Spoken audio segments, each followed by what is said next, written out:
Tantor Audio, a division of Recorded Books, presents Riv's Sanctuary by A.G. Wilde. Narrated by Holly Jackson. 1. What's worse than taking a wee with humans watching? Taking a wee with aliens watching. Lauren cast a bored glance toward the transparent shield that served as her outer wall. Sure enough, there was an alien there watching her. This one was quite round, she noted, a bit like she'd imagine a cow would look walking upright on two legs, minus the sensitive areas underneath. The alien had long, pointed, rabbit-like ears, no tail, and a soft brown fuzz covered its entire body. Such a sight should alarm her, seeing something so absolutely strange standing there. A strange being sucking on a thick green pouch as it watched her relieve herself. See, she might have been alarmed, say, several months ago, but today was just another day. Removing the pee pipe from over her genitals, Lauren cast the alien another glance. It was still watching her. Perv? With a sigh and a roll of her shoulders, she set the pee pipe into its slot in the wall. A soft hiss told her the trowel-like receptacle at the top of the pipe was cleaning itself of her urine. There was the sound of a tap on the transparent shield, and Lauren stiffened, her eyes closing for a second. When the tap came again, she cast her eyes toward the shield, her eyes cold. Apparently, the alien on the other side didn't understand a death glare because it only continued sucking on its green juice. Lauren shrugged. Death glares never seemed to work anyway. She'd yet to see her glares have any effect on the beings that stopped by her terrarium. Death glares did nothing to deter curious aliens who saw her as nothing but an animal, and she'd had a lot of time to test that theory, a whole year's worth of time. She'd stopped glaring at them after the first month. At least, she thought that was how long it had been. Keeping track of time without a proper calendar was tricky. She'd been using the far right wall as a record of how many days since she'd been abducted from Earth, and after she'd passed 300 days, she'd stopped recording. It had been starting to depress her. So the tap on the transparent shield she was used to. The curious eyes as she used her alien tube toilet she was used to. Try pushing out a dookie with several alien eyes on your tush. Yeah, don't worry. You get used to doing it with an audience after the first 100 times or so. The tap came again, and she turned and faced the plump alien fully. The alien paused suddenly before it let its hand fall, and it began sucking on its juice again. It wanted her attention. Needy much? Why was it here so early in the morning?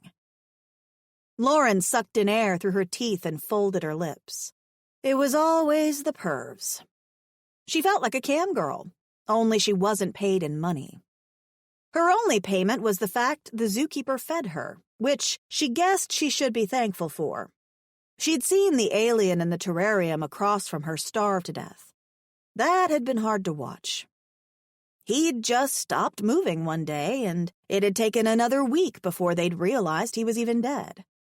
Some of the other aliens she could see from her terrarium were only fed when the zookeeper remembered. That's why she'd started rationing and saving the hard bricks they were given for food.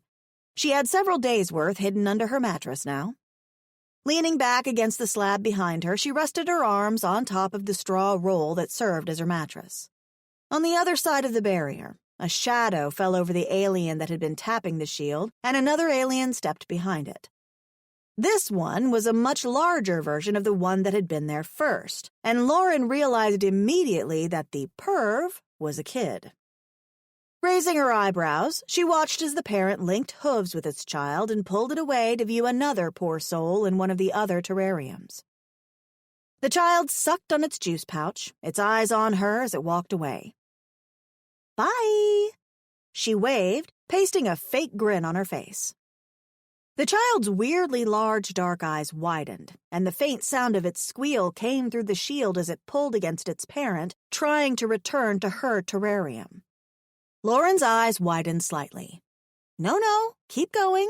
Go with your mama or papa. Shit.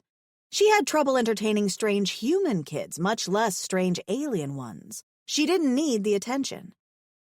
Go away, little alien. Go away. Nothing to see here.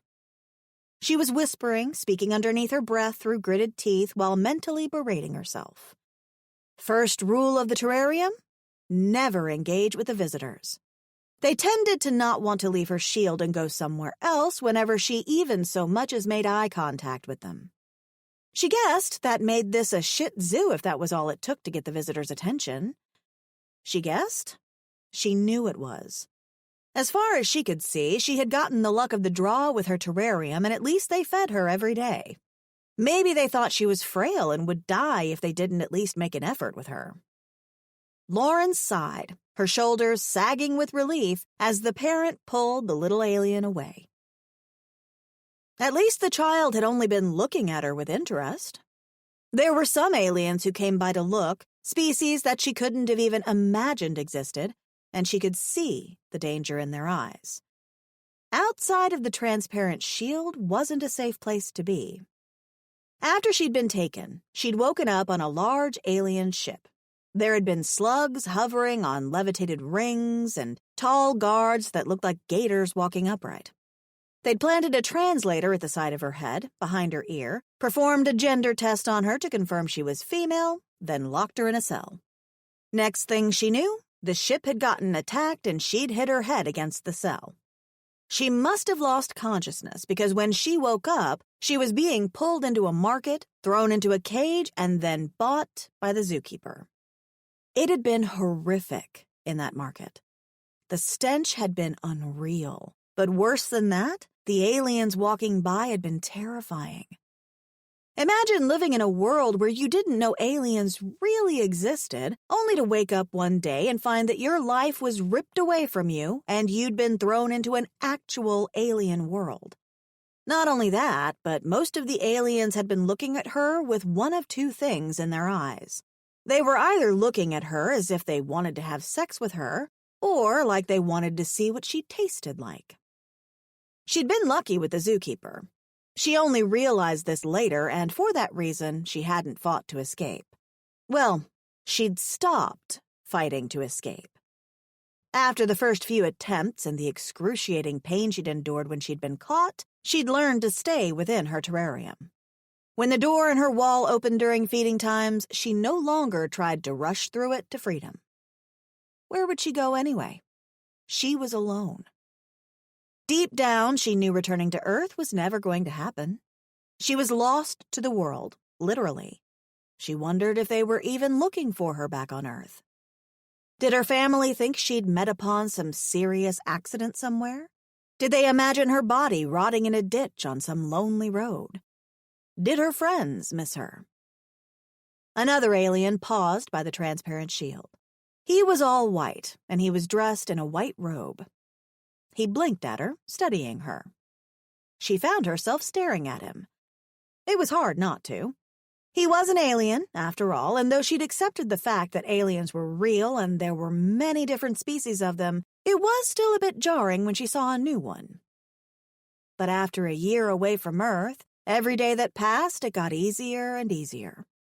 Easier knowing she would never see Earth again. Easier accepting that this was her new life. Easier adjusting to this new life. She was alive.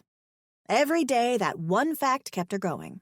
Despite what was thrown at her, she was going to survive. The white alien got bored and walked away, leaving her alone again. Sliding to the floor, she touched the watch fastened around her wrist. It no longer worked. The battery went out several months back, but she kept wearing it anyway. It had been her mother's watch, and the only thing she had from Earth apart from the clothes on her back, her now very worn jeans and black tank top. She was lucky to have them. The watch was like a relic of her past life. As she spun the watch around her wrist absent-mindedly, she looked toward the transparent barrier, a frown slowly creasing her brow. It was strange there weren't any aliens at her terrarium barrier today. Usually they'd be filing into the zoo by now, flocking in to see the exotic animals they wouldn't normally see in the wild. But today was different. Just then, the door on the inside wall of her cell moved. Lauren stiffened. It wasn't feeding time yet. There was no reason for them to enter her terrarium. As the zookeeper stepped into the terrarium, his fat black and red belly jiggling, Lauren moved a little farther toward the far wall. The alien looked down at her, his small ears folding over behind his horns. He looked like the version of the devil they didn't want you to imagine. Old, intoxicated, and rocking that divorced dad bod. All he needed was a pair of boxers and messy hair. Who would really be scared of a being like that, sending them to eternal damnation? The zookeeper's huge nose moved as he opened his mouth and spoke. "Time to leave, human," he said. Leave? Leave to go where? "The exchange. Your time here has expired." When her eyes widened, the alien continued. "You're up for sale." Memories of the stench of the market, the leers she'd received, and the promise of bad things happening came right back to her. Staring up at the zookeeper in shock, Lauren blinked several times. He was selling her? Selling me? Why? The zookeeper's eyes moved over her. There was no care there. "You're too dangerous to keep." This time her eyes widened by the mere absurdity of what he just said. She? Dangerous? Clearly, he was in the wrong terrarium. 2. Behind the devil that God forgot existed came in 3 thinner beings that looked like sphinx cats on 2 legs. They immediately began spraying the terrarium and wiping down surfaces as if they were trying to remove every trace of her from the room. Wide-eyed, Lauren watched them, her mouth slightly open before her brain kicked into gear. "Wait." She turned to the zookeeper. "Wait, I can't go back to that market. I can't be bought by—" She shuddered to think what being might buy her next. She didn't want to even consider it. The nightmares were enough. The zookeeper ignored her, instructing the aliens to lift her mattress and incinerate it. As the aliens lifted the mattress and took it from the room, Lauren's heartbeat picked up. "Wait!" she called out to the aliens, but of course they weren't paying her any attention. To them, she was just another being that was the zookeeper's property. And she was property. She'd learned to accept that a long time ago. Stating otherwise only caused bad things to happen, like the toilet tube suddenly not working, the meal bars coming in tasting like dirt, or excruciating pain that put every cell in her body on fire. The last form of punishment was a mystery to her. She still didn't know how he managed it, but the zookeeper had some sort of remote where all he had to do was point it her way and press a button, and she was in pain. Didn't matter how far she ran either. Distance wasn't a factor. The signal was never interrupted. She'd found that out the hard way when she'd been left writhing on the ground on one of her escape attempts. Lauren's breathing began to go slightly faster as she stared at the zookeeper. Why would he want to sell her now? From the mumbling she'd heard from his workers at mealtimes, she had been making the zookeeper rich. "Why are you doing this? Why are you sending me back there? I haven't done anything even vaguely offensive." She couldn't believe she was arguing to stay in the zoo. The zookeeper glanced at her and clicked his tongue. "You are a liability. I must rid myself of all traces of you before I am caught with you here." She had no idea what that even meant. "You could always set me free." She tried her luck. "You do know that's an option, right?" She had no idea where she'd go or how she'd survive, but she truly thought anything was better than going back to that market. She'd been lucky to escape the weirdos at the market once and had ended up at the zoo. She doubted she'd be so lucky a second time. "Free." The zookeeper's laugh sounded like water going down a partially clogged drain. "Freedom comes with a price. If you can pay me for your freedom, you are welcome to go free." His gaze held a challenge, and Lauren's lips tightened. He knew damn well she didn't have any money. Glancing toward the hole in the wall that he'd walked through, she briefly considered making a run for it. But even if she made it outside the zoo, where would she go? What would she do? "Don't even think about it," the zookeeper said, his cold hand closing around her arm before she could even move out of his reach. She only had enough time to grab a few of her now exposed stash of meal bars and stuff them into her pocket as she was pulled out of the room. The stench of the market was unbearable. It smelled exactly like she remembered it, and this time she knew what the smell was. It was the smell of unwashed bodies and waste. With a jolt, the zookeeper set down the box he'd forced her into and hovered close by. He seemed nervous.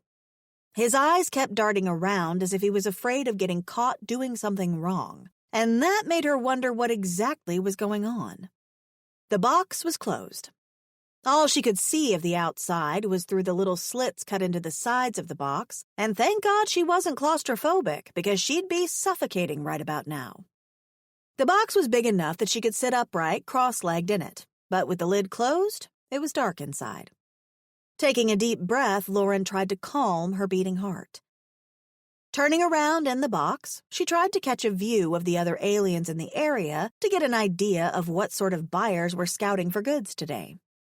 The last time she'd been at the market, she'd been in a cage, not a box. It had been wide open, and she'd been able to see them clearly and them her. She didn't miss their leers or their creepy smiles. This time, visibility was massively reduced. She couldn't see the face of anyone close to the box, only those who were a way off. What she could see clearly were cages with other creatures, some of them looking physically abused, some looking near dead. It didn't help the uneasy feeling growing in her stomach.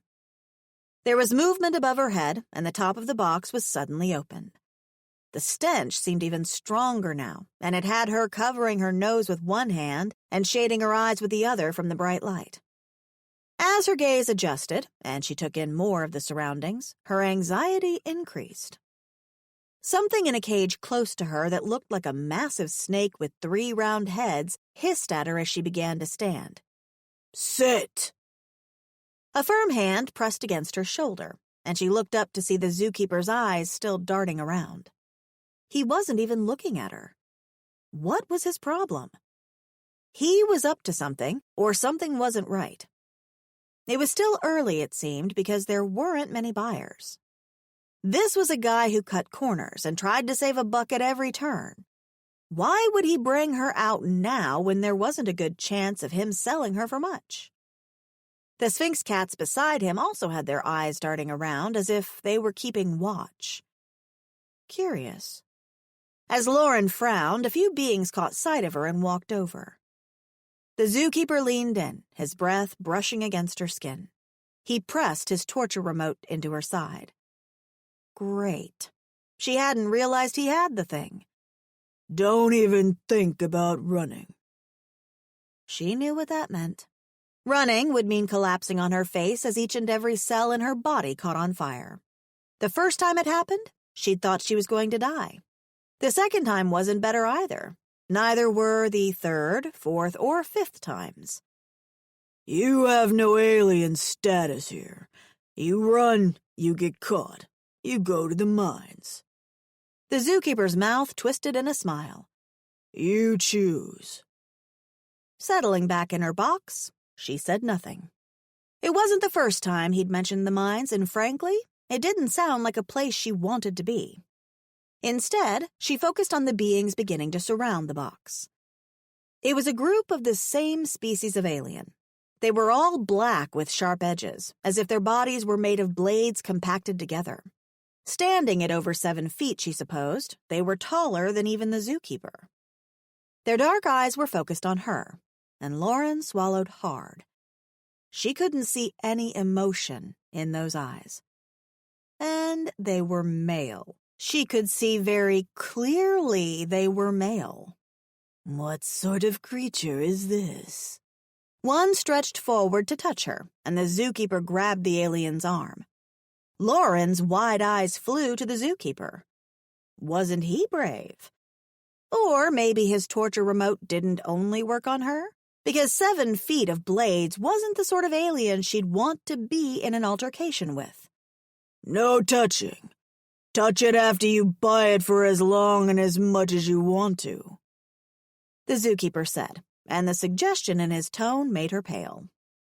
The alien's thin mouth twisted into a leery smile, and a shiver ran down her spine as she watched the other smile as well. A set of credits, the alien offered. A set? Just one? Was that all they thought her life was worth? Lauren glanced from one to the other, and she moved back against the walls of the box. Nope. She'd seen this movie. Heck, she'd directed it in her head during her year with nothing else to do, and she knew how this was going to end. She'd have to try to make a run for it. Fuck the pain that would come. She'd crawl through mud and excrement if that meant she had a chance of safety. As she gripped the sides of her box, ready to make a run for it, another being caught her attention. 4 eyes blinked at her as the alien's big bubble head tilted to the side. He was skinny, shorter than all the aliens around her box, and looked as if even she could beat him up. Nevertheless, he pushed between the tall, blady aliens to come to the front and blinked at her, all 4 eyes scanning her from head to toe. 2 sets of credits, he said. Lauren stared at him. He didn't seem as bad as the others. Her hands relaxed a little on the box. The tall, dark aliens looked at each other. 2 sets and 50, one of them said. The zookeeper's eyes lit up a little. The creature can speak and follow instructions as well. His gaze jumped from one potential buyer to another. He was trying to up their bids. Lauren scowled at him. Such a piece of shit. Hadn't he earned enough because of her? She'd been in his zoo for a whole year. What we want to do with it will not require speaking, one of the tall, dark aliens said, or following instructions. The creature will do what we want, willingly or not, another chimed in. Shit. She knew what they were suggesting, and it made her want to puke. 4 sets of credits, the thin green alien said. The zookeeper grinned, and the tall, dark aliens glanced at each other. For that price, we can get 3 umungals. There was a pause as they looked at her again. Then, with a sound of annoyance, they walked away without making another offer. The small green alien's mouth moved as if he was smiling a little. Sold to the Taurian. The zookeeper pulled out some sort of device and completed the transaction as Lauren watched the green alien with interest. She couldn't read him. She had no idea if he was good or bad, and that was worrisome. So far, from her experience, there was little good in this universe. Most beings seemed bad. Hopefully, this deal wouldn't make things worse. Goodness me, you are heavy. The voice came from above as the green alien carried her in the box. The scent of the creature market was now behind them, and Lauren could now see other parts of the marketplace. It was a colorful exchange, full of shoppers and stalls on each side of the wide road. What have they been feeding you to make you this heavy? The alien continued. Was he calling her fat? I can walk, you know, she said, but the alien only looked at her as if he couldn't understand. He made a sound in his throat, his 4 eyes flicking from her to the surroundings, then back as he gripped onto her box. She felt like a puppy he'd just bought from the pet store. A huff of a dry laugh came through her nose. She guessed that was what she was. It hadn't taken her long to realize that as a human, she had no rights in this intergalactic stew of aliens that she now existed within. It had taken some getting used to, this new life. And there was no returning home. Another huff of a sad laugh came through her nose, and she sniffled. Oh, Roxu. The alien carrying her lifted its eyes to the roof covering the market. It's sniffling. I beg, don't make it sick. I do not wish to catch its diseases. Who knows, the effect it would have on me and my lovely cargo would be grossly inconvenienced by it. Lauren rolled her eyes. I can't understand you, you know. The alien's 4 eyes settled on her, a look of mild disgust on its face. I must get your language upload. Understanding your primitive speak would be beneficial. He jerked a little with glee. Oh, I do hope my cargo likes you. I was lucky to be walking by the creature market to find you. He looked down at her. You're not very pleasing to the gaze, but I guess you will do. Lauren's eyes widened. He just called her fat, and now he was saying she was ugly. Her mouth set into a firm line as she crossed her arms. Let him carry her. He deserved to carry the weight. Though, she had to admit, for his frail stature, he was doing a good job, lifting her all the way. Lauren turned her attention back to her surroundings. Being outside the zoo, not separated from the world by a transparent barrier, felt strange. There was so much life. She was just looking at a group of short, identical aliens walking together when the alien carrying her stopped suddenly in front of an empty stall. Zind! He called harshly, and a second later, a long gray neck popped up from underneath the stall. Atop the neck was a head that she could only say was shaped like binoculars. You need? The alien asked, his uninterested eyes on the alien holding her. A language upload. The language of this poor ugly thing. Lauren's eyes turned to slits as she regarded the alien holding her. He wasn't light on the compliments at all, was he? Language code?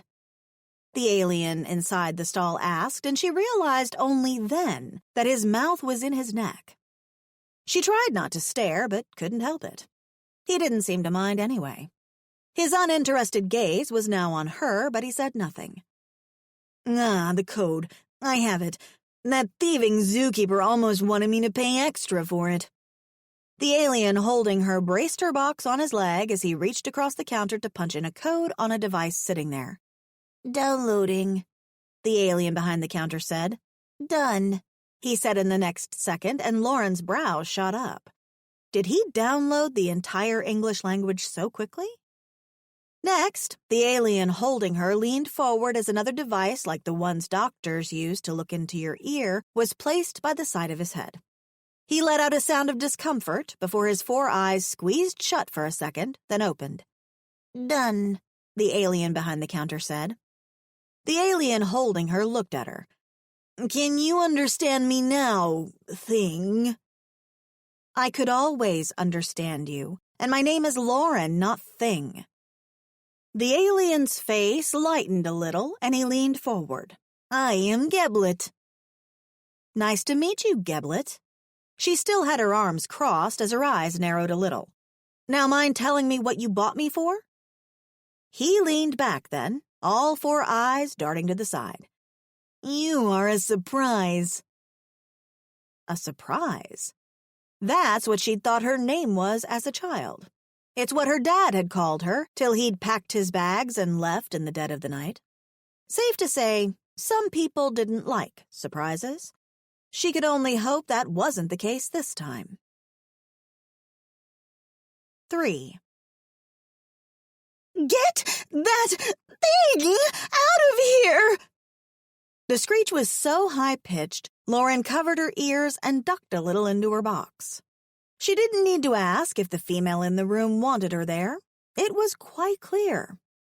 After all, she didn't want to be there either, but the woman's husband, male, mate, whatever Geblet wanted to call himself, bought her. So did she really have a choice? No. She had to sit in her box and wait like a good little pet. It was either the box, roughing it out on an alien landscape, or the mines. A low mumbling of words reached her ears as said husband tried to reason with his wife. Apparently, he failed to say the right thing, because a loud crack was heard as something slammed into the door before it fell to the heap of other thrown things now congregated on the floor. She was glad she wasn't in the room. That object could have easily been her. Wifey was not pleased at all. It is hideous. How dare you buy such a deformed thing? Lauren's mouth fell open as her eyes grew wide. Was the woman referring to her as hideous? Deformed? The accusation was so shocking she found herself looking down at her body just to make sure that after 24 years she hadn't been living in denial, failing to see what she really was. I thought you would have liked something that doesn't look as beautiful as you do, my love, Geblet replied, and Lauren's lip curled in annoyance. You know you shine for my eyes only. Well... The wife's voice became so sultry Lauren wouldn't have thought that just a second ago the female had been throwing a fit. I am beautiful. Yes, you are, my sweetest dear. Ugh. Plopping down to sit cross-legged in the box, Lauren crossed her arms and rolled her eyes, allowing them to go way back in her head as she mimed the couple's words silently. I am beautiful. You are my love. Oh, please. Did they hear themselves? But I cannot bear to look at the thing, much less have it join our matings. I wanted to add flavor to our beddings, spice, not remove it by gazing on unattractive things while you pleasure me. What the fuck? Ew. Lauren's head snapped in the direction of the closed door as she glared at it. That's why that skinny little alien had bought her? So she could join him and his wife in bed? Her stomach heaved at the thought. No, thank you. What was with it with these aliens and sex? Goddamn. Raising her eyes to the ceiling, she uttered a silent prayer. It's one thing to be degraded like a pet, being carried around in a box and expected to sit there and wait obediently, but to be bought as a sex pet? Ew. I cannot bear to look at it. It's too hideous, the female within the room continued. 2 eyes, missing limbs. Geblet groaned. It is my mistake. I did not remember that you don't like beings with missing limbs. I was so focused on getting this rare find. Something else smashed against the door and fell to the floor. Take it away, Geblet! Anything for you, my love. The door opened and Geblet stepped back out, his form slightly bent as he bowed to his wife. There was just enough of a gap between the door closing and his exit for Lauren to lay eyes on the offensive wife, and it only made her face scrunch up more in annoyance. She was no prize, but the wife wasn't either. She was at least 5 times the size of Geblet, who was skinny but still. The big bubble on the back of Geblet's head had looked enormous to her, but his wife's was even larger. And where he had 4 round, kind eyes at the front of his head, she had 6 enormous, fire-spitting ones. With a huff, Geblet came over to her box, which he'd left in the middle of the floor of his dwelling. Now I have to return you, he said, tiredness in his eyes. She guessed this wasn't the first time he'd had to do such biddings. But return her? Back to that creature market? Images of the tall, dark aliens who'd wanted to buy her came right back. Shit. She couldn't go back there. Geblet's 4 arms extended and grasped the underside of the box. He lifted her quite easily as he headed out of his mushroom-shaped dwelling to where he'd left his hover car. A soft wind blew as they made the trek in silence. Lauren bit her lip. She needed to do something about this or she was going to be in deep poop. To travel all the way back to the exchange, Geblet mumbled. You don't have to take me to the exchange, you know, Lauren said, and Geblet's eyes widened a little. I forgot you can understand me, he said. You seem to forget a lot of things. Lauren sighed and crossed her arms. Yep, I heard every word. Geblet looked at her, his gaze lingering on her arms as if he was indeed a bit turned off by her lack of extra limbs. It is rude to listen to private conversations, he said. Trust me, bud, there was nothing private about your conversation. I'm sure your neighbors and the rest of your estate heard every word of your private conversation. She could swear his splotchy green skin became a little slack with embarrassment. Geblet's eyes darted to the other mushroom houses along the street, and his skin grew slacker. "I must get you out of here as soon as possible," he said, activating the key control of his hovercar. The vehicle was a large round thing in a cheerful teal color with seats in the front and the back. There was a transparent dome that covered the top that, upon Geblet activating the vehicle, rolled right back, leaving the vehicle open. With a heave, Geblet popped her box on the passenger seat of the ride. "So you're taking me back to the zoo?" "Zoo?" Geblet replied. "I'm taking you back to the exchange." No, that wouldn't do. That wouldn't do at all. "Hey, do you know anything about the mines?" Geblet's eyes flicked to her for a second. "The mines are a very bad place run by very bad and powerful beings. You go there if you want to work and die." He tilted his head a little. "You wish to go to the mines?" "No." Lauren cleared her throat. "No, I was just wondering. But there should be a place I can go that's not the zoo or the market, right?" "Not possible. You must be returned." Lauren swallowed hard. She had to think of something else. "What about if I pay you back what you paid for me?" Geblet paused at that. "You have credits?" Lauren shifted in the box. "I could work for you, buy my freedom." Geblet was already shaking his head. "No, you must leave. My cargo will not tolerate you in our dwelling." With that, he hopped into the hovercar, his two scrawny legs settling his haunches onto the seat. As soon as he settled, he spun her box around, his eyes narrowing as he looked for something on the box itself. Lauren sighed, anxiety growing as she tried to think of something else. "You know, I don't need to be carried around in a box. I can walk just fine." She spoke absent-mindedly, her mind on a way to get out of this jam. "It is what the zookeeper advised. I know nothing about your species. I have to take precautions. I do not want to touch you when it's not necessary." She would have been burned by that if he wasn't an alien and one that looked like a cockroach had sex with an octopus. Or would it be the other way around? An octopus having sex with a cockroach? It would be the larger of the two, hence it stood to think that it would be doing the sexing. The big balloon thing at the back of Geblet's head pulsed as he scrutinized the box. Then it came to her. "You don't want to touch me, yet you were planning to add me to your mating?" She almost choked and vomited on the word. "Hush."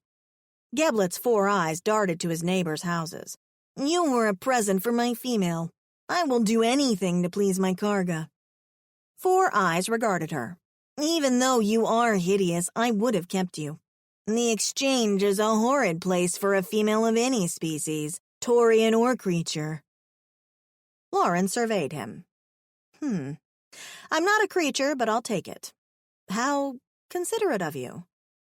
"I am considerate, yes," Geblet replied, turning his eyes to the box once more. Lauren almost rolled her eyes at his arrogance. But at least he was seeking to please his wife's wishes. She guessed that meant he was nicer than most aliens were. "I should have known my dear Karga would never accept you. I should have taken into consideration the fact that you are hideous beyond belief." She took it back. He was not a nice alien. He was a bad alien. A horrible alien. Turning away from him, she looked out over at the other mushroom houses. It was a strange-looking neighborhood. Beautiful, but strange. The mushroom houses were all cream-colored, some having many adjoining mushrooms and some with only a few. Geblet's dwelling was one of those that had many adjoining mushrooms, and she assumed that meant he was well off. Surrounding all the houses were perfectly manicured lawns of orange grass and well-maintained gardens of various flower species she'd never seen before. And, like an edited photo, the pink sky made a great backdrop to the already colorful scenery. It was calm and welcoming, kind of like most upper-scale neighborhoods she'd been to back on Earth. Her eyebrows rose a little when it dawned on her that she was in an upper-scale neighborhood right at that moment. This was the upper class of alien life. Not bad, she thought. It almost made her forget she was at the bottom of all barrels on this planet. An exclamation of righteous indignation hit her ear and had her swinging her head to look at Geblet. His oval mouth was open and stretched, his eyes bugged out. "What is it?" "I have been bested." He managed to get out with much, much difficulty. It was almost as if each word choked him a little. "What do you mean, bested?" "The slimy zookeeper put no returns on the label." The look on his face was of such utter devastation that she felt sorry for him. And, considering that she was the one who had no home except for the box in which she lay, that was saying something. "What in Roxy's name will I do?" She could only look at him. She was at a loss for words. What could he do? Whatever he decided, her life literally depended on it. She couldn't just jump out of her box, make a run for it, and hope for the best. She knew what was waiting out there if she was on her own. Until she got a chance to learn more about living on this colorful alien planet, she had to play it safe. She was no idiot. Though Geblet and his wife thought she was hideous, she'd take being hideous over being cooked for dinner or raped any day. Hopping out of the hover car and forgetting all pretense that all was well, Geblet began pacing on his scrawny legs, two of his hands scratching his balloon at the back of his head, the other two ringing in front of him. At the mushroom house across from them, she saw an alien of his kind looking at Geblet's breakdown through their window. She whispered, "You're getting an audience here." Geblet didn't hear her, or he was too caught up in his own thoughts to care. "What will I do? Karga will not be happy. I cannot exist if my Karga is not happy." Lauren swallowed hard. Nope. Karga would not be happy. She needed to help this Geblet find a way to dispose of her, a way that would be beneficial to them both. "And to think that I ordered more of your species to be delivered at a later time." Geblet let out a groan that garnered more spectators at windows. Whoa. More humans? She hadn't met any other humans since she'd been taken. She'd always suspected she hadn't been alone. She would have had to be the unluckiest woman on Earth to be the sole abductee. But she'd have to negotiate with him about the others later. Right now, her ass was on the line, and she wouldn't be able to help anyone if she herself was in a bad spot. "Don't you have any friends? Nice friends? Friends who are nice like you? Preferably nice and unmarried, but wouldn't mind taking care of your hideous pet?" She tried to add all the stipulations, stressing on the nice part. A nice friend would most likely treat her, well, nicely. An unmarried friend wouldn't have a Karga 2.0, and a friend that thought she was hideous would most likely not want any sexual favors. All bases covered. A friend. Geblet stopped for a second, all of his 4 eyes blinking at her in synchrony. "A friend," he said with more surety, as if something was dawning on him. "I have a friend." "A nice friend?" Lauren made sure to stress on the word again. Geblet blinked at her and looked to the side for a second, a reaction that made her own eyes narrow. Was he unsure if his friend was nice? Surely that would be an easy question to answer. But Geblet didn't answer her question. Instead, he hopped into the hover car with renewed vigor. "I will take you to him." Geblet's eyes grew wide with relief. "He has a sanctuary. I cannot believe I did not think of that." A sanctuary? Didn't sound bad. So why did she have a niggling feeling at the back of her neck? "What's this friend of yours called?" "Riv," Geblet said, starting the hover car's engine and backing away from his house. Riv, Lauren thought. Riv's sanctuary. Didn't sound bad. Didn't sound bad at all. If his name was something like Crusher the Terrible, then she might have started to worry.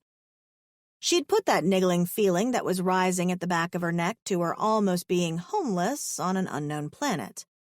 She'd almost had no place to go and might have been abandoned. Geblet was nice, but she wouldn't put it past him. His only care was for his Karga. That was all that niggling feeling was. Mounting panic. She hoped. 4. The hover car cruised through the mushroom estate, passing more mushroom houses and their orange lawns and well-kept gardens. It felt like she was driving through a made-up neighborhood on a movie set. It was too perfect and amazing. Locked in a terrarium for a year, she couldn't help but lean out of her box as she took the sights in. At the zoo, her terrarium had consisted of the single slab and the little stall where she could shower and go to the toilet. There'd been no color, just plain white walls and that unbreakable transparent barrier between her and the outside.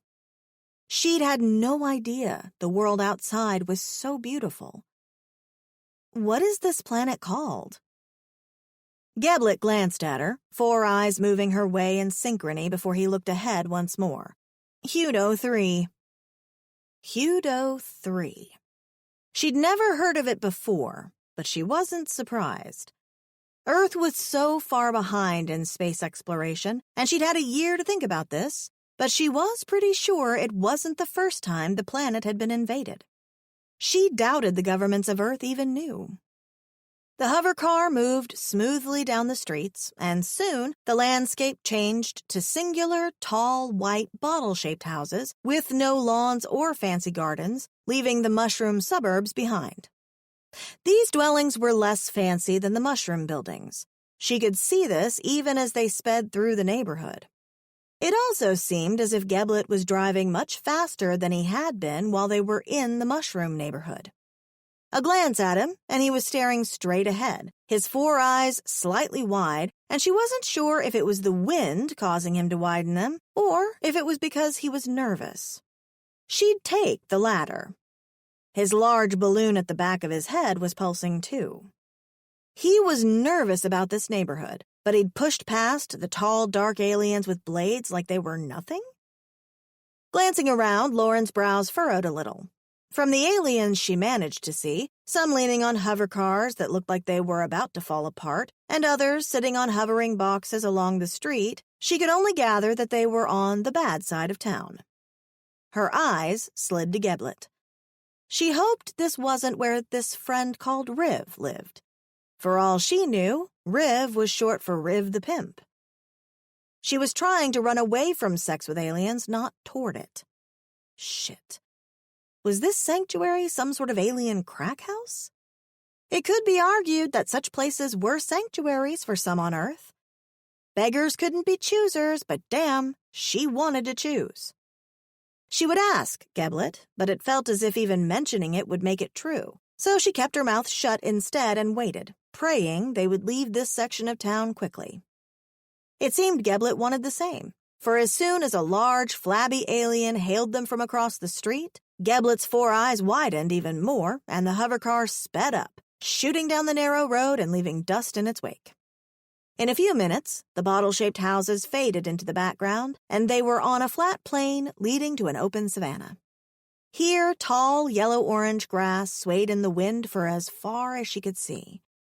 Lauren's eyes widened as she took in the view, sitting up in her box just so she could see better.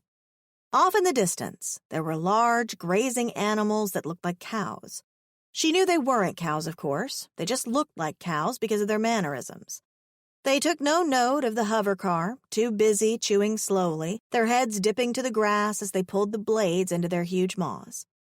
This was so different from being in the zoo that her mouth fell open in awe. Out here, the world felt free. The hover car passed one of the animals close by, and she realized it looked like a very chubby brown hippo, except it had large oval protrusions running down its back. It had no tail, either. Leaning over the hover car, she let her hand brush against the tall grass as the vessel flew over the savanna.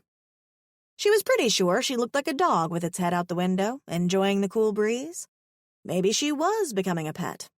But for the moment, she allowed herself to enjoy it. She'd been trapped in a glass box for a year. She deserved this. And it was nice. With such an amazingly beautiful scene in front of her, she could almost forget her circumstances. If this Riv lived in a nice place like this, he was bound to be a lovely fellow, and it seemed he lived quite far out on this plain. They'd been traveling for a while now, and she hadn't seen any houses or bits of civilization. She could only assume this Riv was a country boy, or country whatever species Geblet was. "So, tell me about this Riv," she said, bringing her hand back into the vessel. Touching the grass had been nice at first, but the constant brush of the blades against her hand was beginning to sting. "I do not know much about him, but he owes me a favor," Geblet replied. Not the answer she was looking for. Not the answer she was looking for at all. "You don't know much about him?" Just perfect. She shouldn't have expected more. "Is he a good person, at least?" Geblet only glanced at her, his 4 eyes blinking before he refocused ahead. The action made her want to close her hands around his skinny little neck and shake him. "Nice? Is he nice?" she pressed. Geblet glanced at her again and blinked away. "Riv is—" But he stopped there. His hesitation was doing wonders for her adrenal gland. It was suddenly getting great exercise, meaning that it was pumping adrenaline into her endocrine system as if his hesitation was steroids. "Riv is what?" she pressed. "You do not need to know." Again, she wanted to wrap her hands around his skinny neck, and this time she'd squeeze it till she got some answers. Thing is, she did need to know. She was the one in a box like some pet being carted off to God knows who on a strange planet and God knows where. "I know you don't owe me jack, but the least you could do is tell me." "You know, for a pet you do ask a lot of questions. I expected you to have lesser intelligence." This little strangle him. Geblet glanced at her once more. "Your species seems almost as intelligent as mine is." "That's because I am. Humans aren't idiots. I don't know why you aliens think that." Geblet made a funny noise in his throat. "You're human, from a Class 4 planet. Usually beings from such planets are uncivilized, dim-witted animals." She figured that's what they thought. The terrarium they had put her in was proof. "Well, we aren't." She turned to face the front of the hovercar, folding her arms as she did. Talk of Earth only made her think of the life she'd been ripped away from. Her mother and stepfather, who'd probably now accepted that they were never going to see her again. The people at her job, her co-workers. She was sure the bank had quickly replaced her, and she was probably just a vague memory there by now. She thought of her one-bedroom apartment that was like an expensive shoebox that she called home. She thought of her grouch of a neighbor on one side who used to complain about the least noise, and the deaf old lady who lived on the other side who used to turn her radio up too high. Those two never got along, and she was always in the middle. It hadn't been the greatest of lives, but it had been her life. Now her life involved being bought and sold for sex. And why would you want an uncivilized, dim-witted animal to pleasure you and your wife anyway? She sliced her gaze to Geblet. It was hard not to think of the mechanics of sharing a bed with him and his wife, and the thought alone made her want to puke again. Who would want a barbarian in their bed? She cocked her head at her utterance. She took it back. She wouldn't mind a barbarian in her bed. Or two.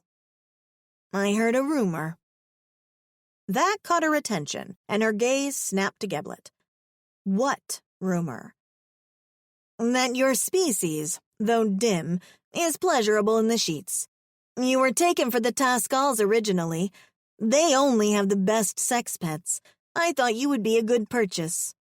She had no idea who the Tascals were, but the fact that she'd been taken away from her life on Earth on the mere basis that she was stupid but a good fuck made her lip curl in disgust. "How did you know what I was anyway?" Most of the aliens that came by her terrarium couldn't figure out what species she was. From the little she could hear through the transparent shield, they'd made guesses, all incorrect. "Never mind that. Geblet replied. How did she know he was going to reply with something like that? Leaning back, she processed what he'd just said. She'd been taken from Earth on the sole basis that she'd be a good sex pet. Damn. And the worst thing about it? Earth had no defenses against these crimes. It wasn't like she could find her way back and then make the smugglers pay for what they did. Earth was still having problems even landing rockets on the dark side of the moon, much less across the galaxy. If someone had told her she'd become a victim of human trafficking, intergalactic human trafficking at that, she'd have brushed it away and continued in her cozy life as an investment banker. High-risk portfolios she could deal with. High-risk alien adventures? That was completely different. What was she going to do? Kill her enemies with high interest rates?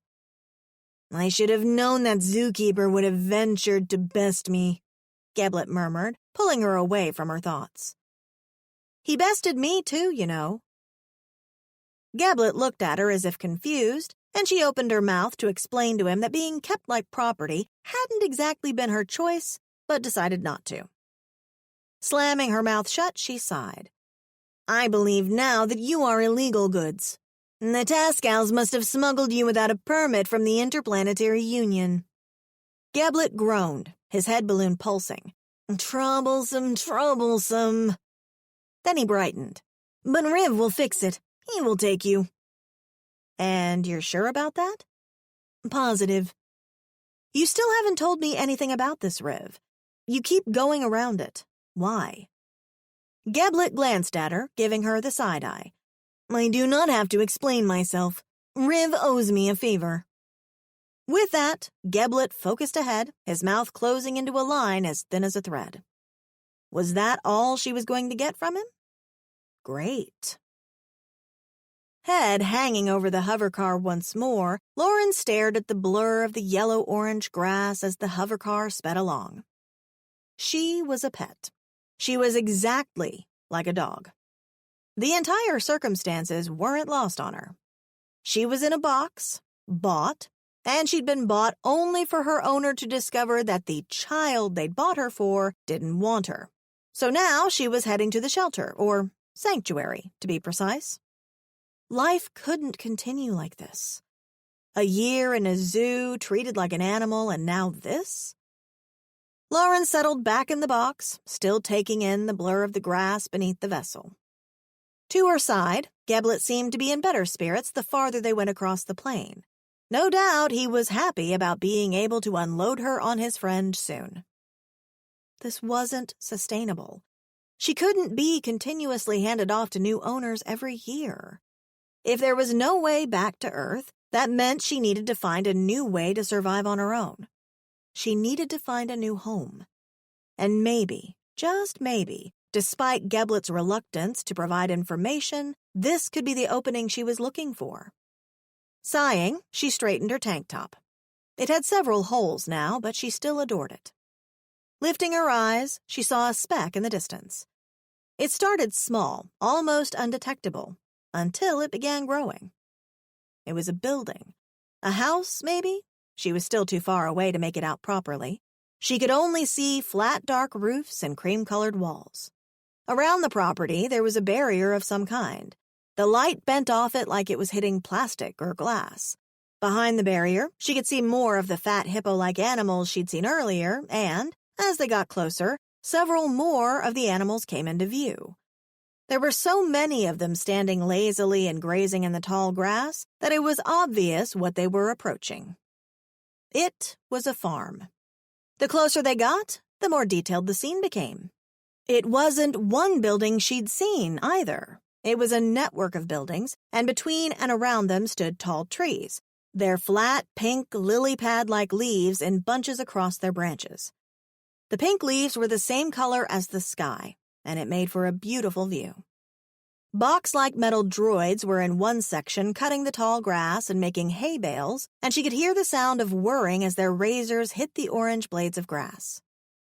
The entire farm looked like a haven in the middle of nowhere. Was that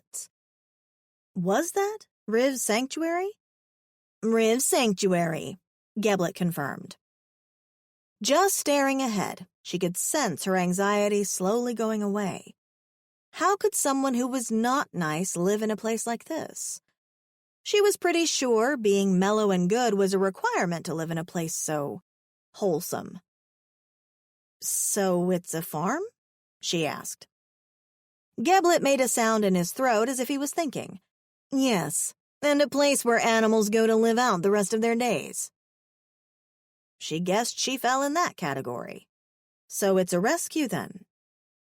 Geblet glanced at her, his 4 eyes blinking, and she guessed he didn't understand what she was trying to say. Didn't matter. If this was a rescue for animals, then it had to be a good place. If this person took care of animals, there was no way he was a dick. As they drew closer, more and more sections of the sanctuary came into view. There were other animals, all sectioned around the property. She could count at least 5 different types, all in enclosures eating and frolicking happily. She couldn't make out what most of them looked like, but even from the distance, it was clear the animals weren't stressed or anxious. So good person? Check. Nice person? Maybe check? Being good and nice were 2 distinct things, but when it came to this Riv, she'd go with good over nice. She didn't need niceness. Goodness was more important. From the look of the sanctuary as well, she'd probably enjoy living there. She'd never done farm work before, but she could learn. If she was going to make the most of this, then she would learn. The last thing she wanted was to get tossed around to different owners like she was some sort of unwanted property. Chances were that she would end up with someone horrible who used her for exactly what Geblet had told her most aliens thought humans were good for: sex. And that was off the table. She could only hope that her luck hadn't run out, and this third owner wasn't the one who would try to have his way with her. As the hovercar slowed and finally came to a stop in front of the barrier to the farm, Geblet cut the engine, his eyes darting around the animal enclosures on the other side. "We're here." His eyes moved to hers for just a second, and that uneasy feeling returned. "Okay, so now what?" Geblet turned to her, his eyes blinking once. "Now you hide." 5. There was little time to respond as Geblet unceremoniously reached over, pushed her head into the box, and closed the lid. "What the hell are you doing?" "Hush, be quiet. He cannot see you." "What?" Pushing against the lid of the box was doing nothing. It wouldn't budge. Whatever locking mechanism Geblet had engaged was doing its job. "Isn't the whole point of this for me to stay at this farm? Don't you think this Riv will be suspicious if you lock me away like you're hiding something?" She could hear Geblet shuffling as he exited the hovercar. Hey! Was he hiding something? It sure as hell seemed like it. The thought made her back stiffen. Spinning around in the box, there were 2 slits in the side where she could just about see the barrier to the farm. "Geblet!" Her whisper was harsh, and she didn't even know why she was whispering, but the prickling of the hairs standing on her arms and the general feel of the situation had her leaning on caution. Something wasn't right. Well, that had been evident from before, but now that she was right at the actual handoff, the feeling was rising all across her back like a shadow monster about to devour her. "Geblet!" "Hush and keep still. I cannot risk for Riv to see your hideous form and deny you entry. Roxu knows you might be the most hideous creature to be placed on his farm." This little... Lauren narrowed her eyes so hard her vision became 2 dark slits. This again? Yes. Now it was Geblet who was whispering harshly. "I cannot afford for him to say no. Cargo will be most displeased if I return with you." With that, she heard more shuffling before Geblet came into view outside the hovercar and by the farm's barrier. The barrier itself looked like charged particles. It wasn't actually solid. She couldn't describe it, but she got the distinct impression it would hurt like a motherfucker if Geblet tried to walk through. She almost wished he did. If he could put, just a finger through, so he could feel some pain. She didn't like him right now. There was a metal panel on a pole close by with what looked like buttons on it, and Geblet walked right up to the panel, his balloon at the back of his head pulsing as he punched in a code. All 4 of his eyes darted to the box as he waited, and kneeling now so she could peer through the little slits better, Lauren felt her pulse rising. Geblet was nervous, which was making her nervous. When, after a few moments, nothing happened, it sounded as if Geblet muttered a curse underneath his breath and punched in the code again. Apprehension crawling up her spine like a snake, Lauren bit her bottom lip as she waited. Still nothing. Maybe he's not home? She spoke loud enough for Geblet to hear, and Geblet glanced her way again. I am positive he is at his residence. He never leaves. Punching in the code again, Geblet waited, his 4 limbs shaking with impatience. She was apprehensive of this, but what choice did she have? If they had to turn back, she'd probably end up in that market, and all she could think of was those tall black aliens. The creature will do what we want, willingly or not. The words sent another shiver down her spine. The market scenario presented an unknown. There were many possibilities that could occur if she ended up being sold again. But this scenario was better. At least in this scenario, she knew something. She knew where she'd be, which looked like a lovely farm. She knew the owner was possibly a pleasant person. If he was like Geblet, she could deal with that. Geblet was half nice, but she could have put up with living with him. She imagined this Riv was another of Geblet's kind, but a little more solitary. She could live with that. That made this scenario her best scenario. It was better having some semblance of an idea about her future than being thrust into a complete unknown. For that reason, a part of her hoped the farm owner would answer. For a 4th time, Geblet muttered a curse and punched in the code again, glancing her way as he did. Keep still and be quiet. It is your best chance at staying here, he whispered, just before there was a click in the panel. For a few seconds, there was no other sound. Riv? Geblet blinked at the panel. What do you want? The voice was deep, raspy, and caught her totally off guard. Geblet's voice was so different from the other males, she found herself blinking a little, only to feel stupid immediately. Not all human males sound alike. Why did she think the male would sound anything like Geblet did? Where Geblet sounded like a prepubescent boy, the speaker through the intercom sounded like a fully grown man. Riv! Geblet laughed, one that sounded so awkward and forced she frowned at him. Good friend, I trust you have been well. There was a pause on the line before, What do you want, Geblet? Well, he was straight to the point. Gotta give him that. Geblet glanced toward the box again. I have an animal here that has no home. The words made her swallow. From investment banker to homeless animal. Quite a drop, Lauren. Quite a drop. And? Low and raspy, the voice was clipped. Well, Geblet laughed again. I was hoping it could stay on your farm. It?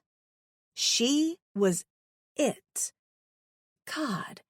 Being spoken about as if she was a cow or something was really making her feel great. Still, she knelt and tried to see as much as she could through the little slits in the box, her eyes scouring the farm and the buildings within it for any sign of this alien called Riv. No, was the response Geblet received, and she felt it in her soul as if she had just been rejected. Well, technically, he had just rejected her and Geblet both. He'd said no. Didn't Geblet say this dude took animals in? When the speaker on the line said nothing else, Geblet's forelimbs folded across his body. It needs a home, Riv. Will you at least come out and bring it in? I must get back to my karga. A pause. There's no space here.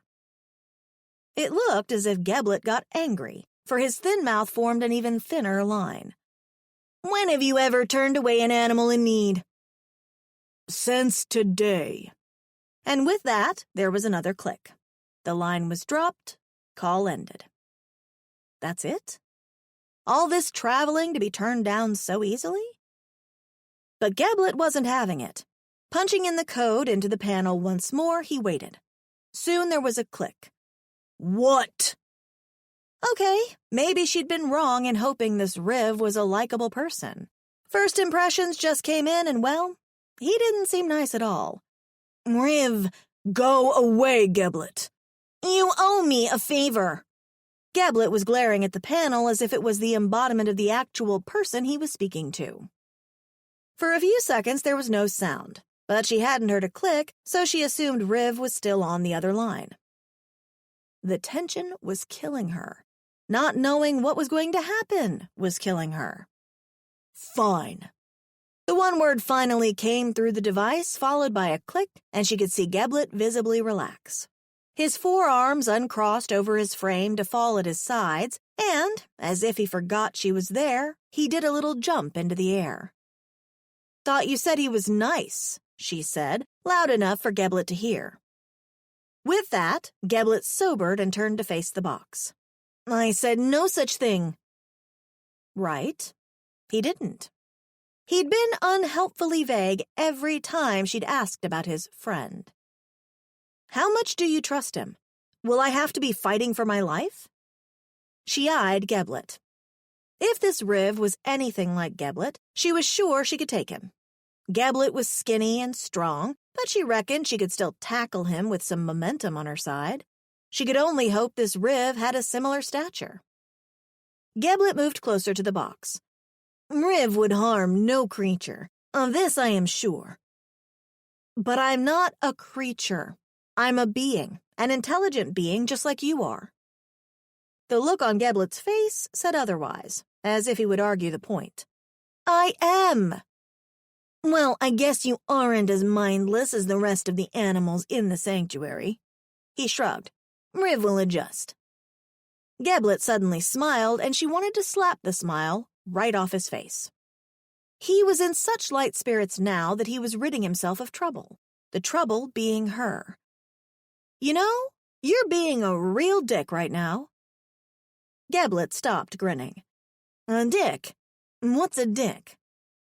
She was about to explain when the surroundings suddenly grew quiet. It took her a few moments, brows furrowed, ears perked, before she realized what it was. The barrier was no longer zinging. She hadn't even realized that it had been. It seemed Geblet realized this too, because his 4 eyes lit up with glee as he turned back to face the farm. Here he comes, he said almost too enthusiastically. Raising her gaze toward the biggest building on the premises, she saw the door open and a large figure step through. Even from the distance, she could see that the being was male. Large, threatening, and undoubtedly male in his stance. Who the hell is that? She whispered, and Geblet cast a nervous glance her way. That is Riv, he said. Now hush. Mouth agape as she watched the alien walk down the path toward the perimeter fence, Lauren's eyes widened. Riv was supposed to look like Geblet.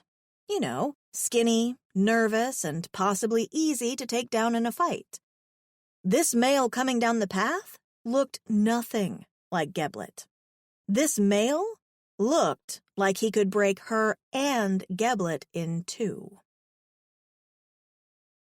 6. The male was big and blue. As he got closer, Lauren had time to take him in. He was tall, muscular. She could see his biceps bulging through the simple dark tunic he wore. The tunic hung over his dark trousers, which were tucked neatly into his dirt-encrusted boots. He was wearing a wide-brimmed hat of some sort with dark glasses covering his eyes. Black hair and partial locks and some loose strands hung over his shoulders, decorated with golden adornments, and over his nostrils and mouth a cloth was tied, like a handkerchief turned into a mask. One arm hung at his side idly as he approached, but the other held a large weapon, a gun of some sort thrown over his shoulder. What the actual fuck? she breathed. From the corner of her eyes, she could see Geblet glare her way, silently telling her to shut up. This was the person he wanted to leave her with? This Riv looked like a bounty hunter, as if one wrong move and she'd be cut down with the weapon slung over his shoulder. The fact she couldn't see his face properly, or even his eyes, only made the apprehension snake thicken and grow heavy on her spine. Despite that his shades gave no indication of where he was looking, something told her he was looking her way, and she fought the urge to scramble away deeper into the box, as if she had space there. "Riv," Geblet was speaking, but she couldn't tear her eyes away from the male that was now in their presence. He was blue all over, it seemed. A cobalt blue that made the bits of visible flesh on his face and arms look inviting to touch. He came to a stop in front of where the barrier was, and she felt, rather than saw, his focus move from the box to Geblet. "Why are you here? I told you I don't like visitors," he said. Fun guy, this one. She could already tell. "This isn't technically a visit. I am merely dropping the human off." This time, Riv's head turned and she was positive he was looking at the box. "Human." The way he said the word, she could practically see his lips curl. "The feck is that?" "A new species I found at the animal market." When Riv said nothing, his head still turned in the box's direction, as if he was trying to see through it. Geblet rushed on. "It is quite tame. It will fit in well with your oogas." Geblet motioned to the hippo-looking things grazing quietly in the long, yellow-orange grass of one of the enclosures. He thought she would fit in well with those? "Looks too small to fit in with an ooga," Riv noted. Smart man. There was no way one of those things could even come close to fitting in the box, so she was obviously much smaller than they were. Geblet's eyes darted around for a bit. "I mean in temperament. Very easy to take care of." "If it's so easy to take care of, you keep it then." Riv turned as if he was about to leave, and she could almost feel Geblet's anxiety. "I can't. Karga doesn't want it at our residence. It will die if I leave it on its own." "No, she wouldn't." Well, she probably would, but most likely not by her own hands, but by the hands of some merciless alien. If it came to that, though, she would fight till the final moment, even if she had to use her teeth as her only weapons. She would bite her enemies, then run. Riv paused, his head angled in the direction of the box once more. "Why is the box closed?" Geblet's 4 eyes darted from the box to Riv and back. He was so bad at lying. "I didn't want to risk it escaping. It is not a very intelligent species." Remind her to throttle the skinny alien whenever she had a chance to. Despite Geblet's pleading, Riv began to walk off. "Take it back to wherever you got it from." At this point, a wail pierced the air, pulling her gaze away from the tall blue alien to Geblet. Geblet's mouth was in the shape of a long oval, as another of the horrible wails left his lips. Was he crying? Lauren's face scrunched up as she watched the alien. He really was a sight when he got hysterical. It wasn't she alone who was affected by Geblet's sudden emotional outburst. Even the big blue male seemed to shift uncomfortably, his brows rising over his shades. "What is it?" Riv's voice reflected annoyance and mild frustration. "I can't bring it back. I was bested, Riv. No returns," Geblet wailed. "My Karga will be most unhappy." Riv let out a sound like a groan. "You have to help me, Riv. I call on that favor you owe me." Again with that. She was starting to wonder what this favor was. There was a silence that hung heavily in the air as they both waited for Riv's next words. "Fine," he finally said. As he walked toward Geblet, his towering frame was even more noticeable beside the lesser male. "But that means we're even now. You helped me after I left the mines. I help you with this." He moved over to her side of the hovercar and placed his blaster on top of the box. Debt paid.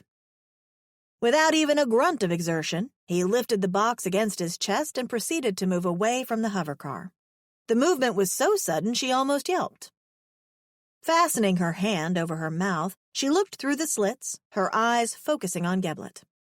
He was watching the box with such relief in his eyes, she didn't know how to feel. "Tell me." Riv's voice boomed close to the box. "What did you buy this thing for?" "Cargo wanted a new bedmate to make things more exciting." Riv's groan of disgust mimicked her feelings.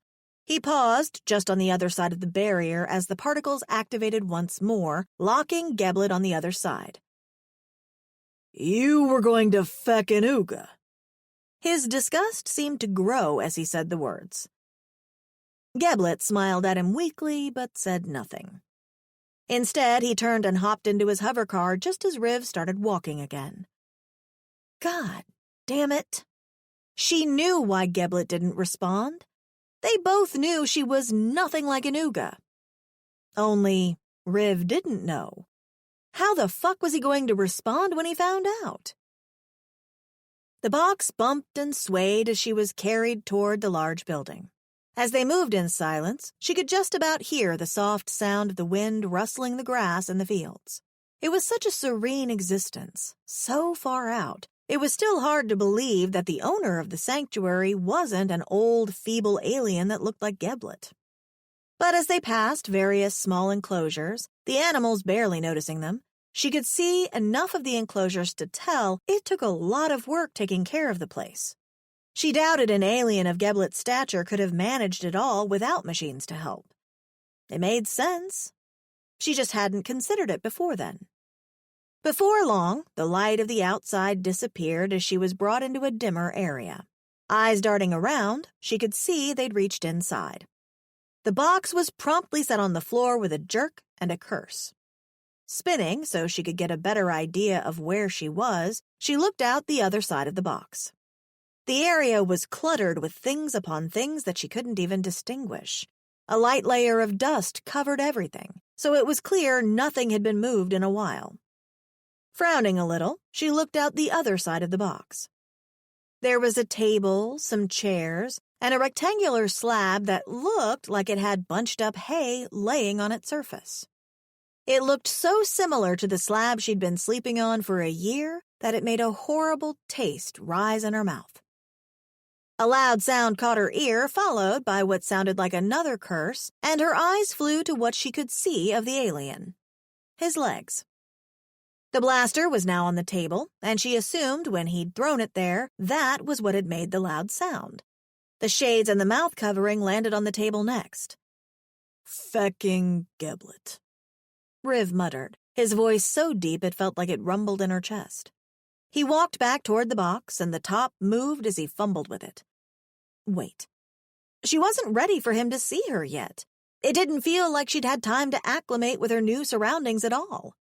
Suddenly, with Geblet no longer there, the fact she was completely alone with this new alien was making goosebumps appear all over her body.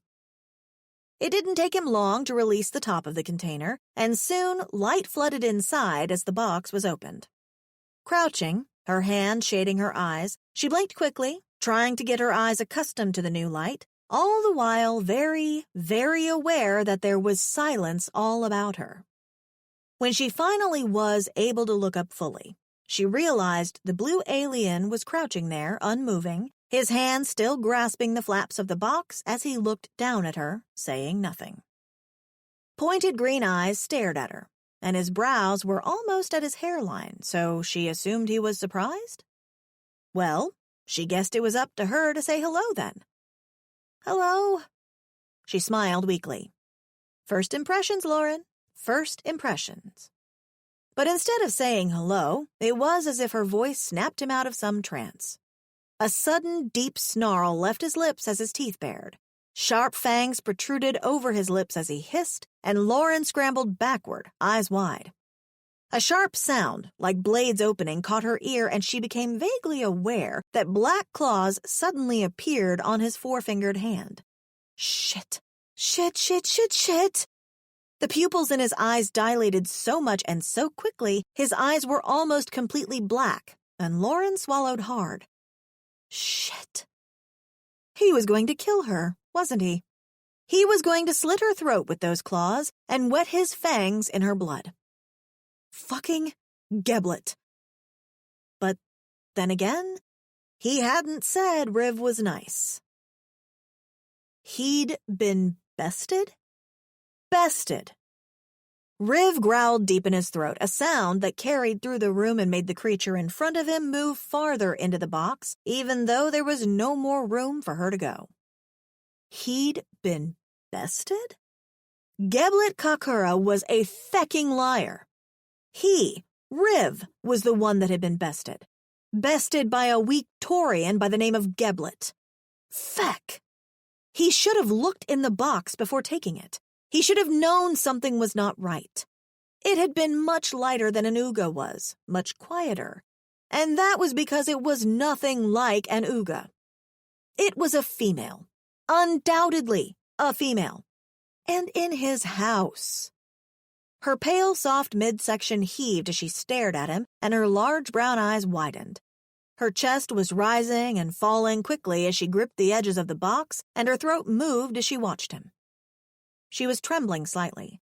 He could see the mop of light-colored strands that hung from her head shaking as she looked at him. The tiny bump on her face, that was her nose, flared at the edges as she inhaled deeply, her small mouth forming a thin line after a few seconds. Another growl rumbled low in his throat, and he watched as the female's brown eyes grew even larger. He was scaring her. He knew he was. He probably looked like he was about to pounce on her and snap her neck. He wanted to snap someone's neck, but it wasn't hers. Geblet Kakura's, preferably. Every muscle in his being was tense, anger boiling beneath. If he could see himself, he knew what he'd see. A large, threatening male. It's what most beings saw when they looked at him, and so far, this persona had served him well. But the utter fear in the female's eyes as she stared at him only made him growl again in anger. Chest heaving, the female's eyes darted from him around the room to land on his blaster. She wouldn't dare. Gathering himself, he made to stand, only for the female to jump suddenly from her box, so suddenly he hadn't expected the movement, and within moments, she was at the table. Before he could even consider what she was about to do, he watched in shock as she lifted his blaster and pointed it right at him. His own weapon. Geblet Kakura was a liar. Not a very intelligent species, he'd said. Well, you wouldn't get one of his Ugas pulling a blaster on him any day. Within seconds of freeing this being, it was already threatening him. The female's breathing was coming hard as she watched him, her brown eyes still wide, and Riv let out a grunt of annoyance as he stood. He must have stood much faster than she'd expected, or maybe she was frightened because she was so small, for as he rose, she took a few steps back, her eyes moving up his frame to only get larger as they landed on his face. "Look," she spoke. Her voice caught him off guard. Or maybe it was that he hadn't heard the voice of a female in so long, for hers was like music. Soft like a caress, even though she'd hardened her voice to speak firmly to him. That one word stroked across his body, only making his annoyance grow. "I don't mean you any harm. I didn't ask for this either." What? She was speaking words, he assumed. The sounds didn't appear to just be random. The next time he saw Geblet, he was definitely going to snap his neck. "Put down the weapon." He could barely get the words through his gritted teeth. The female didn't budge. Maybe she couldn't understand him just as he couldn't understand her.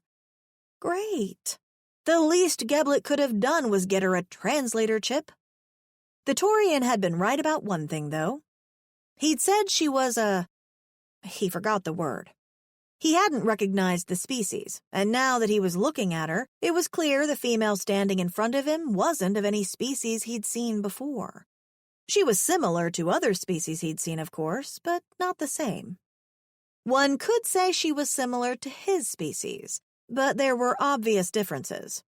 For one, she was pale all over, it seemed, and she wasn't carrying the horns that were a feature of the females of his kind. Taking a step toward her, he paused as she jerked the blaster in his direction. "Don't move until you tell me you aren't going to hurt me." A growl rumbled low in his chest. He could move across the room and take the weapon from her small hands within a second. He doubted she even knew how to use it. The safety was still on. But she looked so daring, pulling strength from her own bravery, that he paused and considered leaving her with the thing. Crossing his arms over his chest, he surveyed her, wondering what she was about to do next. She took a moment, watching him with eyes that were becoming less wide as the moments passed. Finally happy that he was no longer moving towards her, she let out a breath. "Okay, let's start again." 7.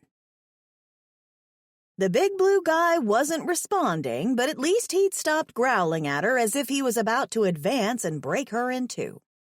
So far, this first impression wasn't going well. It wasn't going well at all. Lauren gripped the blaster in her hands, still pointing it at the male in front of her. The darn thing was heavy, and her arms were already protesting. This was what a year without proper exercise brought her, but she wasn't going to lower the weapon. Not when he still stood there as if ready to pounce, and not while his entire frame seemed to fill the small room. She doubted she could skirt around him and head for the door without him catching her. Wherever she ran, he would be there in a second. She reckoned the only reason he wasn't in front of her, snatching the blaster from her hands, was because she had it trained on him. That gave her the upper hand for a little while, at least until she could figure out how to calm him down enough so he wouldn't hurt her. She didn't even know how to use the damn blaster. He would find that out soon enough. For now, she had to play it smart. "You should sit, and I'll explain everything." She used the blaster to motion to the chair, but he didn't move. He didn't even turn his head to glance at it. Damn it. She wished he would at least say something. Instead, his mouth was curled with distaste as he glared at her. Shit. Clearing her throat, she continued. "We got off on the wrong foot. I'm not a threat." She glanced at the blaster. Well, it certainly wasn't helping with that point. Shaking away the thought, she continued. "I didn't ask to be here." "Well, you kinda did, Einstein. And it's obvious you don't want me here either. I completely understand that. But, and I know this is rich coming from an outcast you just met, I would like a chance. I could help out around here. I could even stay in the barn. That is, if you have a barn. You wouldn't even know I'm here. I won't stay long, just long enough for me to get my bearings. Then I'll be out of your hair. I promise." She paused. "Geblet said you were a nice guy." Okay, so that last part was a lie, but he didn't know that. As she waited for him to respond, the blaster making the muscles in her arms burn, she prayed he'd say something friendly, something that would reduce her fears, something agreeable. A sound of annoyance left his lips. "Fecking Geblet," he muttered. "Sit." Pushing the chair toward her with his boot, he turned and moved across the room, pulling a comm device from his pocket. Not the reaction she'd been looking for, but better than knocking the blaster from her hands and wringing her neck. Glancing at the chair, she bit her bottom lip nervously. She needed to sit. The blaster was too heavy. But she wouldn't. She wouldn't look very threatening sitting with the blaster, now would she? His back was turned to her as he pinged what she assumed was Geblet's number. A tone sounded, and then a click. A growl so deep it felt like it moved the air and brushed against the hairs on her skin left him as he pinged Geblet again. It took 3 more pings and 3 more tones before the comm device went hurtling through the air to smash against the far wall. Eyes wide, Lauren gulped. Shit. He was frickin' angry. Frickin' angry. She was going to have to bear the weight of this blaster if he turned on her. Edging a little farther backward, she only stopped when the back of her legs bumped into something soft. When that soft thing proceeded to lick her, she almost leaped from her skin as she jumped and yelped. Turning on the thing, she didn't know what she expected to see there, but she definitely didn't expect to see a plump little fur ball with small round eyes looking up at her. For a moment, she couldn't even determine if it was a real animal or not. It was literally a round ball of white fur, like wool, but with eyes. And it had definitely licked her. When the little fur ball blinked at her and proceeded to move, on legs she couldn't see because it was just so furry, Lauren's wide eyes followed it as it moved farther into the room straight toward the angry male. Her host was rigid as he watched the animal approach. Breath held as she waited to see what he would do. She was surprised when he bent and lifted the little fur ball, growling something underneath his breath as he walked directly toward her. Reflexively, she raised the blaster, only to hear him grunt as he passed her to move down a corridor to her right. The sound of a door opening and slamming shut echoed back into the room, and Lauren released her breath. She needed a plan. Glancing at the front door, she moved toward it. She could leave now, but where would she go? He had a perimeter barrier that looked like it would fry her if she got too close, and outside the farm there had been nothing except for the grassy plain. Letting the blaster sag in her tired arms, she began to pace. This was really, really a bad situation. She was stuck on a farm with a male that didn't want her there. What the hell was she going to do? A sound in the corridor had her raising the blaster once more, her shoulders rigid as she waited for Riv to appear. Soon he was standing in the room once more, his presence filling it so quickly it was difficult not to stare at him. Not that she would have let her eyes drift anywhere else anyway. His shoulders lifted and fell in a sigh as he crossed his arms and looked at her, his eyebrows diving toward his nose. His eyes were still dark, and they were boring into her. Lauren swallowed hard. "You ready to talk now?" No response. "Are you going to let me stay?" Still no response. "I won't be any trouble. I won't even eat that much, and anything I eat I'll find a way to pay you back for." At that moment, her stomach decided to grumble. So loud it was that it sounded as if she had a baby dragon roaring in her gut. From across the room, Riv's grumble followed her stomach's growl. His teeth bared and Lauren took a step back. Shit. "Hey, that was my stomach growling. I wasn't, challenging you or anything." For fuck's sake, she needed a plan. As her stomach growled again, she tried to tense her stomach muscles as if that would stop the sound. Not now. Not the right time at all. Stop challenging the man, you idiot organ. Riv snarled again. Damn it. This wasn't getting her anywhere. The blaster was also weighing her down, and she contemplated resting it on the table. Thinking about it, he didn't seem too bothered by the fact she was holding a weapon against him. He'd walked right by her to pick up the pom-pom on legs. That made up her mind. Moving forward with cautious steps, wary eyes cast his way, she rested the blaster on the table. Riv moved forward, his arms falling to his sides, and for a moment, she considered grabbing the blaster again. But he didn't move her way.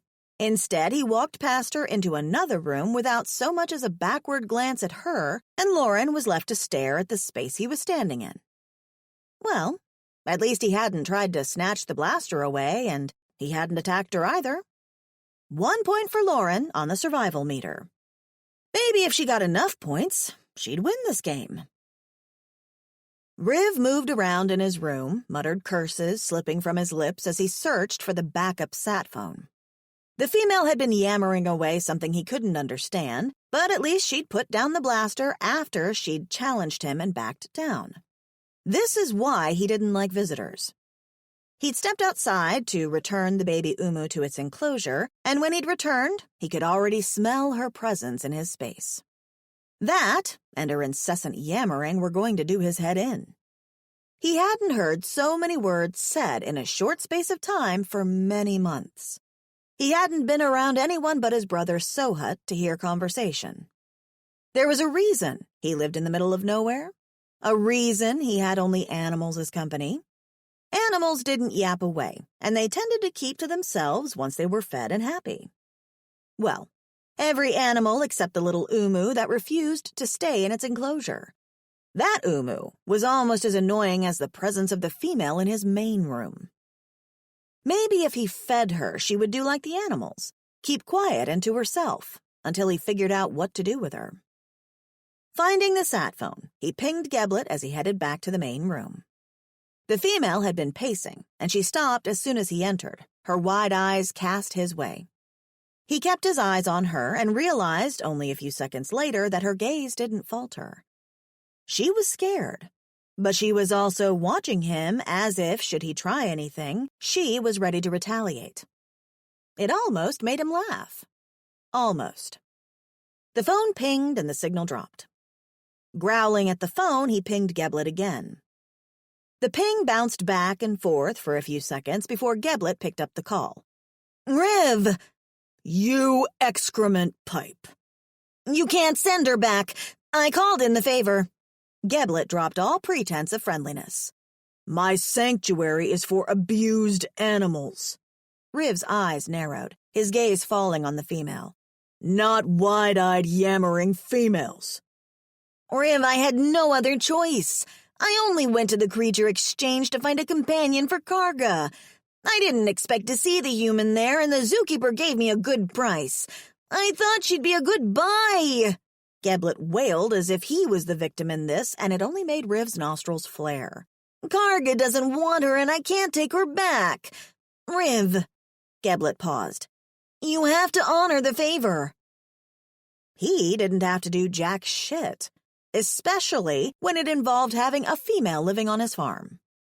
The only thing holding him back from demanding that Geblet return and take her away was the fact that he did owe Geblet a favor. Fecking hell. Pulling out one of the hover chairs by the table, he sat on it as he ended the call. He set the sat phone down and crossed his arms, his eyes on the female. She was standing in the corner like a scared umu.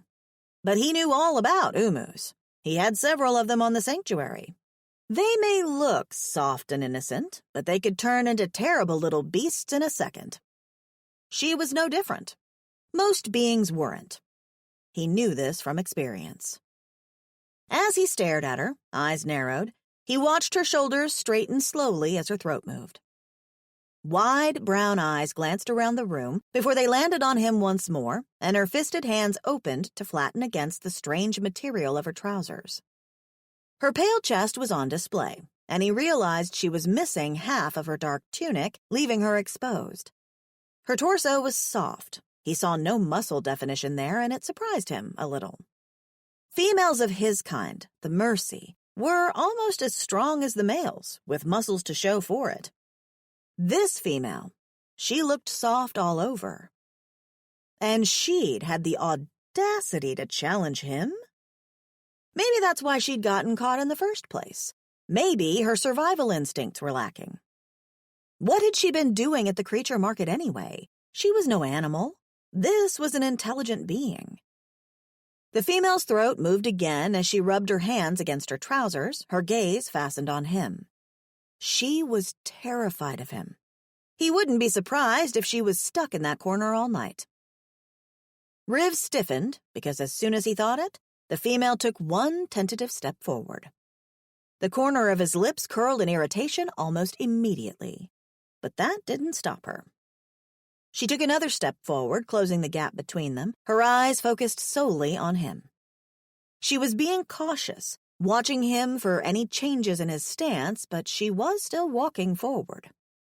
That made him outright growl in her direction. She paused at that, her eyes widening a little, and he waited to see what she would do. Instead of running back to the corner, the female took another step forward till she was by the chair on the other side of the table. Her throat moved once more as she took a seat in front of him. Now she sat looking at him, and he realized that she was studying him as much as he was studying her. She was either brave or foolish. Pity she wouldn't be around long enough for him to find out. she said, and his ears, normally flat against the sides of his head, pricked. She was going to start yammering again, wasn't she?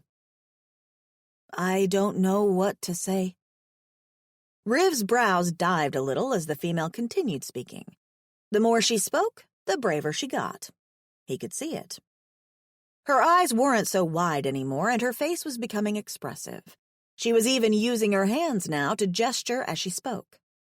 He let her natter on, his gaze on her face the entire time. He had no idea what she was talking about, and he didn't really care. He could admit, though, that she came from a strange species. Every time she opened her mouth, her flat teeth showed. She had no fangs, and all of her teeth looked incredibly blunt. How did she defend herself? He had to assume her species survived mostly on fluids and did not rely on their teeth for tearing into food. It didn't look as if she had claws either. Her nails were short and looked uneven, as if she'd used those blunt teeth of hers to grind them off.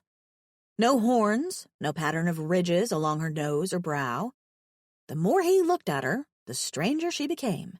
What do you think about that? She was looking at him with an expectant expression, as if she wanted something, and another growl rumbled in his throat. Blinking at him, her eyes widened just a little, but then her mouth spread, her lips twisting upward to show her teeth. White, flat teeth were bared at him in a display of obvious aggression, and Riv stood from the hoverchair so fast the thing almost lost buoyancy. He didn't know what to make of it. She had no fangs to challenge with, yet her teeth were bared. It was so ridiculous it was almost unbelievable. He reacted the only way he knew how. Slamming his palms flat against the table, he leaned in so he was face to face with her, a snarl on his own lips. Wide eyes blinked back at him, and her challenge died as the color drained from her face.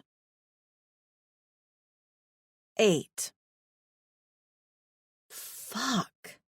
This guy Riv was intense. Lauren swallowed hard. He was so close, she didn't even dare move. Don't grin. Never grin. And don't let your stomach growl. Good thing she'd had a year with nothing to do but watch and learn from the many aliens that passed by her terrarium. But she could have done with Geblet giving her a heads up about this guy. She already had enough disadvantages as it was. Lauren fought to keep her breathing level as she waited for Riv to back away. She was pretty sure he could rip her throat out with those fangs he was bearing so close to her face.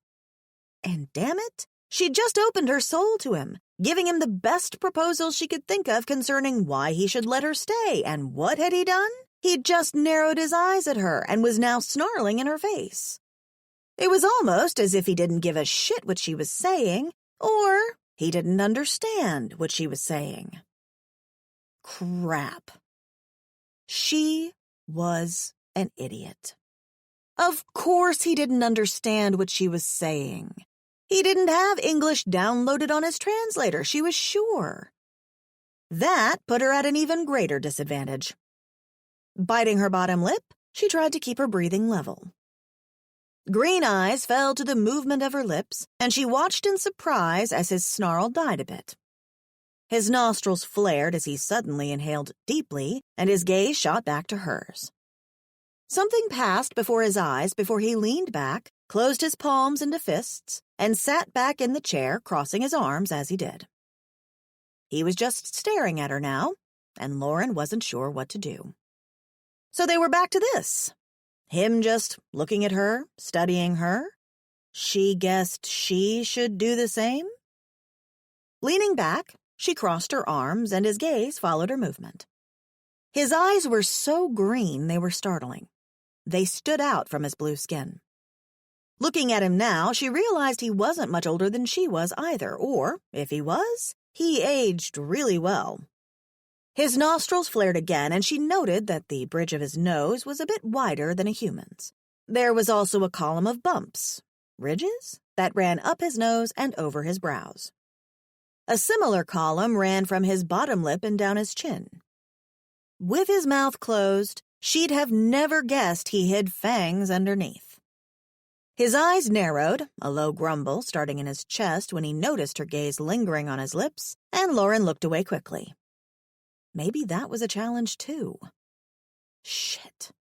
She was in deep trouble, wasn't she? They sat there for many moments, with him just staring at her, until his shoulder heaved in a sigh, and he stared at the device he'd used to call Geblet. For a second, he gripped the device, and she wondered if he was going to throw it against a wall like the other one. But he didn't. Instead, his gaze rose to hers, and again she was arrested by his eyes. He wasn't snarling now, just looking at her as if wondering what to do with her. She hadn't settled enough to realize it before, but he was handsome, and that was saying something. Since she'd been taken, she hadn't noticed any handsome aliens. Attraction hadn't been on her mind. It wasn't on her mind now, so she didn't know where the thought came from, but he was handsome, in a dangerous, forbidden kind of way. "You kind of remind me of that guy in Avatar," she said, breaking the silence. "Well, you're not very similar. You're just both blue." She paused. "Was that a bit insensitive? I shouldn't have said that.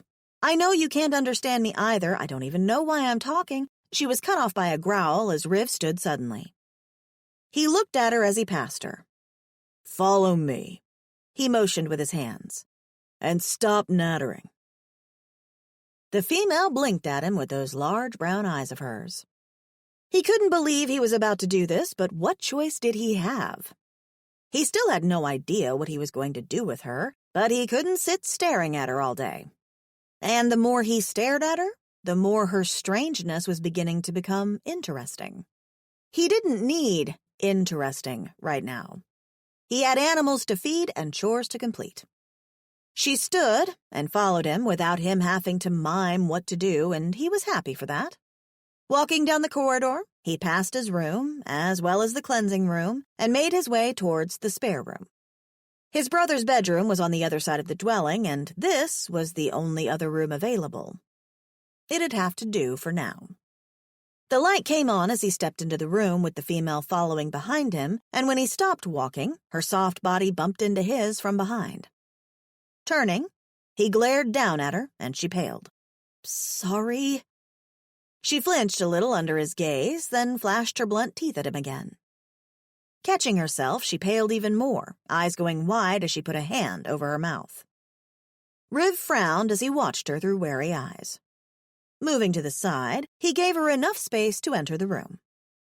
Her eyes grew even larger as she looked inside. Her gaze moved over the elevated sleeping cushion, to the chest in the corner, and to the window that looked outside. When she turned back to him, she was smiling, her eyes glassy. Riv glanced around the room. There wasn't anything special about it. Not that if she'd complained, he'd have changed anything. She was lucky he didn't drop all he had to do and take her back to Geblet, because he'd been very fecking close to doing so. The female wrapped her arms around her bare torso, and he assumed she was cold. Never mind. The room would adjust to a temperature that suited her soon enough now that there was a being inside it. As she moved farther into the room, his gaze followed her. Her light hair hung over her shoulders, hiding her face and neck from his view. "This is nice and unexpected," the female said, turning. Big brown eyes met his. "Thank you." A brilliant smile split her face and made him stiffen. It transformed her features so much his eyes narrowed to slits. When panic and fear were replaced by happiness, those large brown eyes of hers became entrancing, making her beautiful to look at. Riv's nostrils flared. Beautiful females were the most deceiving things in the galaxy. All the more reason she had to leave. Turning on his heels and without a backward glance, he stormed down the corridor and left the dwelling. He needed to sort out his head. She didn't come after him. She was learning quickly. He'd given her a room to stay in, and he hoped she stayed in it. He'd prefer to be alone till he decided what he was going to do. But he knew without much consideration that there was only one option. He had to return her to Geblet and be in the Taurians' debt once more. Stepping into the warm sunshine, the door slammed behind him, and a nosy Tilgren lifted its long neck to look over the fence of its enclosure. "What?" Riv snarled, and the Tilgren lowered its head once more. Brows set in a frown, he headed around the back of the building toward the Ugas grazing there. He needed to feed them, clean their pen, and give them water before the day ended. This was a bad day for Geblet to turn up. If he didn't have so much to do, he'd have taken the time to return the female to the Taurian, but he couldn't. It would have to wait till tomorrow, or even possibly the next day. He only hoped she understood enough to get that he wanted her to stay inside and out of his way while he tended to his animals.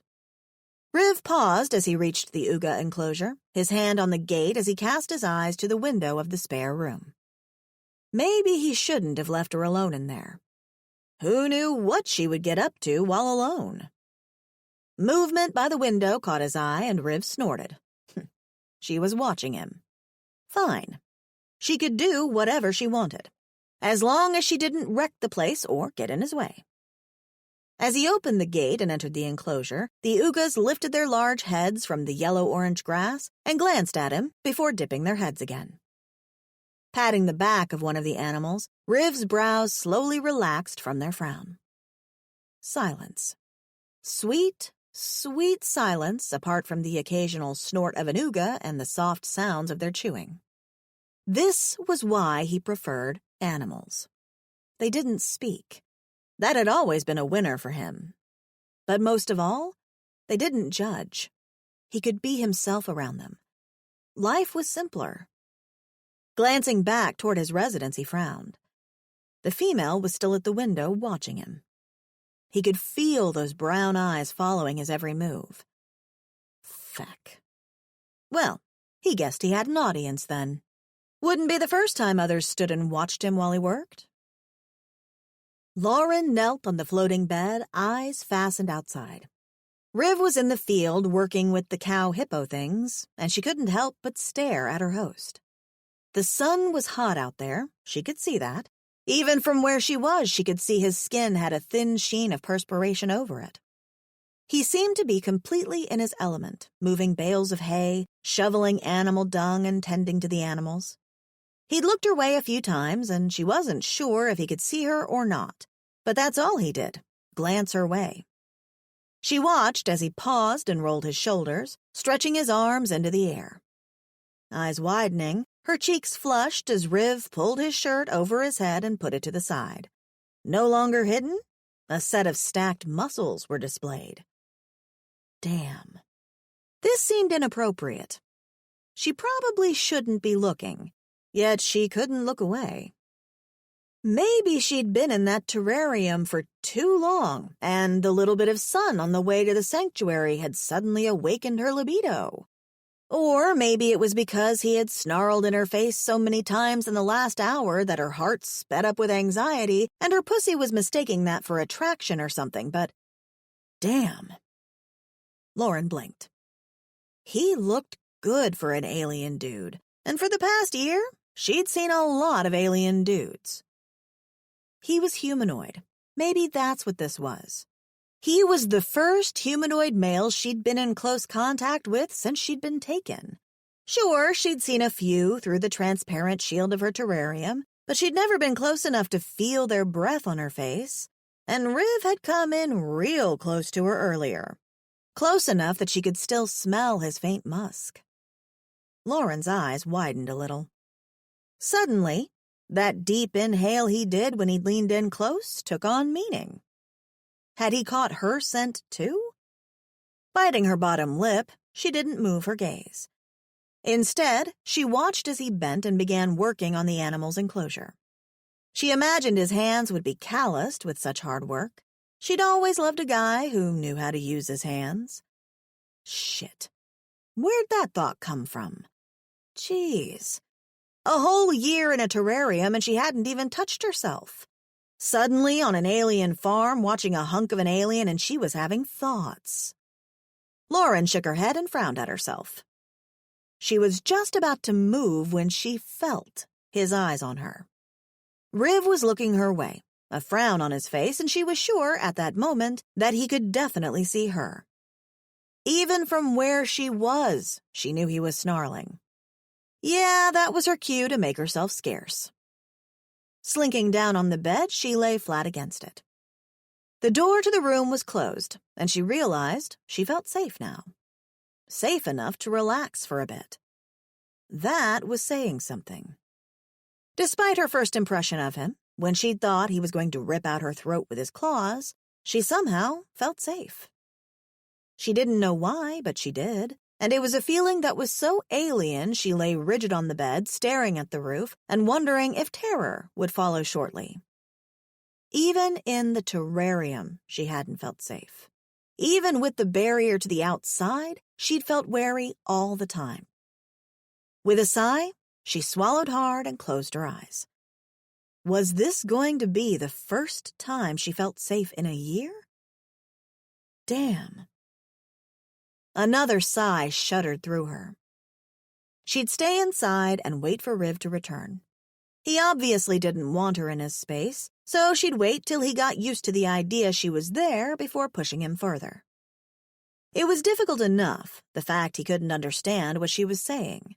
She had to be careful to not piss him off before she could find a way to communicate with him better. 9.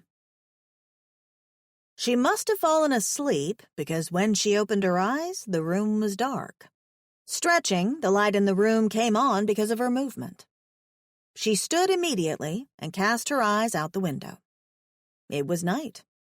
It was very unlike her to fall asleep so early in the day. She'd gotten used to staying awake until the zoo closed and faces were no longer peering into her terrarium. For her to fall asleep without forcing herself to?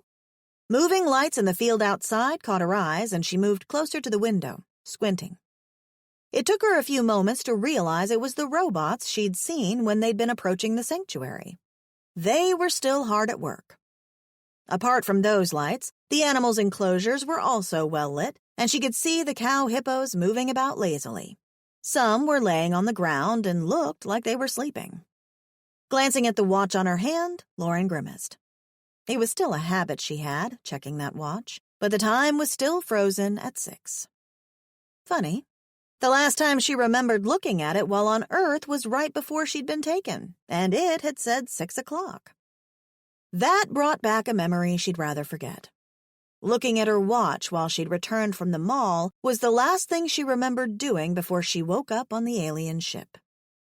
It wasn't something she liked thinking about. As she let her shoulders fall in a sigh, a deep boom that seemed to shake the very room echoed outside her door. Spinning around, wide-eyed, she almost jumped out of her skin. She expected to see a monster standing there, but the door was still closed. Had she imagined it? She didn't really know. Spending a year all alone was like living in solitary confinement. Her imagination had run wild a few times.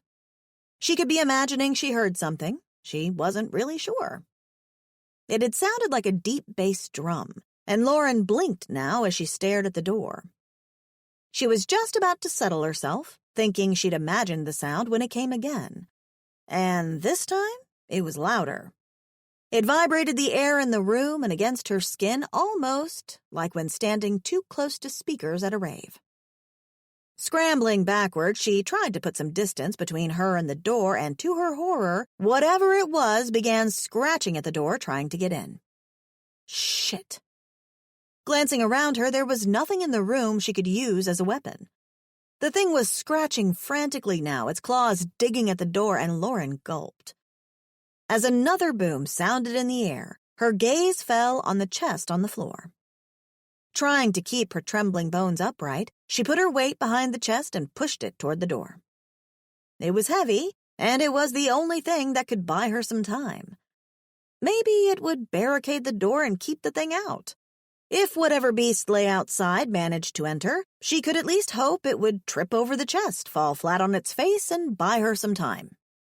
As if the thing could smell her now that she was closer to the door, another loud boom erupted before renewed scratching.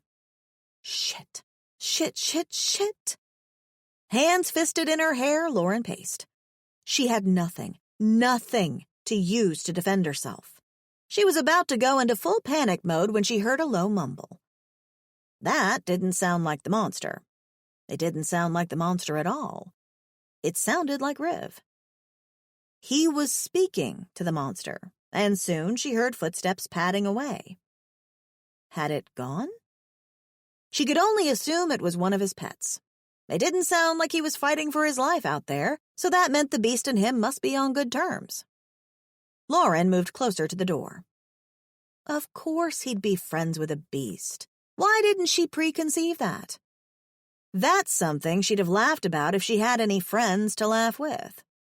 And if you laughed to yourself, people, even aliens, tended to think you're crazy. She was so alone. Resting her ear against the door, she tried to pick up any sounds. There were none, but for a reason she couldn't determine, she remained plastered against the door. Call her strange, but it didn't feel like she was alone when she did that. Riv leaned against the door to the room he'd left the female in. He hadn't seen her since earlier that evening when she'd been watching him through the window, and for some reason, he was interested to know what she'd been doing all that time.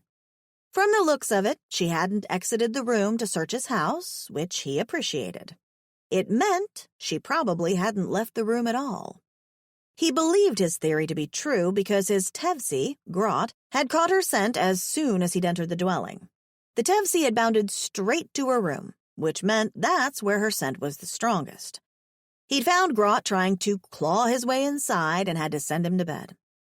Leaning against the door now, Riv placed an ear against it and listened. He couldn't hear a thing. There was no way she was sleeping after the racket Grot had made. But if she was, that made his dark cycle easier. It meant not seeing her till the next light cycle. Pleased with that, he was about to walk away when something terrible happened. He didn't know if he pressed the panel that opened the door by accident, or if she'd opened it on her end. But the next thing he knew was that the door slid open and the human was standing right there. Not only was she standing there, but she must have lost her balance or something because she was suddenly falling against him. As she made contact with his chest, a soft exclamation left her lips. His arms went around her immediately out of pure instinct to stop her from falling, and the shock of it made his eyes widen to meet hers. She was cradled against him, her soft figure pressed against his hard one, as they both froze, staring at each other. She recovered first, regaining her balance and righting herself, and with that movement, he pulled his arms away from her. She was saying something, which he assumed was an apology of some kind, judging from her tone, but it sounded far, far away in the background. Even if he could understand her words, he wasn't listening. Couldn't listen. That one touch. The feel of someone against him. Swallowing hard, he blinked a few times to focus. She finished speaking, her brown eyes hitting him with deep consternation, and he wasn't sure what he should do. So he did nothing.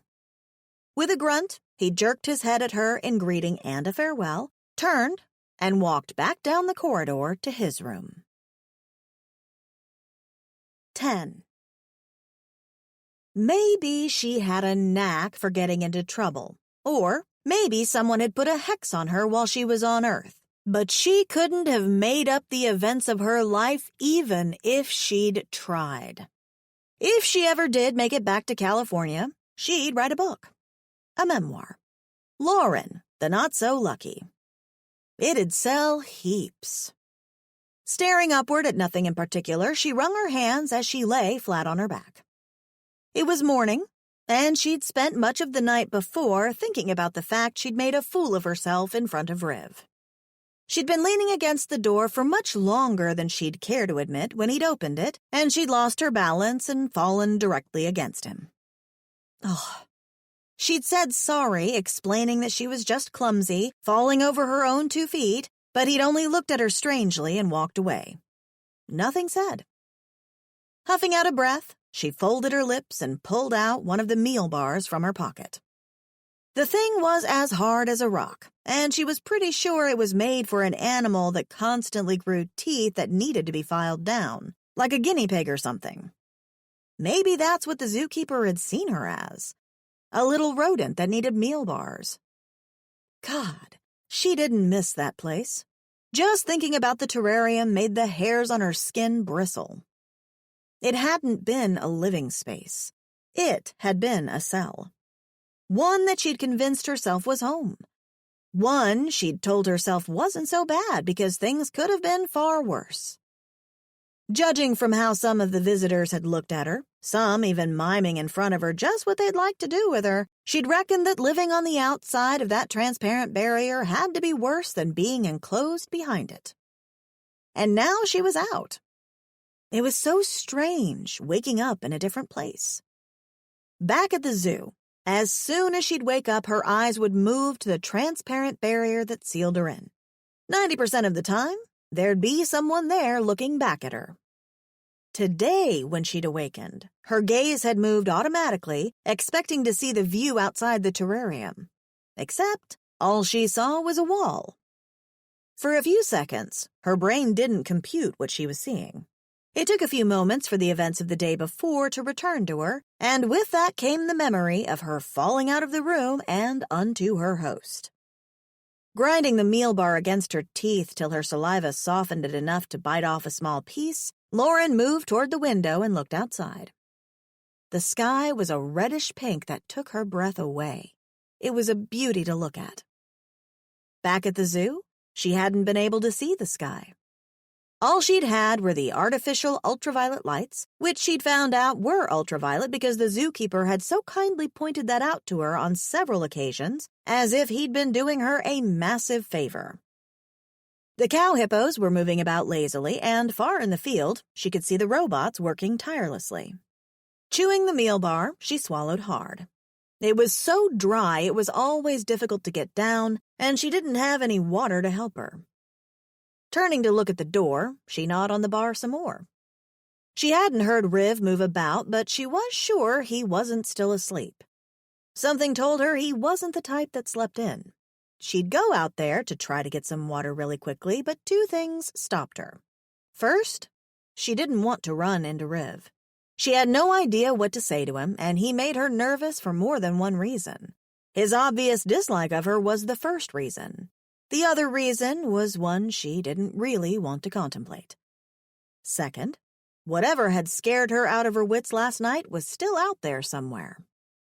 There was no way that loud booming from the night before hadn't been coming from some huge animal, and she'd rather not meet it, even though it had sounded like it really wanted to meet her.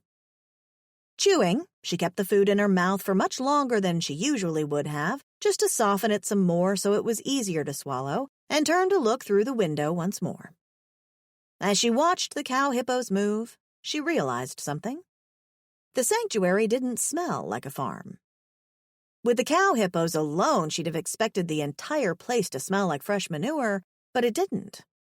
As a matter of fact, there was no smell at all. She was mulling over this without much interest when movement by the side of one building caught her eye. Riv came into view, a large sack that looked quite heavy flung over one shoulder. He walked over to the cow hippos and opened their pen before moving inside and setting the sack down. Flipping something from his trousers, he cut the sack open, and the animals all lifted their heads at the same time. In a mini-stampede, they all headed to the sack, fighting each other to get mouthfuls of whatever was inside. Greedy bastards. A smile tugged at her lips before her gaze drifted back to Riv. He was moving to a corner of the cage to one of the animals that hadn't joined the stampede, and she had to stand on tiptoes to get a better view of what he was doing. She watched as he knelt and placed a hand on the cow hippo's side in a touch that was so surprisingly gentle, her eyebrows shot up toward her hairline. The way he behaved gruffly, he didn't give the impression he had any compassion within him, but obviously, looks were deceiving. He was frowning, she could see, even from where she was, as he touched the animal's leg. As he lifted the limb gently, the animal tried to kick him with the other leg, but he didn't react. His entire focus was on the leg he was holding. It looked like it was injured, because he set the limb down lightly and stood with his hands bracing his hips as he frowned down at the animal. He was wearing a shirt today, and with that realization came a little thread of disappointment, followed by her nictating as she wondered who sewed that thread there. It wasn't till she focused again that she realized her host was no longer frowning down at the animal. Now he was frowning in her direction. Lauren's eyes widened as their gazes locked. Shit. She ducked. And as she ducked out of view, crouching below the window, she wondered what the hell was wrong with her. Why was she hiding? But even as she asked herself this, she didn't dare stand and look out the window again. Doing so felt like she was doing something wrong, as if she was spying on him or something. It took a few long moments for her to berate herself enough to lift her head and look out the window once more. But when her gaze moved back to the spot he'd been standing, she realized he was no longer there. Letting out a breath, Lauren frowned at herself shortly after. She'd dealt with a disagreeable alien before, the zookeeper specifically. So why did this one make her so nervous? He didn't mind it, but it puzzled him a bit. He'd expected the female to leave the room, but she hadn't.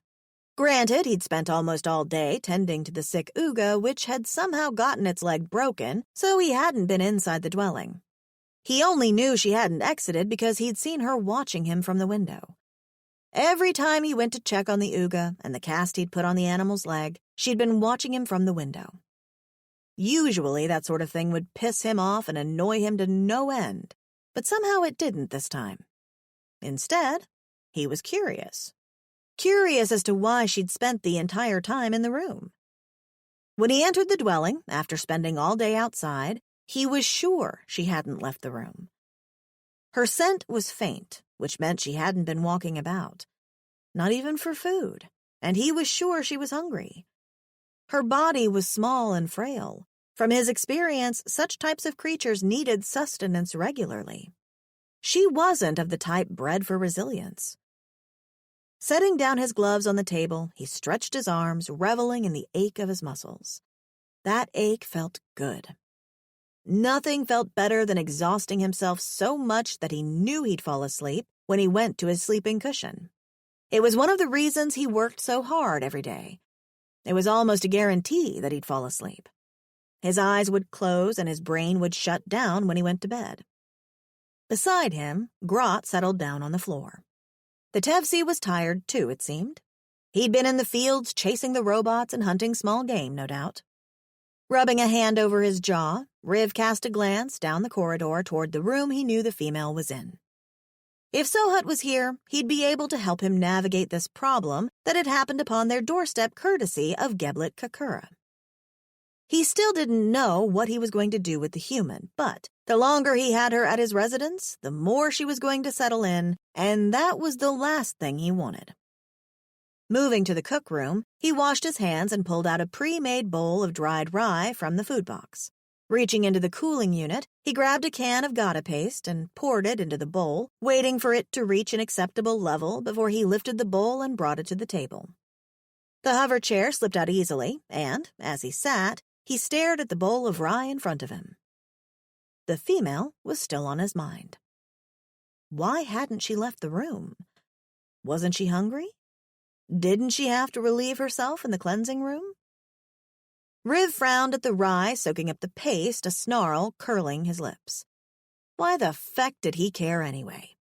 If she wanted to come out, she could come out. He didn't care as long as she stayed out of his way and didn't remind him of her existence. Lifting the bowl, he was about to put it at his lips when he paused. Why hadn't she come out, though? His frown deepened and he slammed the bowl on the table, almost spilling its contents. Feck. She was in his head. Memory of her body falling against his filled his mind, and Riv leaned back against the chair, flexing his fists. He'd caught her in his arms as if it had been the most natural thing to do. It had been such an alien feeling, holding someone so close, that he still didn't know what to make of it. Only that it had messed up his thoughts for the greater part of the dark cycle and for most of the day. Her body was unbelievably soft. It seemed as if she had no rough edges, only pure softness. Squeezing his eyes shut, He asked Roxu why on Hudo 3 did he send this being into his solitude to disrupt it. He couldn't even eat a bowl of rye without wondering about her. She was distracting, and he didn't need distractions. He'd said it before, and he'd say it again for as many times as it took for the universe to listen.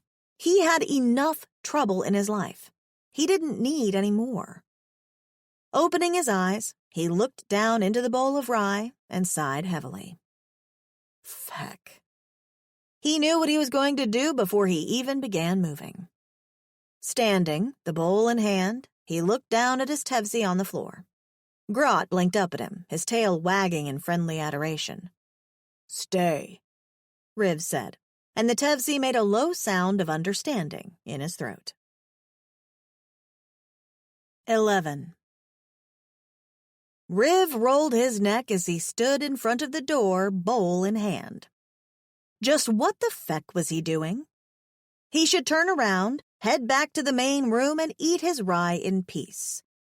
Yet... Slamming a hand against the locking panel, the door slid open with a hiss. Wide brown eyes flew to the door and met his immediately. She was sitting halfway up, as if she'd been resting on the sleeping cushion, and her shoulders stiffened when she saw him standing there. Riv resisted the urge to set the bowl down and walk away. The only reason he didn't do that was because he'd have to return for it later. She'd placed the chest in the middle of the entryway, and he had to step over it to enter. Eyes moving over her quickly, he didn't see any physical ailments. She looked the same as she did the day before, unless she was ill and didn't show it outwardly. He knew animals like that. Animals that hid ailments because they were scared exposing such weakness would surely lead to their exclusion. If that was the case, he reckoned she belonged to some species of pack animal. Being the weakest in the pack was usually seen as a liability. If she was ill, that would explain why she'd stayed in the room the entire day. Watching her now, a weak smile spread her lips as her eyebrows lifted a little and her eyes fastened on the bowl in his hands. Her small pink tongue exited to wet her lips before her eyes met his again. Riv's eyes narrowed slightly. Eat. He thrust the bowl toward her, and she paused for a second before throwing her legs over the side of the sleeping cushion and sitting upright. She took the bowl from his hand and stared at the contents. Cereal? Riv's eyes narrowed a little more as he stepped back and leaned against the wall watching her. Guess so. She blinked at him and smiled a little more. No sepundo. Then she shrugged and brought the bowl to her lips. Riv tilted his head a little as he watched her, a frown materializing on his brow as he studied her. She took a tiny sip, and for a moment, she froze. For that moment, he thought she didn't like how the food tasted, but then her eyes flew to his. There was such growing awe there that it surprised him, and his frown disappeared immediately. The female's face lit up, her mouth falling open.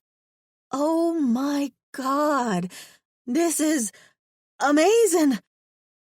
Her glee caught him off guard as she bared her teeth in a seriously confusing challenge before bringing the bowl to her lips and taking a huge gulp of the rye. Riv stood dumbstruck as the female ate. He'd never seen someone guzzle rye so fast. Not even Sohut could do that. It didn't even look as if she paused to chew. She ate like this for a few moments before she froze again and looked over at him. Wide brown eyes blinked at him before she lowered the bowl slowly. Sorry, was this for both of us? She stretched the half-full bowl toward him and jerked it a little as if she was offering him some of the food. Did you want some? Riv stared at her outstretched hand. He didn't know what to make of that. She was obviously hungry and needed to eat it all. You eat. He met her gaze, and she looked at him without a speck of fear before she smiled again and gulped down the rest of the meal. Wiping her mouth with the back of her hand, she smiled. The other hand moved to her midsection and rubbed the soft flesh there in a slow circular motion, a smile on her face. His gaze fastened there, at where her hand touched her skin, and he found himself staring, unable to look away. Thank you. You have no idea how good that was. No idea what she was saying, but she looked far too pleased about this. Pleased wasn't what he'd been going for. Feck. He had no idea what he'd been going for.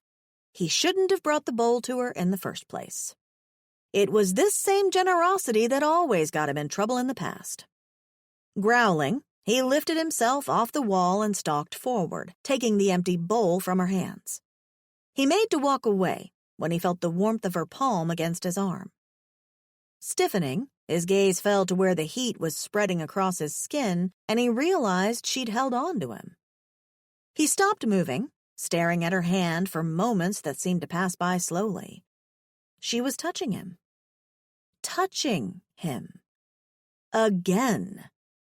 The one sense he'd denied himself of for so long was now something he'd received twice in such a short space of time.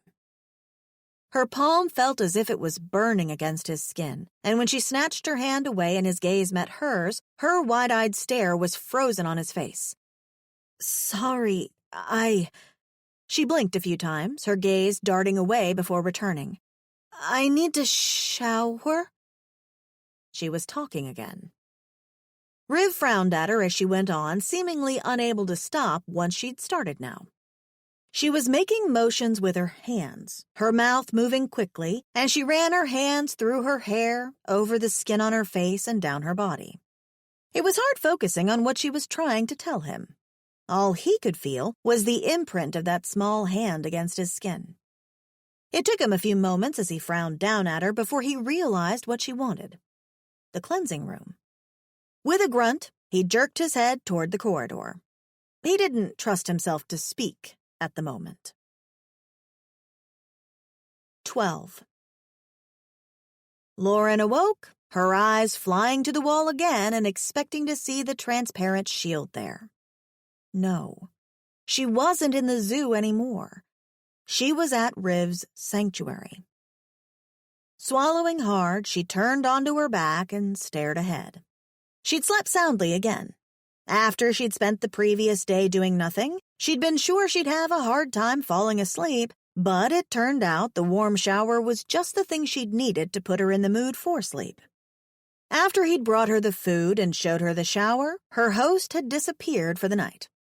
She could still remember how he'd stood there and watched her eat, a look of surprise and something else she couldn't determine in his eyes. At first, she'd felt self-conscious, but the taste of real food had been too divine to resist. It had been filling, that meal, because even now she wasn't hungry. Rising, she cast her gaze out the window. There were the cow hippos grazing again, and the beautiful clear sky above, the sunrise casting a reddish tint over the pink. Off in the distance, she couldn't see the robots anymore. Maybe they had moved to another section of the farm. But that wasn't what she was really looking for. Her gaze flicked over the sanctuary in search of a hint of blue. She saw him for a second before he disappeared behind one of the buildings. The rest of the day went like this. Now and then she caught glimpses of him, but for the most part, Riv was out of sight. When the sun finally left the sky, Riv entered her room with a bowl of food. He said nothing, and she wasn't sure what she should say. Whenever she opened her mouth to talk, the growing irritation on his face was almost comical. Still, he said nothing. He just watched her as she ate with those piercing eyes of his. For the next day, and the next, the same thing happened. She'd watch him work through the window, and in the evenings he'd come to her room with a bowl of food, staring at her as she ate and then leaving for the rest of the night. Now, Lauren settled on the bed when the sun was almost in the middle of the sky, her bottom lip between her teeth. Wasn't she a free woman? She wasn't in the terrarium anymore. She was no longer at the zoo. But it sure felt as if she was in captivity, being stuck in the room. Not that he'd explicitly said she should stay in there. It had been her choice not to move. That, and the fact the large animal she'd heard was somewhere out there. It hadn't come back to her door, but she could still remember the terror of the night when it came like the big bad wolf trying to get in. Gulping, she decided she needed to be brave and step out of the room. If she was ever going to regain her independence, she needed to take the first step. Lauren moved to the window to look out again before her gaze shifted to the door. She was going to do it. Pressing the panel on the wall, the door hissed open to reveal the corridor, and Lauren froze, her ears perked for any sound. Nothing. As she stepped into the corridor, she stiffened and waited. Still nothing. Only the sound of the door hissing shut behind her. When she reached the main room, she paused again. There were piles of gadgets all over the place, even on the floor, and a thin layer of dust coated them all. Stepping over to some, her gaze moved over the items with mild interest. She had no idea what they were, but they looked old and out of use. She continued moving slowly around the room, looking at this and that, the only sound being her bare feet tapping the hard floor as she walked. When she reached another corridor on the other side of the room, Lauren paused again. There was a window and a door there, and she had to go on tiptoes to look out. When her glance out the window showed no big blue guy, her shoulders set as she moved toward the door.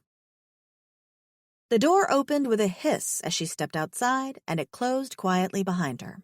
Outside was warm, surprisingly warmer than she'd thought it would be, and she looked up in wonder at the pink sky as she walked down the little path. A sound to her left had her freezing for a second before she saw what had made the noise. It was a tall animal with a neck so long it reminded her of a giraffe, except it was purple with a lighter pattern of purple circles across its skin. Its head was shaped like a brontosaurus's, and its large, round eyes blinked at her. For a moment, she wasn't sure what to do. Should she run? Would it try to bite her? But when the animal dipped its head and licked her right from her waist to her head, she found herself sputtering out a laugh. Ew, thanks, big guy. She wiped the saliva from her face. Guess that's you saying hello? The large animal looked down at her from its elevated neck. Guess you don't speak much. She eyed the beast. A bit like your owner, then. The animal dipped its head once more, and Lauren stiffened. One lick was enough. But it didn't lick her again. Instead, it rubbed its head against her side. Tentatively, Lauren reached a hand out and petted the animal. Its skin was like leather, and it let out a soft humming sound at her touch. She stood entranced by it as she petted it for a few minutes, amazed by how soft and calm such a huge creature was. It closed its large, dark, round eyes as she rubbed its head. I'm looking for your owner. Any idea where he is? She asked. As if it could understand her, the animal lifted its head and looked toward another set of buildings down the path. The large brown double doors of the building were open, and she could hear animal sounds inside. Patting the animal's head, Lauren smiled. Thanks, big guy. As she walked toward the building, the warm ground underneath the soles of her feet, she continued looking around. Now that she was outside, she could see the layout was much different from she'd expected it to be. It was more like a petting zoo than a farm. She had to pass several enclosures with animals she'd never seen before in her life, some she couldn't have even imagined, and there was a common theme with all of them. The enclosures were made in such a way it was easy to interact with the animals if she wanted to. And that meant the animals could also escape if they wanted to. Except they weren't escaping. In each enclosure, the animals all seemed happy, content. There was a lot of noise coming from the large brown building, and as she neared it, the noise level only increased. It sounded like whistling? It was the only way she could describe it in her head, a bit like a cacophony of whistles and weeks together. As she entered the building, she stopped in her tracks. In front of her was enclosure after enclosure of round, furry, woolly animals, just like the one that had licked her leg on that first day. The din was coming from the round animals, and farther into the building, she could see why. The big blue alien was there, opening what looked like a bag of grain. He was wearing his shades and face covering again, so she couldn't see his expression, but it seemed he was completely focused on pouring grain into the first enclosure. As he did, the round animals in that enclosure stopped screaming and raced to devour the grain. The same thing happened for the next enclosure and the next one. The animals were all so eager to get their food that the scene made a laugh bubble within her. As she moved to the enclosure closest to her, the animals within the space looked up at her, doing their weak whistle thing, no doubt demanding that she feed them too. Stretching down, she patted one of them on their furry head, and it paused for a second before whistling at her indignantly. It wanted food, not love. Lauren giggled, and a deep masculine rumble reached her ear. Looking up, she realized the noise in the barn had lowered considerably now that most of the animals were eating, and that Riv had finally become aware of her presence. And he didn't like that she was touching his animals? Raising her hands, she backed away from the enclosure, only for the little round animals to whistle weak even louder. Riv was glaring at her. She could feel it without even being able to see his eyes, and she could hear him curse as he moved toward the animals and gave them their grain. He said nothing to her as he continued feeding the others, and she kept out of his way, opting to just watch him instead. This close, it was hard not staring at him. His presence dominated the space, demanding that she keep him in her sight. She was so caught up watching him work that she didn't hear the deep rumble behind her. As the growl sounded again, this time much closer, a chill ran down her spine. Huge bass speakers. It was definitely a large, predatory animal of some kind. Eyes widening a little, she froze. Everything in her being told her not to move, and when the blue alien raised his head and looked her way, whatever he saw behind her had him freezing as well. "Fuck," she heard him mutter. "What is it?" she whispered. "It's something bad, isn't it?" She knew she should have stayed inside. Staying inside was what had kept her safe for a year. Bravery was not rewarded in this new life. The alien didn't reply. Instead, he stood, his arms outstretched, palms down. She knew what that meant. That was universal speak for don't fucking move. With the dark glasses, she wasn't sure if he was looking at her or at whatever was advancing behind her. Don't move, female. And then he cursed underneath his breath, muttering something to himself that sounded like him saying females were trouble.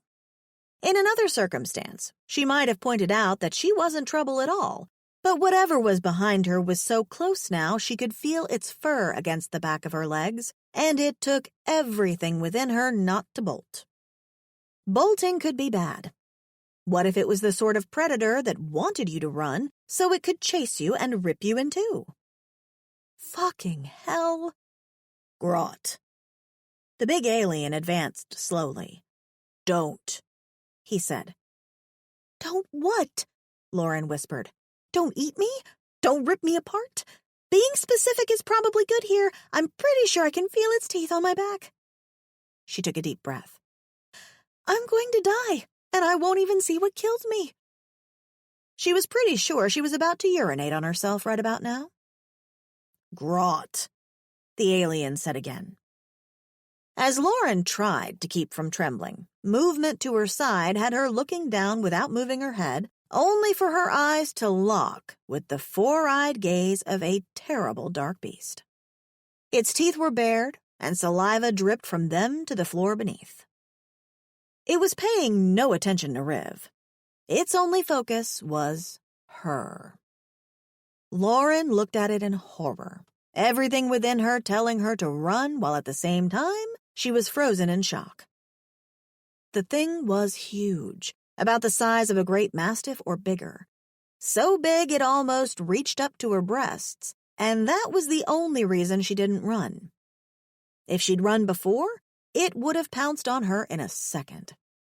It looked like a dog, a monster-sized one, only that its snout was a bit rounder than any dog's she'd ever seen, and its four eyes didn't help either. Long fangs protruded over its lower lip, and right now they were dripping with strings of saliva hanging from them. From what she could see, it had 4 legs and a shaggy dark coat. So black, it looked like a shadow demon. Did Riv call it Grot? It should have been named Demon from Hell instead. The animal sniffed her as it circled her, its eyes on her the entire time as she tried not to tremble. "Grot," Riv said again, his tone firm but reasoning. The way he called the thing was as if he was asking it nicely not to bite, but was pretty sure it would anyway. Shit. This was the animal she'd heard trying to break into her room. This was death come to meet her. As the animal circled her and came in front of her, she just had enough time to blink before the thing pounced on her. Its weight forced her underground, and the wind was knocked out of her as she landed on her back, the only saving grace being the fact that the ground was covered in thick blades of cut grass. Thanks to that, the fall hurt, but not as much as it would if the ground had been bare. A scream erupted from her as the animal opened its mouth over her head, its sharp teeth bared, and Lauren squeezed her eyes shut, knowing what was coming next. But it never came. One moment she was looking into the mouth of Death Dog, and the next, a thick, wet, velvety thing moved over her face. Confused, she opened her eyes as the animal's tongue descended on her once more. What? It was licking her? Was this some kind of pre-meal ritual? A sound of annoyance came from somewhere in front of her, and the animal was promptly hauled off. It took a few moments for her to swallow some air, enough so she could raise herself on her elbows. Still stunned, her gaze landed on the large animal. Now that it wasn't snarling and baring its teeth at her, it didn't look as terrifying. That wasn't to say it didn't still make her want to run. Her gaze moved to the alien standing beside the animal. Riv was holding the Death Dog by the scruff of its neck because, and in her retreating shock, it took her a few moments to realize this, the animal was still straining to get to her. Behind it, a shaggy tail wagged, and after a moment, its tongue hung from its mouth as it panted. My God, it was a dog. An alien dog. A very large alien dog, but probably the closest thing she'd find to a dog nonetheless. Finally finding the energy to stand, Lauren stared at the thing.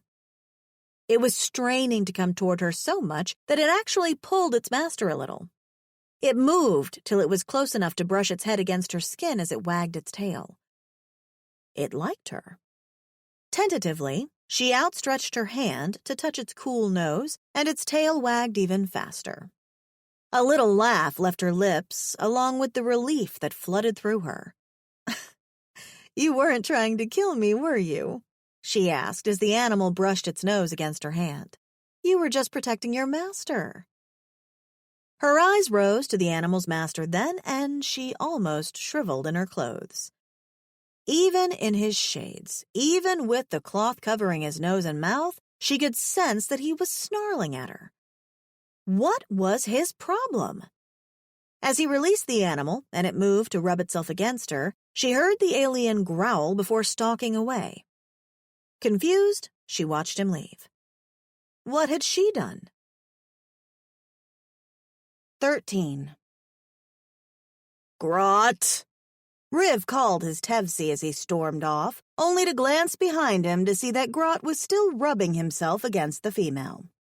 Another annoyed growl left his chest as he stalked from the Umu building.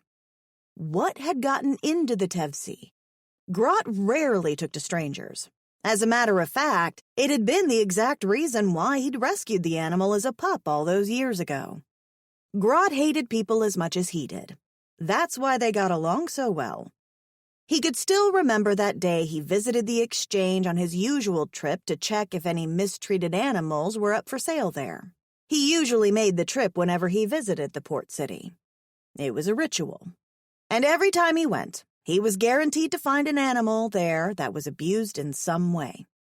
He couldn't save all of them, but at least he tried, and he would keep trying.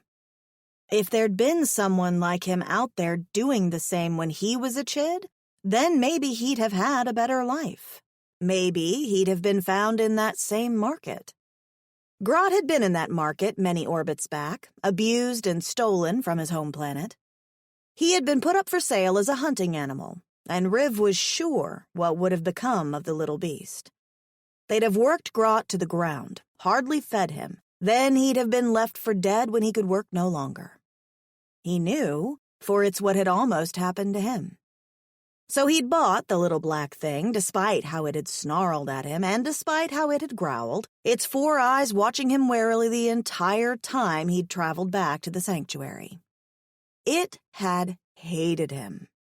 It took many turns for Grot to trust him, and once that trust had been established, the Tevzi never left his side.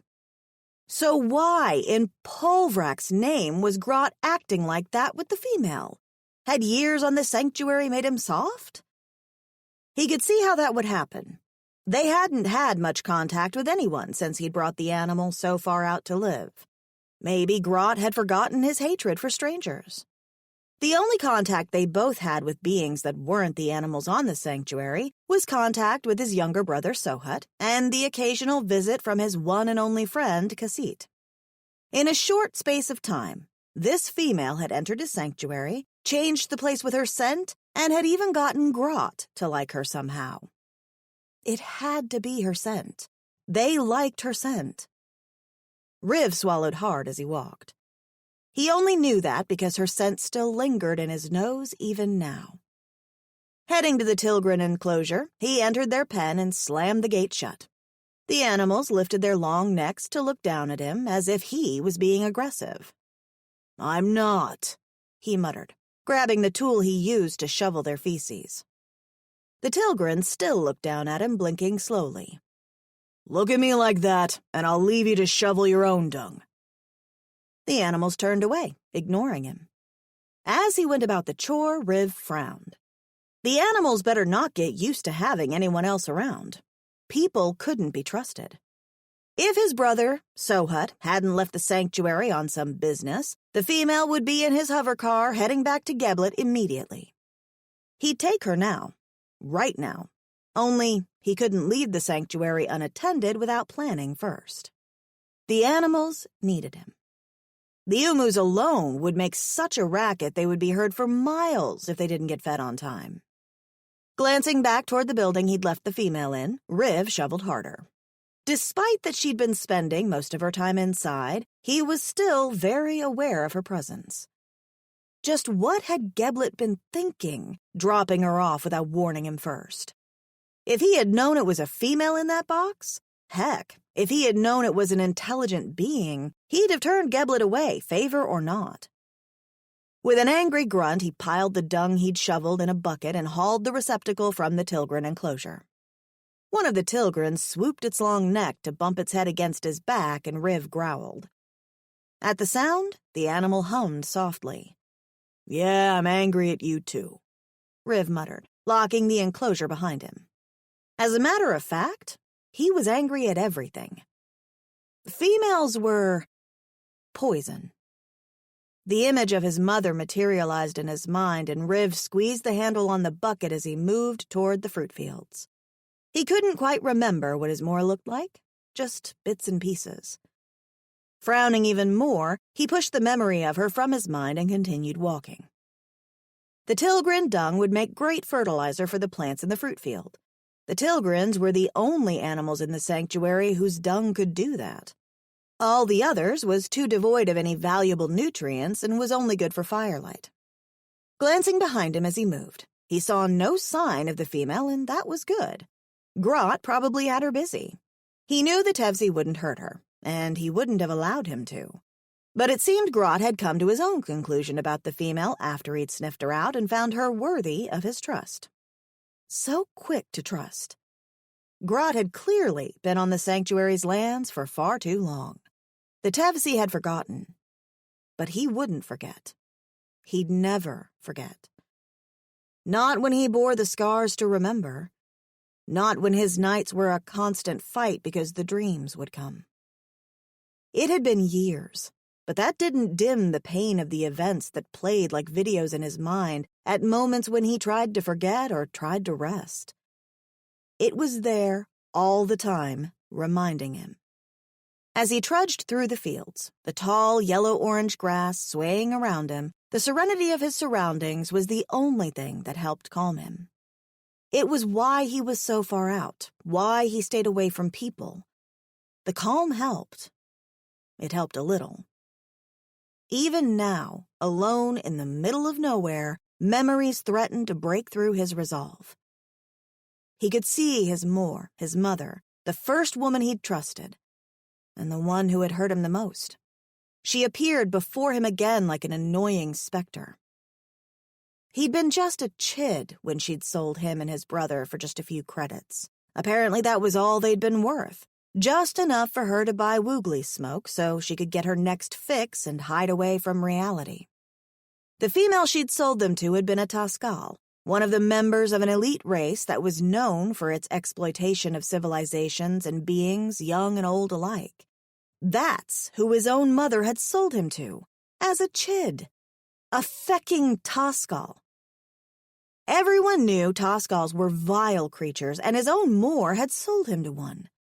He'd been hardly old enough to fend for himself, much less Sohut. The memory of those first few nights in the pits mining precious metals came back to him hard, and he tried to focus on spreading the Tilgren waste over the roots of his plants. The pits had been bad. A network of dark, damp caverns filled with the stink of excrement and sex. No adult, much less chid, should have been sent to work in such conditions. But even then, it was better than working for the Tascal female above ground. She'd have wanted him and Sohut in her bed. He'd known the only reason they'd been thrown in the pits to dig was because they'd been too young to fill her gaping cunt. It was a horrible realization for a chid, and an even more horrible one for a chid to live with. He'd kept it from his brother, kept most of the bad things away. At least, he'd tried. Just as he did then, he had to work and focus. He couldn't let the past consume him. Work, focus. He put the last of the Tilgren waste along the roots of the plants and lifted his gaze to the pink sky. He needed to get back to his animals. It was the only thing that would push the memories away. The animals always needed tending to, and that helped. It helped to keep his mind off things. It gave him peace and quiet in his own head. He loved the serenity, the solitude. It was his, and he owned it in his own space. Nothing could take that away from him. "Do you need any help?" Riv closed his eyes and took a deep breath. Nothing, except that. She could hear him inhale deeply, even as his shoulders stiffened. Damn, it was very clear he disliked her presence. After he'd left her in the barn with the huge death dog, she'd decided to wait it out there, but then she was pretty sure he was probably going to leave her there if she let him. She'd finally found him a long way off from the buildings in a field with large trees that looked laden with red and orange fruit. As she neared the trees, she realized the fruit had thick fur. They were the shape of peaches, some with fur redder than others, some with fur more orange than others, and some with fur that had a balance of both colors. He'd been shoveling some soft purple mush onto the roots of the trees, moving along the line as he did, unaware of her approach. She hadn't meant to creep up on him, but having no shoes, her steps had practically been silent on the soft ground. When it was clear he hadn't seen her approach, she'd finally decided to say something to him. "Do you need any help?" Now she stood watching him as he exhaled slowly. He'd snapped his head in her direction then, a growl rumbling through him.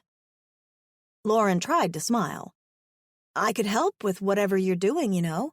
I don't have much experience, but I could help out anyway. I'm a fast learner. You won't know I'm here. I won't even get in your hair." Her gaze moved to his hair then, to the golden coils decorating some strands before her eyes settled on his face. Even with the cloth around his face, she could see his jaw working as he clenched his teeth. Instead of replying to her, he made a low growl before he moved off to another section of the trees, squeezing random fruits as he moved past. Lauren gulped and followed him. Behind her, the huge dark dog walked in her footsteps, almost as if it thought she was its new friend. Or plaything? She wasn't about to forget the way she'd been knocked backward by the animal. If it had wanted to shake her in its mouth like a chew toy, it could have. With that thought, she hastened her pace to catch up with the blue alien. He still hadn't said anything to her. He seemed to be ignoring her, actually. or at least trying his best to do so. The rigid set of his shoulders told her he was all too aware of her presence. She wasn't usually one to fill awkward silences, but she felt the need to say something. Maybe that need stemmed from not having anyone to talk to for a whole year. "You know, these look like peaches back where I'm from, though smaller," she said, her eyes on his back as she trailed behind him. "And without the fur." No response. "I can't think of any fruit that had fur. Sure, we had fruit with weird outer skin." She paused. "Like dragon fruit. That was kind of strange." No response. "Did you plant these?" With a grunt, he glanced back at her, his brows dipped behind his dark glasses. Okay, maybe she was talking too much. Moving over to the other row of trees, but careful she wouldn't lose sight of the alien, Lauren reached up and touched one of the fruits. The fur was unbelievably smooth. She could imagine this would make great bedding or mats of some sort. The fruit was hard when she squeezed it, so she moved to another tree down the line and did the same thing, following the actions of the alien in the row next to her. As they worked in silence, she could almost feel his eyes on her, but she kept her gaze on her task, whatever this task was. She assumed he was checking if any of the fruit was ripe, and by ripe she assumed the fruit would be soft when squeezed. It didn't take long before she found one that her fingers sunk into without breaking the skin. Elated, she squeezed the fruit again. "Hey, I think I found one." The death dog, Grot he'd called it, came closer and bumped her with its nose, and she was sure she heard a grumble in the next row. Looking his way, she found the alien was still moving down the row, ignoring her. I think I found one?" Her voice waned and her smile fell. She wasn't getting through to him. She could almost laugh at her circumstances. First, she'd been stuck behind a glass barrier with no one to speak to. Now she was outside that barrier, and she still had no one to speak to because the one being in her presence didn't want her there. Beside her, a loud boom vibrated through the air as Grot barked. It was such a deep sound, she stared at the animal, unable to comprehend how that sound could come from a living thing. Yeah, this was no chihuahua. But the sound caught the alien's attention. With a grumble underneath his breath, he moved over to where she stood, his blue hand grasping the fruit she was holding, barely brushing over her fingers before she let go. He paused as he squeezed the fruit, before snapping it from the tree and walking away. "Why, thank you, Lauren. You're welcome, sir," she murmured low as she followed him, but he continued on, either ignoring her or deciding not to respond. She was pretty sure he heard her, even if he couldn't understand what she'd said. As they left the field, her bare feet treading in the path he made through the grass with his boots, the death dog followed behind. A yawn made her mouth spread wide. She didn't know how she was tired when she'd spent the day doing nothing. She was more tired than she'd realized, actually. Maybe finally sleeping properly for 2 nights in a row had her body wanting to catch up on months of lost sleep. Looking upward, the sun was still high in the sky, though. Stifling back another yawn, she followed Riv.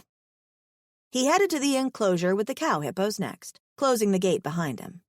When he turned to face her, his brows were still beneath his shades. Lauren fought back a smile. He was so grumpy. There was no reason to be irritable, especially in such good weather. He had no idea how lucky he was, living out on such a beautiful farm, free from aliens who wanted to rape or eat him. Compared to where she'd been, this was paradise. Leaning against the enclosure fence, the death dog settled by her, and she watched Riv work. He began shoveling uneaten hay and grain while the animals mostly ignored him. He moved with the efficiency of someone who knew exactly what they were doing. "So," she said, "you do all this work alone? No one to help you?" Riv paused and looked her way. His brows weren't beneath his shades now, but they were starting to go there the longer he looked her way. It was almost as if he'd gone into his head while working and forgotten she'd been watching him. "I couldn't do all this work alone. I sucked at doing anything manual. Not that I didn't try or anything." She paused. "I worked in a bank back on Earth. I was an investment banker. But I guess we were alike. A little." She smiled at him. "I farmed for great portfolios and interest rates. You farm for—" She tilted her head and shrugged. "I don't know what you farm for." Riv's brows were beneath his shades now, and she resisted a chuckle. She was talking too much. And the funny thing about it was that even though she knew he couldn't understand her, she couldn't stop speaking. A year without having anyone to speak to had been torture. She realized that now.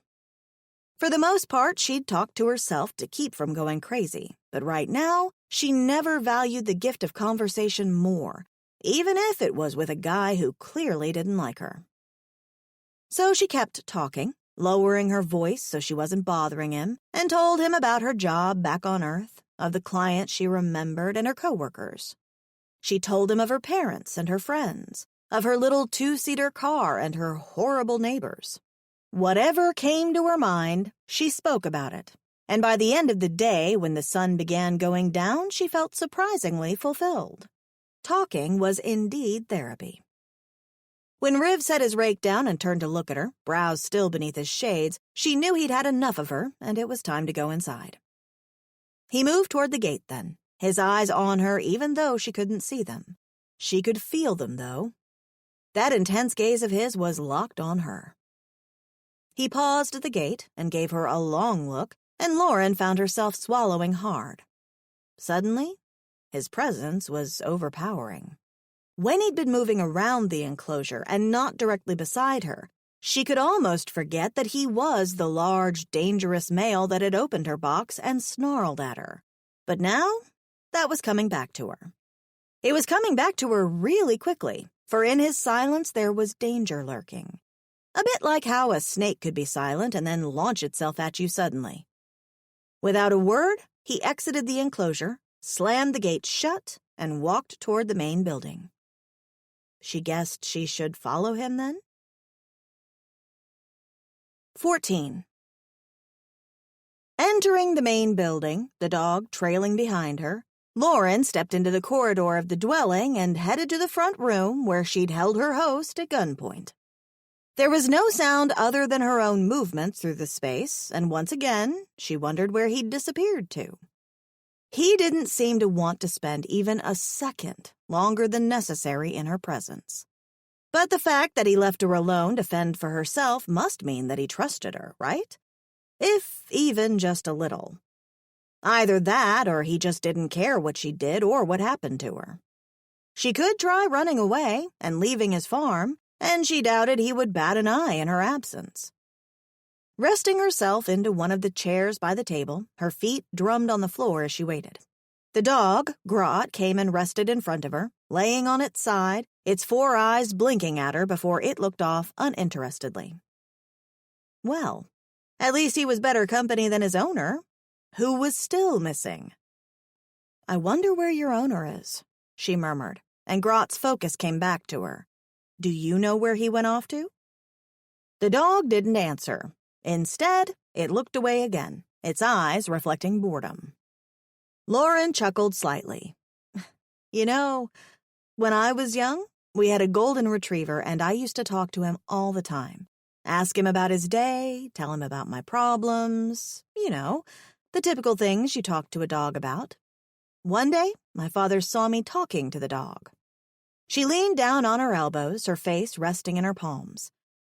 "I was in a really bad mood that day, and I was shouting at the poor animal, asking him why he wouldn't talk back to me. My stepdad came out and saw me. You know what he said?" Grot didn't make any indication he was even listening. Lauren continued anyway. "He said that I should stop forcing the dog to talk, because if he did speak, I wouldn't like it." She paused, the memory running through her mind. She remembered it like it was yesterday. "I never talked to the dog like that again. Dad was right. It would have scared the hell out of me if my dog had answered." She looked at Grot, who was still staring at nothing in particular. "On Earth, dogs don't speak," she whispered, eyeing Grot. Funny. If you spoke right now, I wouldn't even be surprised. Guess that's what knowing aliens exist does to you. It messes with your mind and your perception of reality and everything you thought you knew. For all I know, I could still be in the terrarium, imagining all this. Easing up off her elbows, Lauren inhaled deeply as she glanced around the room. That wasn't supposed to end like that. It was supposed to be a funny story, but I guess this is no laughing matter. She sighed. I guess I'm nervous, you know? She paused. Your owner really doesn't care that I'm here, does he? Grot raised his head a little to look at her, a low sound in his throat as if he was telling her not to get her hopes up about that. Yeah, you're right. But where does that leave me, then? As she watched the dog get disinterested once more, its head resting back on the floor, Lauren swallowed hard. Where did that leave her? The female was noisy. Even 2 rooms over, and with the cleansing unit on, he could hear her talking. Who on Hudo 3 was she even speaking to? Her soft, feminine voice sounded happy even though she was in less than desirable circumstances. He hated happy people. Their happiness was irritating. Using the soap berries to create a lather, Riv soaped himself, his scowl still prominent. She was still talking. He could hear her. Her native tongue was one he'd never heard before, and he'd heard many. Life in the mines had exposed him to most of them, but hers was different. Some of her syllables were drawn out, and some were barely pronounced. It sounded almost as if she was speaking Urgly. There'd been one being in the mines who'd spoken that language, but the words the female said weren't Urgly words. Geblet had said she was a human. The word came back to him suddenly. He'd never encountered that species before, and he could only assume she'd come from some far-out planet. Turning on the water spout, he allowed it to wash the soap suds from his frame before the blast of warm air hit him to dry him. Satisfied, he exited the cleansing unit and went to his room. Feck. She was still talking. Outside the cleansing unit, her voice was even clearer in the silence of the dwelling. And he could smell her, too. Her scent still lingered in the corridor from when she'd walked through it. It was so strange to hear a conversation in his house that even though he was scowling in her direction, he couldn't help but stop and listen a little. The female hadn't graced his dwelling in, well, forever. His brother Sohut didn't invite females over, and he certainly didn't, so hearing a female inside his space was a little jarring. Slipping a loose tunic over his shoulders and pulling on a fresh pair of trousers, he walked slowly toward the sound of her voice. She was sitting by the table, arms crossed as she spoke to Grot, who, surprisingly, was laying by her feet, listening to her speak. How he could stand the constant chatter, Riv didn't know. He paused by the doorway, frowning at her. Of all the things Geblet could have brought to him, why this? Geblet must have known he'd bought an intelligent being. He must have known she wouldn't fit in with the other animals in his sanctuary. It wasn't as if he could put her in one of the enclosures. Could he? She looked in his direction then, big brown eyes widening slightly as she saw him standing there. No, he couldn't put her in one of the enclosures, even if he wanted to. That would be cruel. He was many things, but he wasn't cruel. He'd let her stay in the spare room for one more dark cycle, then he'd take her to the exchange and find someone who would take her off his hands since Geblet wouldn't return for her. It took him a few moments to notice she was still staring at him, and the realization made him stiffen a little. Even when she wasn't speaking, it was as if he could hear her anyway. That, and she was looking at him strangely. Her eyes were the most expressive he had ever seen on any being, and whenever she was focused on him, it felt as if she was looking through his soul. She better not. She wouldn't like what she saw there. Right now, though, he couldn't quite make out what she was thinking. Not that he wanted to know. Anything she was thinking could be kept to herself for all eternity. But even as he moved toward the cookroom, her eyes followed him, and as he neared her, he saw something in her eyes that he did recognize. Lust. He knew that look. He'd seen it many times, and never had it come from a good place. Riv stiffened and his skin bristled as he passed the female and entered the cookroom. He should turn back and go to bed, leave her unfed. The fact she was looking at him like that. What did she want? He wasn't a chit anymore. He knew all the wiles females used to get what they wanted, and whatever she wanted, it wasn't going to come from him. Grabbing a bowl of pre-made rye, he filled it with gouda paste and returned to the main room. The female was watching him silently, those expressive eyes studying him as if she was trying to figure him out. Riv grunted at the thought. As he placed the bowl in front of her, her eyes widened a little and a smile split her face. He found himself staring at her face for far much longer than he should have, and when Grot made a low rumble, it broke him from his trance. "You so much." She'd been speaking as well. He hadn't heard a word even though he'd been watching her mouth move. Shaking his head a little, he zoned in on the fact that he was still standing by her chair, their bodies so close he could sense the warmth coming off hers. Jerking away, he shook himself mentally. He needed to go to bed. Bed and away from this room.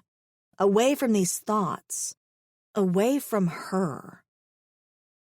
Lauren ate the bowl of cereal slower this time. She was intent on savoring every drop. There was no telling when she'd be back to eating those meal bars she still had. They never seemed to go bad. She'd thought he was going to stay and eat with her, but looking back now, she should have known better. He didn't want to be around her. He wasn't a complete dick, though. He was feeding her. He'd given her a nice room for herself. And most of all, he hadn't tried to touch her inappropriately. As far as it seemed, he didn't even see her as female. Which she guessed was okay. Lauren stared at the now empty bowl. Why did that make her feel a bit strange inside? Disappointed even. She should be happy he wasn't looking at her like that. The aliens that had looked at her like she was female hadn't been subtle about their intentions. It had been clear what they had wanted from her. Sighing, Lauren ate in peace for what felt like a good hour, each mouthful of food savored to an extreme extent till it slipped down her throat. From now on, she would never take proper meals for granted ever again, not after having those meal bars for a year. When she finally finished, she stood and moved to the room she supposed was the kitchen. There were gadgets in there that she had no idea the purpose of. She didn't even see a stove or anything that looked like one. There was an indentation on the counter, and she assumed that was the sink, but as far as she could see, there was nothing to wash the bowl with. Setting the bowl down, she was about to turn and look for soap of some kind when a robotic hand exited a compartment and grabbed the bowl. Lauren jerked backward. Another robotic hand followed the first, and both began washing the vessel without her intervention. She found herself staring at the thing for quite some time. Well, she stared until it completed its task, put the bowl away in what she'd call a cupboard, and slipped back into its compartment as if it didn't even exist. Impressed with it, she glanced around the kitchen. She better not touch anything else. Who knew what else a robot could be lurking in and where? Backtracking, she exited the room, a yawn causing her to cover her mouth. She guessed she should go to bed then. Grot lifted his head, looked at her, and stood patting behind her. Lauren looked back at him, startled for a moment, before a soft smile touched her lips. The more time she spent around the dog, the more she was getting used to him, and he was really a soft thing. Turning, Lauren continued down the corridor, her steps slowing as she passed the bedroom she assumed was Riv's. At first, there was no sound, and she was about to continue walking, thinking her host was sound asleep, when her ears caught something. Lauren paused. The sound came again, something like a groan, and Lauren stopped moving completely. When the sound repeated, Lauren's brows furrowed in concern, her breath held in her throat. For a moment, no more sounds came, and she thought whatever was happening to her host had stopped. But, as she convinced herself of this, the groaning started again. It was such a tortured sound that it sent alarm bells ringing. It was the type of sound a person made when they were in great pain. When the sound came through the door once more, Lauren bit her lip. He was in pain. She could feel it. Her hand lifted to the locking panel by the door and, at another place, at another time, she'd have entered the room to check if he was okay. She contemplated doing that now, but logic said she should walk away. It wasn't her place to do such a thing. He didn't want her on his sanctuary. She was pretty sure entering his personal room would make things worse. She should walk away. Walk away, Lauren. Do not enter. Lauren bit her lip, swallowing hard as another groan reached her ears. Walk away. 15. He was working in the mines. He could smell the thick stench of sweat, sickness, and sex. Beside him, Sohut was digging too, his little hands going deep into the hole he'd made in the rock to find the rare talix metal the Toscals wanted so badly. It was what everyone around them was doing. Males, females, chids. It didn't matter the age. They all awoke early and went to bed late, working tirelessly to mine the metal from the unforgiving rock. His and Sohut's bucket was almost full after a day of digging tirelessly, their small hands broken and chipped by the sharp rock. "It's almost full, Sohut," he said. "We're almost done for today." Sohut sniffled. The dust in the mines irritated the soft lining in his nose, making it difficult to breathe. Every time Sohut sniffled, it hardened Riv's resolve to get them out of the mines one day. Their mother had sent them there to die, but they wouldn't. He wouldn't let it happen. "Just a few more, Sohut, then our bucket will be full. Then we'll be done. We'll be done and they'll let us rest." "Is that so?" The voice beside them had Riv turning quickly, his small hands closing around the adult-sized mining chisel. Sohut's eyes widened a little, his ears pricking from beneath his hair as he saw who it was. Trockney leered at them. He was a tall male, a Mercanian by blood, but his golden skin was almost completely hidden by the dirt and the dust from the mines. Trockney blinked at them with his one eye, and Sohut moved a little out of his view. It wasn't the first time that Trockney had come to steal their day's work. As a matter of fact, he'd done it before many times and gotten away with it. And Riv had been the one to take the whippings for not turning in any metal. Whippings and working all night to fill the bucket only to spend the following day working his normal shift too. Mining talix metal was hard, and some degenerates in the mines preyed on chids like him and Sohut, preferring to steal than to do an honest day's work. No one in the mines could be trusted. He'd learned that early. They all hated working for the horrible Toscals, but being in the mines was better than being in the Toscals' beds. At least, that's what he'd heard some of the older miners say. He didn't understand what was so bad about being in a bed. A bed was better to sleep in than the hard floor of their cave down in the mines. "Leave us alone, Trockney," Riv said, standing his ground in front of the adult male. He didn't care that Trockney was older than he was, stronger. He would fight him if he had to. He had to be strong for Sohut. They were all each other had. "Oh, shut it, you little shit!" Trockney moved quickly, grabbing their bucket filled with metal and emptying it into his own. Riv watched him do it, the world slowing down completely with Trockney moving in slow motion. He didn't know what happened. It was a fire within him that he didn't know had been there. He was tired of it all, tired of thinking this had been a mistake and his more would return for him and Sohut, tired of believing in such a fairy tale, tired of working in the mines, tired of the endless labor. Tired of the nightmares that reminded him it was the one person he trusted in the world that had caused him and his brother such a fate. He lashed out, launching himself at Trockney, barreling his small body into the male's side. Trockney's one eye widened as he jerked backward. He hadn't expected retaliation, and, on the uneven ground, he couldn't regain his balance. Riv watched, frozen as if watching a moving clip, as Trockney fell over the edge, the Talix metal falling with him. A sickening crack had echoed upward, and Riv gulped hard, his small heart pumping in his chest hard. "Is he okay?" Sohut crept up behind him as Riv's heart began hammering even harder. He wanted to answer Sohut, but he didn't know. He didn't know if Trockney was going to be okay. "Riv?" Sohut's voice sounded different. Riv turned to look at his brother. Sohut was disappearing ever so slowly, his body fading along with the minds around them. "Riv?" He'd been wrong. It wasn't Sohut's voice. This voice was female. He'd heard it before, too. Eyes flying open, darkness greeted him.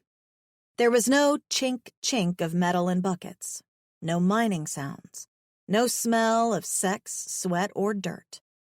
He wasn't in the mines anymore. He was home. His quiet home. Releasing a breath, he rubbed a hand over his face before he froze. That voice. The female voice. Surely he'd been dreaming. She hadn't.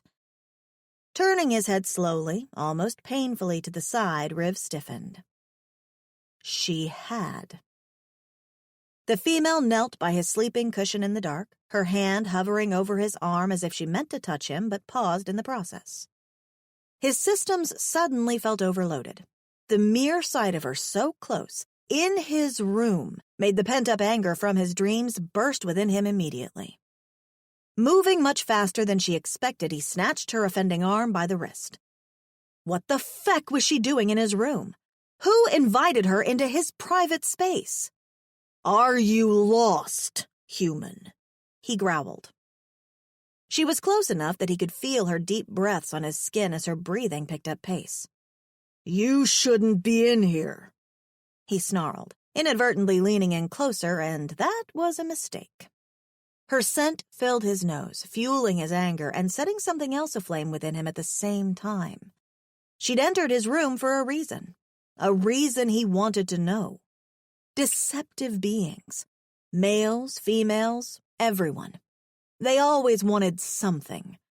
No one was there to trust. The female winced a little, and he could see fear enter her eyes as he held onto her wrist. Her play at innocence was irritating, and he wished she'd dropped the act. She was wasting time trying to deceive him. It wouldn't work. "What do you want?" The words were hard to get out. They felt constricted in his throat, coming up through his gritted teeth. He wanted to snarl at her more, tell her to get out of his space, incite more fear into those big brown eyes. "I don't want anything. You were having a nightmare." Her voice was the last thing he needed to push him over the edge. So deceptively soft and innocent, as if she wasn't cut from the cord of all other females who'd managed to come close to him in the past. Sitting upright so quickly she didn't have time to react, Riv pulled her with him, and she fell against his chest, her body lying sideways against his. Her chest heaved against his as she pulled huge breaths into her body, her wide eyes searching his face. Her throat moved as she swallowed hard. "Let me go." Her eyes searched his face, and it was evident she was having trouble making out his features in the dark. But he was having no trouble making out hers. He could see her quite clearly, and the look in her eyes, the frantic way she was beginning to pant, they both told him she was in over her head. Whatever she'd planned, whatever she was doing, it wasn't going the way she'd intended. That minor victory eased some of his tension. Loosening his grip a little, he kept her wrist enclosed by his palm. The feck was she doing in his room? He thought he'd made it clear he didn't want anything to do with her. He'd growled, he'd snarled, he'd tried not to encourage her company. But here she was. And the bad thing about it? The more he stared down at her, the longer her body heaved against his, the more his anger dissipated, till he was left just staring down at her, wondering how he'd moved from bristling anger to whatever this new feeling was. Try as he wanted to ignore it, her body felt soft against his, her scent intoxicating. And though she was wary, though she wasn't sure what he was going to do next, behind her fear he could see her own anger simmering. Only she was much better at controlling it than he was controlling his. She was waiting to see what he would do before she reacted, and right now, his body was telling him he wanted to do one thing while his mind was fighting in the opposite direction. Feeling her against him was making him react in a way that hadn't occurred in a while. Not like this.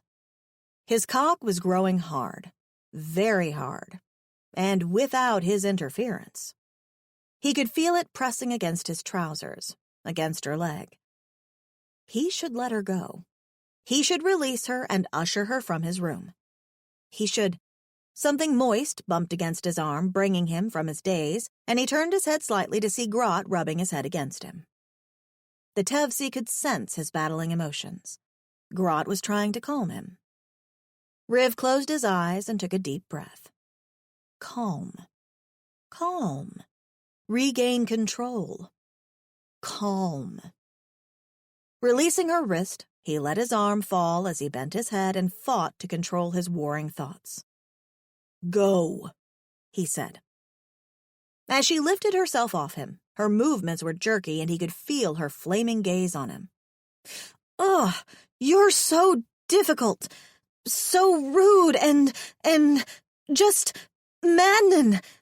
I was honestly just trying to help you. Grot made a sound of disapproval in his throat, and he didn't need to understand the female's language to know that she wasn't pleased. Well, that made two of them. She'd just have to deal with it. Just like he was going to have to deal with the emotions in his heart and the hardened cock in his pants. As the female stormed from the room, Grot made another sound and followed after her. He only had a second to realize that his Tevzi was escorting the female to her quarters as if he, Riv, had just committed some crime and wounded her in some way. He watched them go, unable to call his animal back to his side. He was the one that was wounded. Wounded by years of pent-up rage and hatred. Only, unlike the female's wounded pride, which would be healed by the next light cycle, he had no such hope of relief. 16. It was in the early hours of the next light cycle that he heard a loud feminine shriek, followed by the loud booms of Grot barking. He'd already awakened and had been pulling on his trousers when the exclamation hit his ears. It didn't take him long to move, fastening the clasps of the trousers as he hurried toward the female's room, tension in his shoulders. He hadn't been able to sleep for the entire dark cycle. Not after she'd invaded his room, his thoughts, the barrier he'd placed around himself. Grot, calm down. He knew that voice, and for a second it confused him. What was Sohut doing in the female's room? He hadn't even heard him return. Who the hell are you? He knew that voice, too. Hearing it again after last night made a sort of chill run down his spine that made him anxious to see the female. He wasn't sure he could look at her without remembering the night before. It was something he should forget. He just wasn't sure he wanted to. The door to the female's room was open when he got there, and the scene inside had him stopping in his tracks. Sohut stood against the wall, his eyes wide and his hands in the air as if in surrender. In front of him, Grot stood on all fours, teeth bared, snarling at his brother as if he'd never seen him before. Behind Grot, the human stood with his blaster in her hands, the business end of which was pointed at his brother. The feck did he walk in on? He didn't know if he should be angry or if he should laugh at the sight. Only Sohut's gaze moved toward him. His brother kept his entire body rigid, but the look in his eyes was one of pure shock. "What the feck, Riv?" Sohut's gaze moved to Grot, then to the female. "Grot won't listen to me, and this... What is this?" Sohut looked at the female. "Who is this? She has me at blaster point in my own house." Sohut's eyes grew wider as if he couldn't believe what he was saying. "Your house?" The human glanced his way, and Riv felt himself stiffen, images of the night before coming back to his mind immediately. "You notice, man?" She jerked the blaster in Sohut's direction, and Sohut's eyes widened some more. "Are you going to disarm her or let her shoot me? Feck that, Grot might rip me apart first." Sohut spoke, his gaze falling to the Tevzi, which was still growling in front of the human. It took him a second to realize Grot was protecting the human. Protecting her against his own brother. Riv frowned. Grot had lived with both him and Sohut since he was a pup. What had gotten into the Tevzi? "Grot," he said, intending to call off the Tevzi's defensive stance, but he garnered only a sideways glance from the animal. What the feck? He found himself staring at Grot, not believing what the Tevzi was actually doing. "Grot would never attack you. You know that." He spoke to Sohut, his eyes still on Grot. "I don't understand why he's doing this." Sohut's gaze fell on the human. "I scented her. Found her here." He glanced at Riv for a second. "Probably leaned in too close. I was just wondering what she was. Thought she was Mercy at first." Riv's gaze fell on the human. She still had the blaster raised, not backing down. He'd noticed the similarity himself. She did look Mercy, an albino one without a tail and horns. His gaze fell to his blaster. What was she doing with it anyway? She must have gone and gotten it after... Realization dawned on him and his eyebrows rose a little. The humor of the situation wasn't lost on him. She'd gone to the main room for his blaster after last night. She'd slept with it for protection. Riv snorted. Impressive. He would give her that. But she didn't need protection from him. "She bested you," he whispered. What was that?" Sohut glared his way before his gaze narrowed. "She did not best me. Pardon me, brother, for being surprised to see a female in our dwelling. So surprised I didn't know how to react. And Grot." Sohut frowned at the Tevzi. "You traitor." He couldn't argue with that. Grot was a traitor, taking sides with an unknown female he had no affiliation with. "He's not a traitor. He's just protecting me. You leaned in so close you startled me. I thought you were going to bite me." The female glared at Sohut, jerking the blaster at him as she spoke. A smile almost graced his lips at the sight, but then that was quickly done away with when the female turned on him. "And you!" Her lips tightened into a line and her eyes narrowed on him. "You! I don't even have anything to say to you." He had no idea what she said, but somehow he felt rebuked. Riv stiffened, his arms crossing over his chest. Sohut glanced his way. "What's she saying?" "No idea. I don't have her language download." "Call Grot off." "He isn't listening to me." A pause. "Tell the female to call him off." The female? Glancing at her, her large, innocent brown eyes made him scowl. "The female has no power over my Tevzi," he said, his words slow and low. "In case you haven't noticed, brother, she does. I'd warned you about Tevzis and females. They are protective of females." Right. He'd forgotten about that. It only made him scowl some more. "I don't think she could understand me even if I tried." Sohut's lips tightened. "Try. I can't move and I can't stand here all day. I've got things to do." That was true, and Grot didn't seem as if he was going to stop snarling anytime soon. "You," he directed the female. "Drop your weapon. My weapon." He scowled some more. "And relax.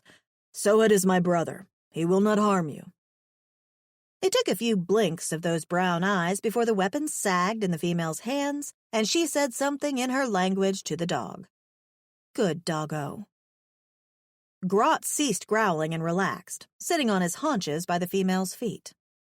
"See? She understood you." Sohut let his hands lower slowly, his eyes on the Tevzi. "She probably has a translator implant. Did you check?" Riv frowned, his glare passing from the female to his brother. "Do I look like I want to touch the female?" Mightn't look it, but yes. Yes, he did. He wanted to touch her. Very badly. But he'd rather lose all 8 of his fingers first. If staying away from her was causing him trouble, he couldn't imagine what his life would be like if he went closer. Sohut shrugged. "You could have asked her, you know." Didn't occur to him. He hadn't wanted to converse with her. He'd only been forced to, and something told him that even if he'd tried to lay down the rules with her, it wouldn't have mattered anyway. She'd have still followed him around the sanctuary, still found her way next to his sleeping cushion in the middle of the fecking dark cycle. "His name is Grot." Riv forced his attention from Sohut back to the female. Doggo just sounded weird. He didn't like this female. His entire sanctuary felt different since she'd arrived. Grot let his tongue hang out of his mouth and bumped his head against Sohut, who finally relaxed enough to pat the Tevzi on the head. "Hey, Grot." Sohut smiled at the Tevzi. "You weren't really going to rip me apart, were you?" Grot made a low rumble before lying flat on his belly. All the while, the human stood behind him, watching Sohut with guarded eyes. Sohut lifted his gaze to the female. "I am Sohut," he said. "This is my brother Riv." Sohut jerked a shoulder in his direction. "I am sure he hasn't introduced himself. He's not very good at this." The female looked his way, shooting a dagger with those brown eyes of hers. Turning back to Sohut, she placed a delicate hand on her bosom. Lauren. Her name. That was her name. He didn't need to be a dark matter physicist to understand that. Lauren. Grudgingly, he decided he liked it. He could like her name. He didn't have to like her. Shifting uncomfortably, he watched the exchange between the two. Sohut was so much better at this than he was. That's why Sohut was the one who went off sanctuary on contracted jobs. He couldn't deal with beings the way Sohut could. He didn't want to. Lauren. Sohut turned the name over on his tongue and Riv stiffened. Hearing her name come from his brother's lips made an illogical bolt of irritation shoot through him. "Greetings, Lauren. Welcome to the sanctuary." Sohut reached out and put a firm hand on the female's shoulder in greeting. The female jerked but didn't move away. She stood her ground and met Sohut's gaze. Riv barely heard what she said to his brother, not that he would have understood anyway. His eyes were fastened instead on Sohut's hand on the female.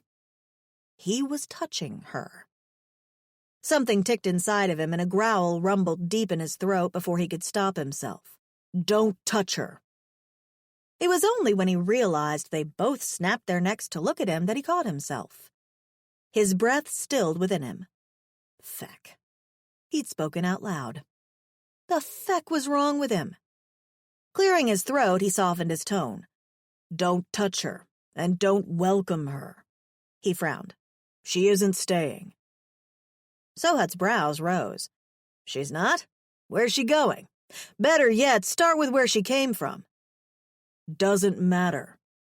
He didn't know how he was even managing to speak with a level voice. Right now, he felt like raging and taking a quiet walk all at the same time. His eyes were on the female, watching as she placed the blaster on the sleeping cushion. He needed to put the weapon out of her reach. She was trigger-happy. "She's leaving today anyway." "Why?" Sohut leaned against the wall. "And who's going to stay here with the animals?" That caught Riv's attention. "You." "Can't." His brother crossed his arms over his chest, his gaze going distant. They were just 2 orbits apart, but Riv noted just how much younger Sohut looked. Younger, happier, less stressed. He had no frown lines etched into his fronds, no dark hole of sadness behind his eyes. It made him relieved the struggle of their past hadn't affected Sohut as it had affected him. He'd worked hard to prevent that. "I'm just stopping by for my gear," Sohut continued. "Kesna Zoo has word of a strange new animal that escaped during shipment. It's in the Kosnia jungle. They've been trying to catch it for over an entire orbit. They need someone with experience to retrieve it." Riv crossed his arms. It was rare for them to get such contracts, but whenever they did, it always yielded good credits. He hated people, but Sohut thrived on these jobs. "Do you know what type of animal it is?" Depending on the species, he'd have a good idea of how long it'd take Sohut to capture the animal. Some species were more elusive than others. "Something from some Class 4 planet," Sohut replied. "No idea of the species." "No idea." "Great." Riv's gaze flicked to the human. She was still standing beside Grot, who was now resting with his eyes closed, but her gaze was on him. He hadn't realized she'd been staring, and the realization set off a strange feeling crawling over his skin. She couldn't stay. He'd have to be the one to take her to the exchange then. Groaning within, he looked behind her and out the window. He always had to prepare mentally before he went to such a crowded place as the exchange. He'd have to do so now while he fed the animals and got ready to leave. If he hurried, he could get them to the exchange before the dark cycle and then return home. Gaze flicking back to the human, she was still looking at him, and there was some irritation behind her eyes. Good. He could live with that. He could take her anger, her irritation, her disgust. What he couldn't take was what he'd thought he'd seen in her eyes the last dark cycle. Concern. The last thing he needed was her concern. Riv's brother looked like his twin, only a little younger. She found herself looking from one to the other, noticing the similarities and the differences. Where Riv had frown lines, Sohut had none. She couldn't imagine why. There was something startlingly different between them, though, and she'd noticed while they'd been conversing. Sohut had a tail. Riv didn't. She didn't know much about aliens. As a matter of fact, she knew nothing about aliens, but she'd have thought, because they were brothers, they'd both have the same types of body parts. It seemed strange for one to have a tail and the other not to. And they were blood brothers. The facial similarity was too uncanny. Sohut wore his hair up and away from his shoulders in a sort of man bun, and the locks and gold rings present in Riv's hair were missing from his. He was also slightly smaller than Riv, more lithe, as if Riv lifted the heavy weights while Sohut did work that required running and moving quickly. She was listening to them speak while she studied them both when the conversation moved to her temporary stay at the sanctuary. Lauren gulped when Riv's gaze fell on her. She couldn't read his eyes, and he didn't say anything, but it was clear her welcome had expired. Great. Now she had to steel herself and prepare for going back to that market. A spike of anger filled her as she frowned. She'd been getting used to the idea of staying at the sanctuary, even though she'd known he didn't want her living there. That was her fault. She couldn't feel bad. It wasn't like there'd been a promise of anything permanent. Stepping backward, she perched on the edge of the floating bed, her eyes downcast. She'd be leaving again soon. Suddenly, the same dilemma she'd had with Geblet was rearing its head again so soon.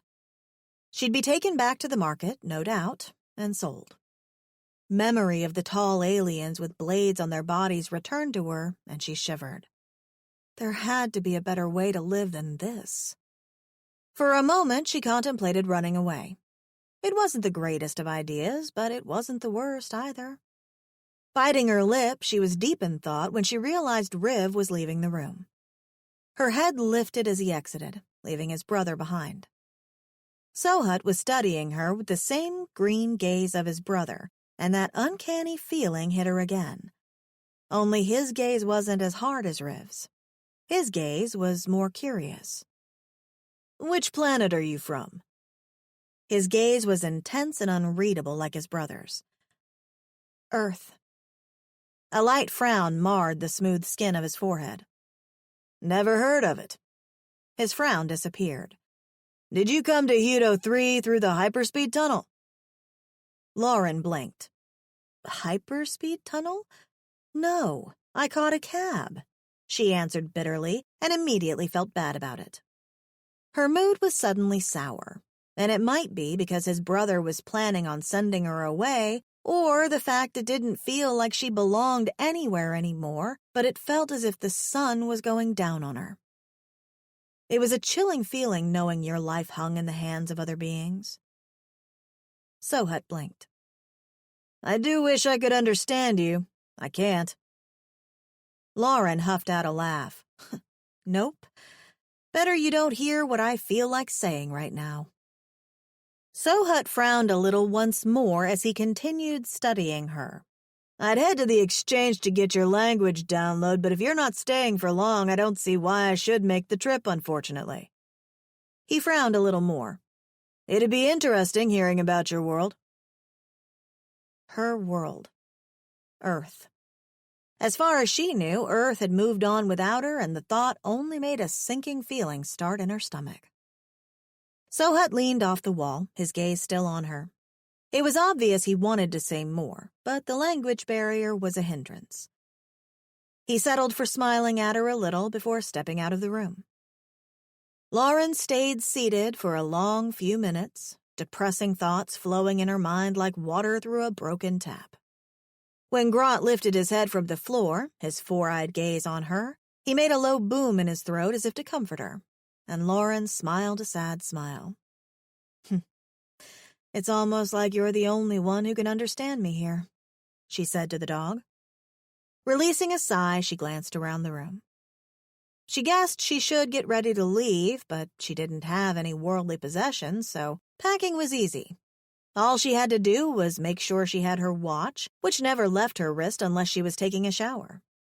Heading back out to the main room, she saw Sohut there, searching through the piles of gadgets they had stacked all over the room. He glanced at her as she entered and offered her another polite smile before he set a square gadget on the table and began looking through the others. The square gadget looked like some alien cube that belonged in a crypt in Tomb Raider. If she touched it, she was pretty sure it would start moving on its own to unlock some combination that summoned a curse from the pits of hell. "That's a helix cube," Sohut said over his shoulder. "It can create a shield that's almost impenetrable." He brought another gadget to the table and set it down. This one was smaller and looked like a ninja throwing star. "Net," Sohut said. "Deploys once thrown." He smiled again, his eyes lighting up this time as he spoke. "It's made of no-brack fibers. Can only be cut with blades made from talix metal." He really liked the gadgets, it seemed, and he was going all out to prepare to catch this elusive animal he was going after. Turning, Sohut searched for something else, moving excitedly over the piles of stuff she thought had been junk. His delight with the gadgets was distracting enough that she could stop thinking about the mess that was her life for a second. As she moved to stand beside him, as he searched, he began pointing at things and telling her what they were. Some things had useful descriptions. Some, she didn't know why they bothered to keep them. "This one catches the flatulence of Uga." He held up a machine that looked like a horn attached to a balloon. "Flatulence?" She couldn't help but chuckle. What use would anyone have for a fart? She was chuckling when a shadow seemed to come over the room, and she turned to see Riv standing in the doorway, his furious gaze on her. Well, no. His furious gaze was on her lips as if he hated that she was smiling. She could almost feel the energy emanating from his presence. His shirt clung to his chest from whatever exertion he'd been doing outside, and it outlined the cords of muscles on his chest. he was all sexiness and rage. And that was confusing. She liked him, and she didn't as well. She couldn't decide. Lauren's smile died on her lips, and Sohut turned.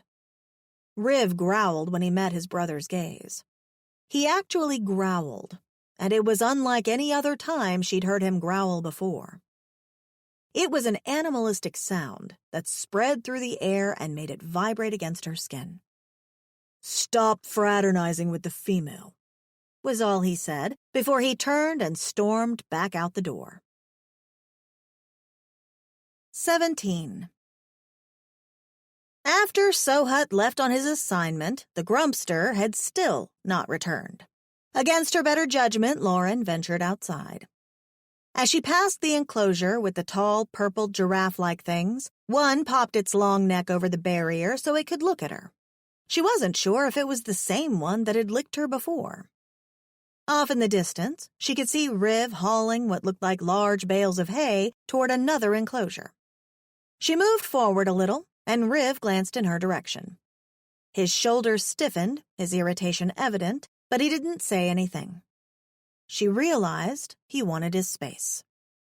She could do that.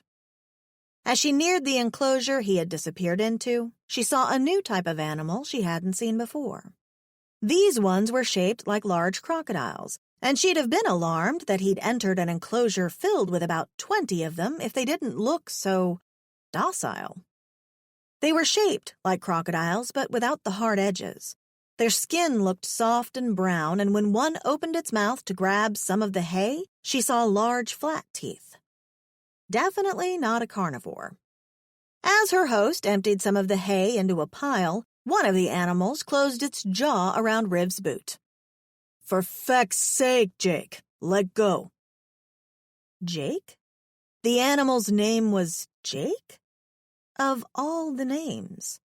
Riv shook his leg and dislodged the animal, but as soon as it lost its grip, it came right back and bit his boot again. As a tug-of-war between the two ensued, Lauren fought hard to keep her composure. It was such a strange sight that she had to fold her lips to stop from laughing. "Every fecking day."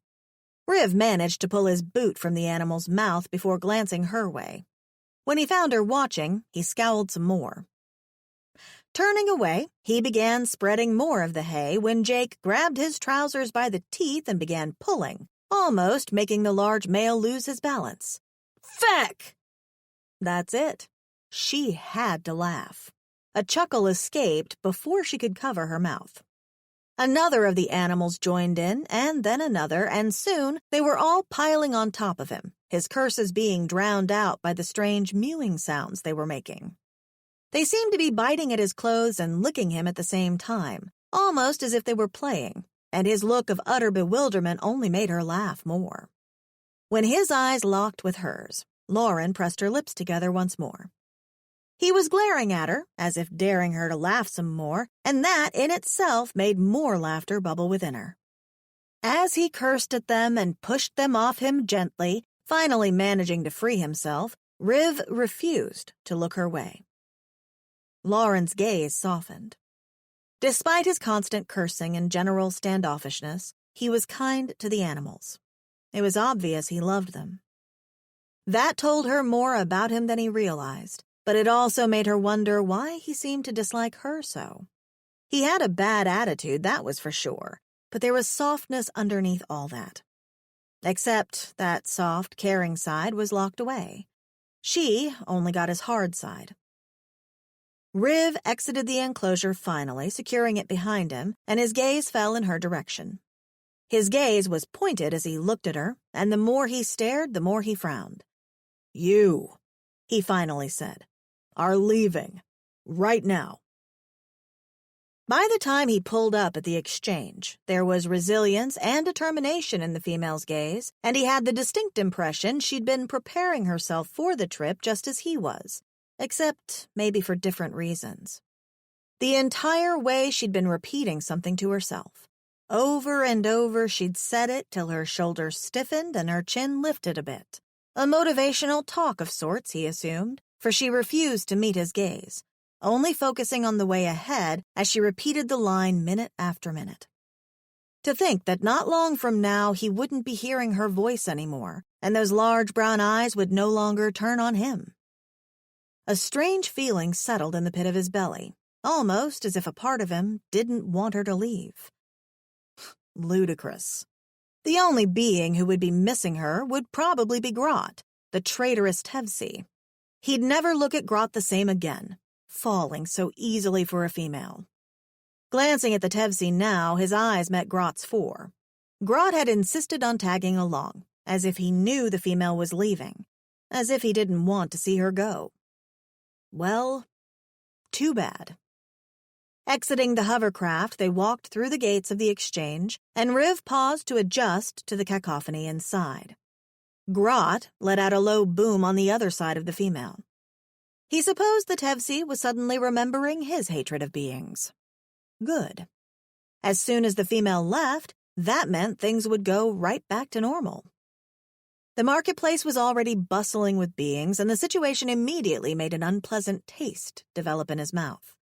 It reminded him of the exchange he'd been in as a chid.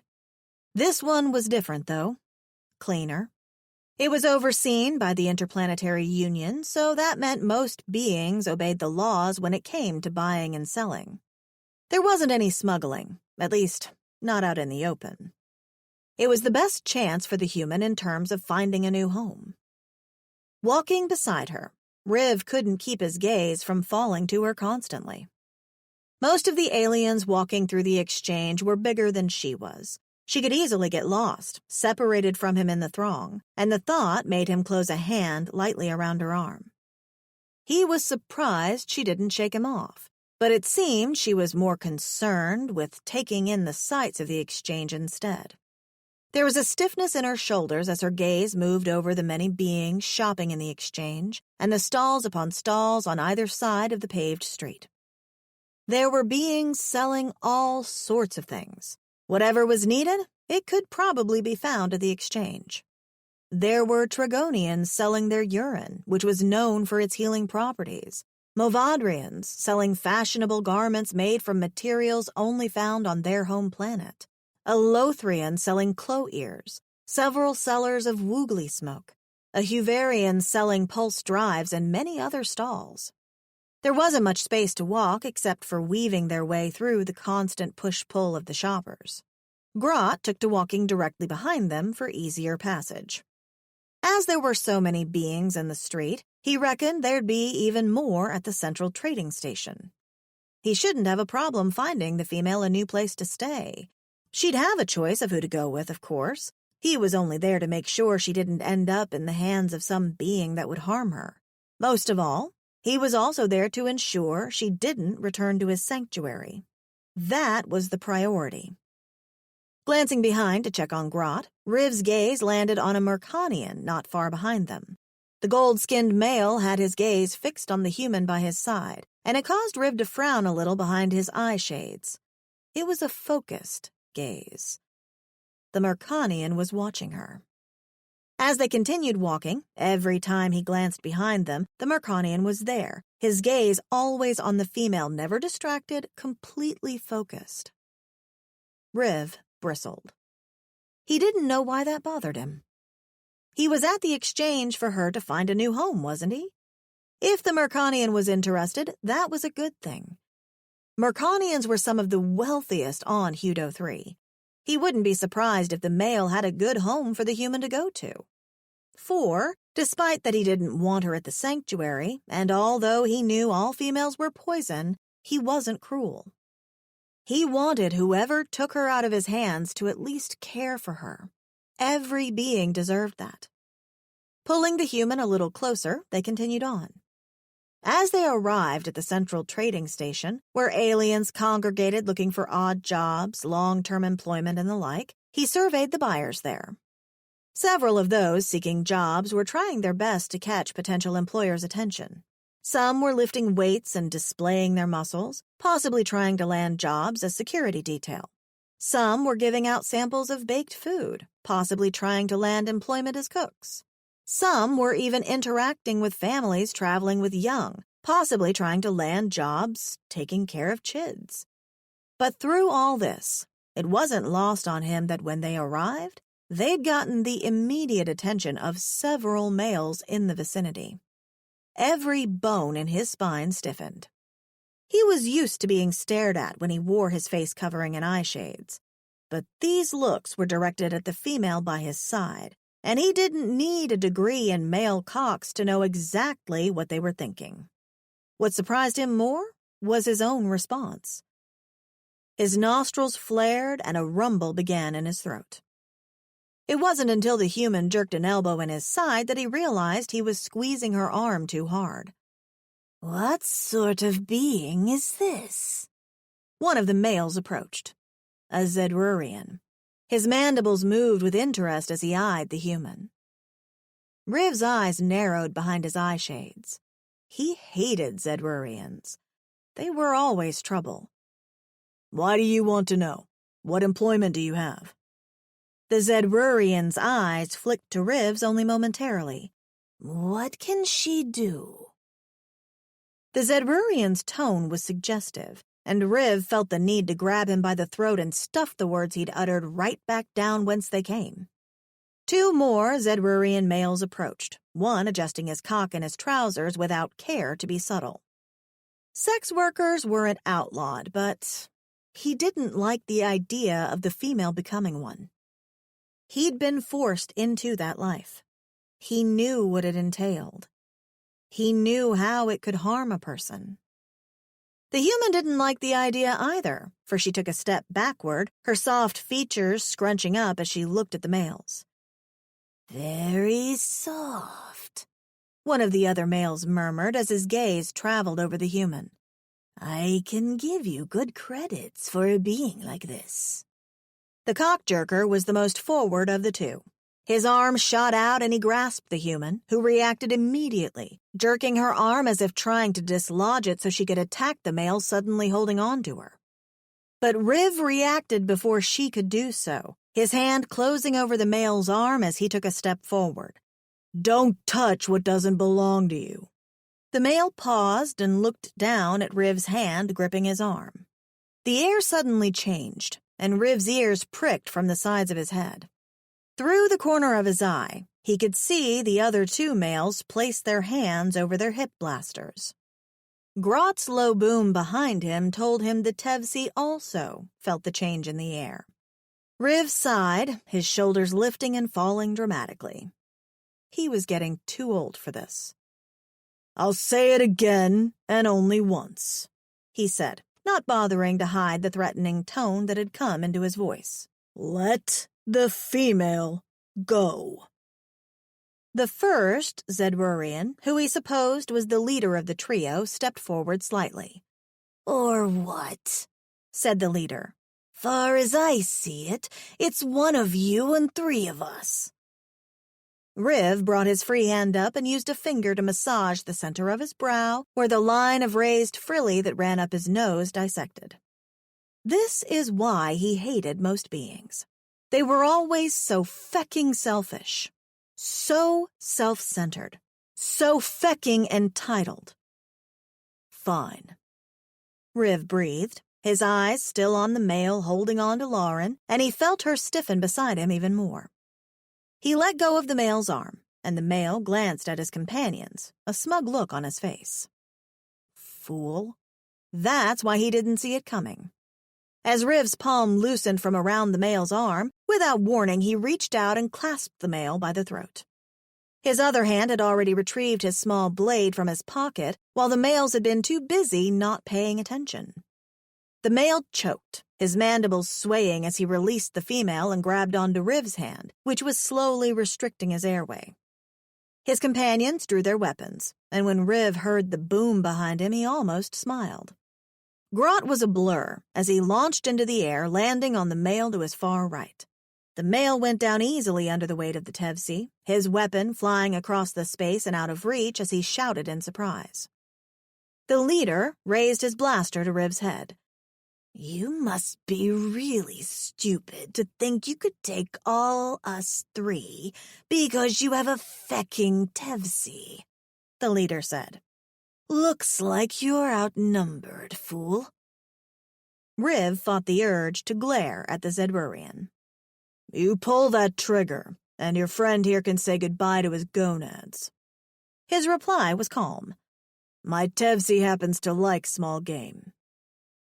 That made the male he was choking widen his eyes as he struggled, and the leader's gaze moved to fix on his companion's crotch. Riv tilted the blade he had positioned there, and the metal pressed into the cloth of the trousers. The leader paled a bit, but his blaster didn't fall. The one whose gonads were in jeopardy began to gurgle something, which Riv assumed was some sort of protest to his boss. After this, he doubted they would be friends anymore. As the leader moved his weight from one leg to the other, Riv glanced to his side, intending to check on the female, but when he looked, his eyes fell on an empty space. The human wasn't there. In alarm, his gaze scanned the area quickly to see where she'd run off to hide when he spotted her behind the male with the blaster in his hands. "Don't move, motherfucker!"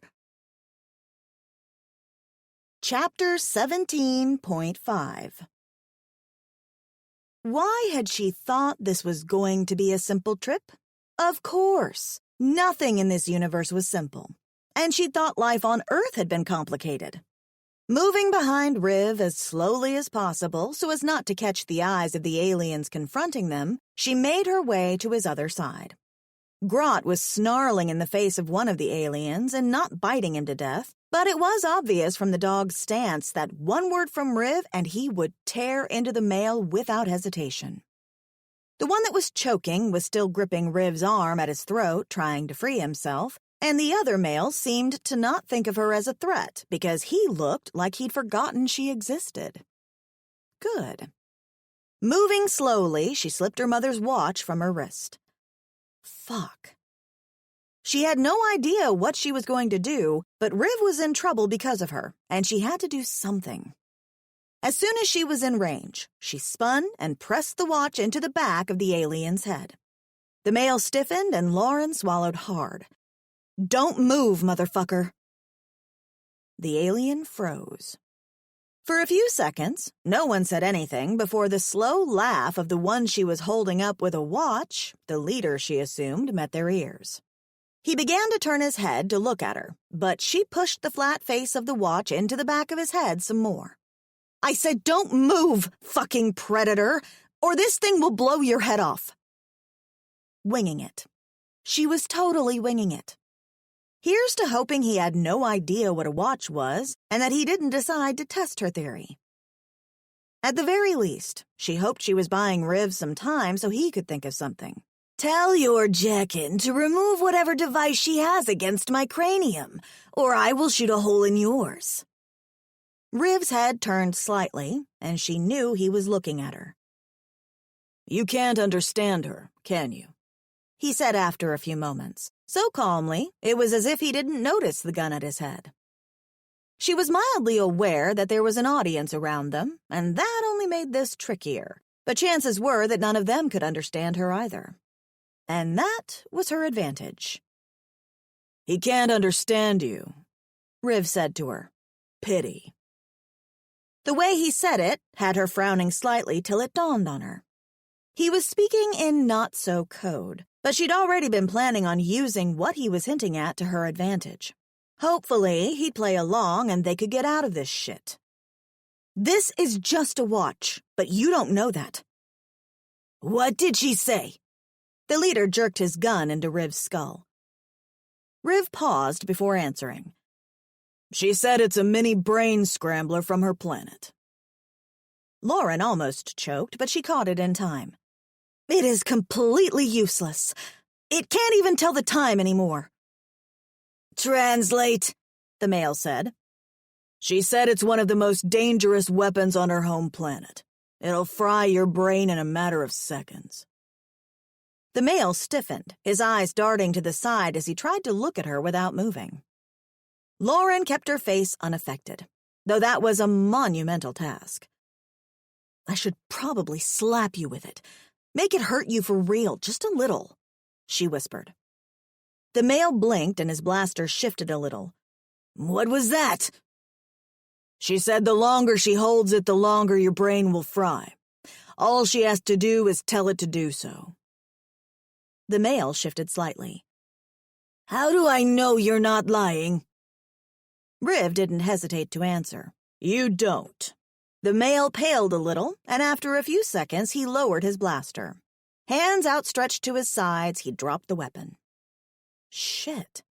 She hadn't expected that to work.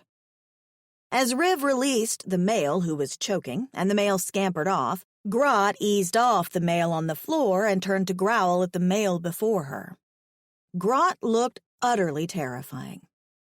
All his teeth were bared, and there was thick slobber dripping from his sharp fangs as if he was just dying for a meal. He moved to stand beside Riv, but the way the dog was standing told her that he was ready to pounce at any moment. I knew this watch would come in handy, but not like this. What did she say now? The male's eyes darted backward as if he was trying to look at her without turning his head. She's going to let you go now. Walk away and never feck with us again. Understand? The male nodded slightly. As soon as she removed the pressure of the watch from his neck, the male hurried away with a few backward glances, almost tripping over his friend who was just rising from the ground. Lauren watched him go, her shoulders still stiff with apprehension. As the male moved away from the human, Riv glanced down at her to ensure she was okay. He didn't know why, but the males irritated him to high feck. Even more than the human did, and everything about her irritated him. She seemed unhurt. Her eyes were still alert, though, as she kept her gaze on the retreating males. She'd surprised him. He had no idea if her device was indeed dangerous, but her quick thinking had been impressive. As she fixed the device on her wrist once more, he studied her. No whimpering, no hiding, no playing the victim, no dramatics. Not what he'd expected. It had felt a bit strange having someone who wasn't Sohut or Grot in a standoff beside him, but she'd held her ground when he'd initially thought she'd have run away. He didn't know how to feel about that. As he studied her, Grot moved forward and bumped his head against her side. The female reached down to pat the Tevzi on the head immediately. And he hesitated.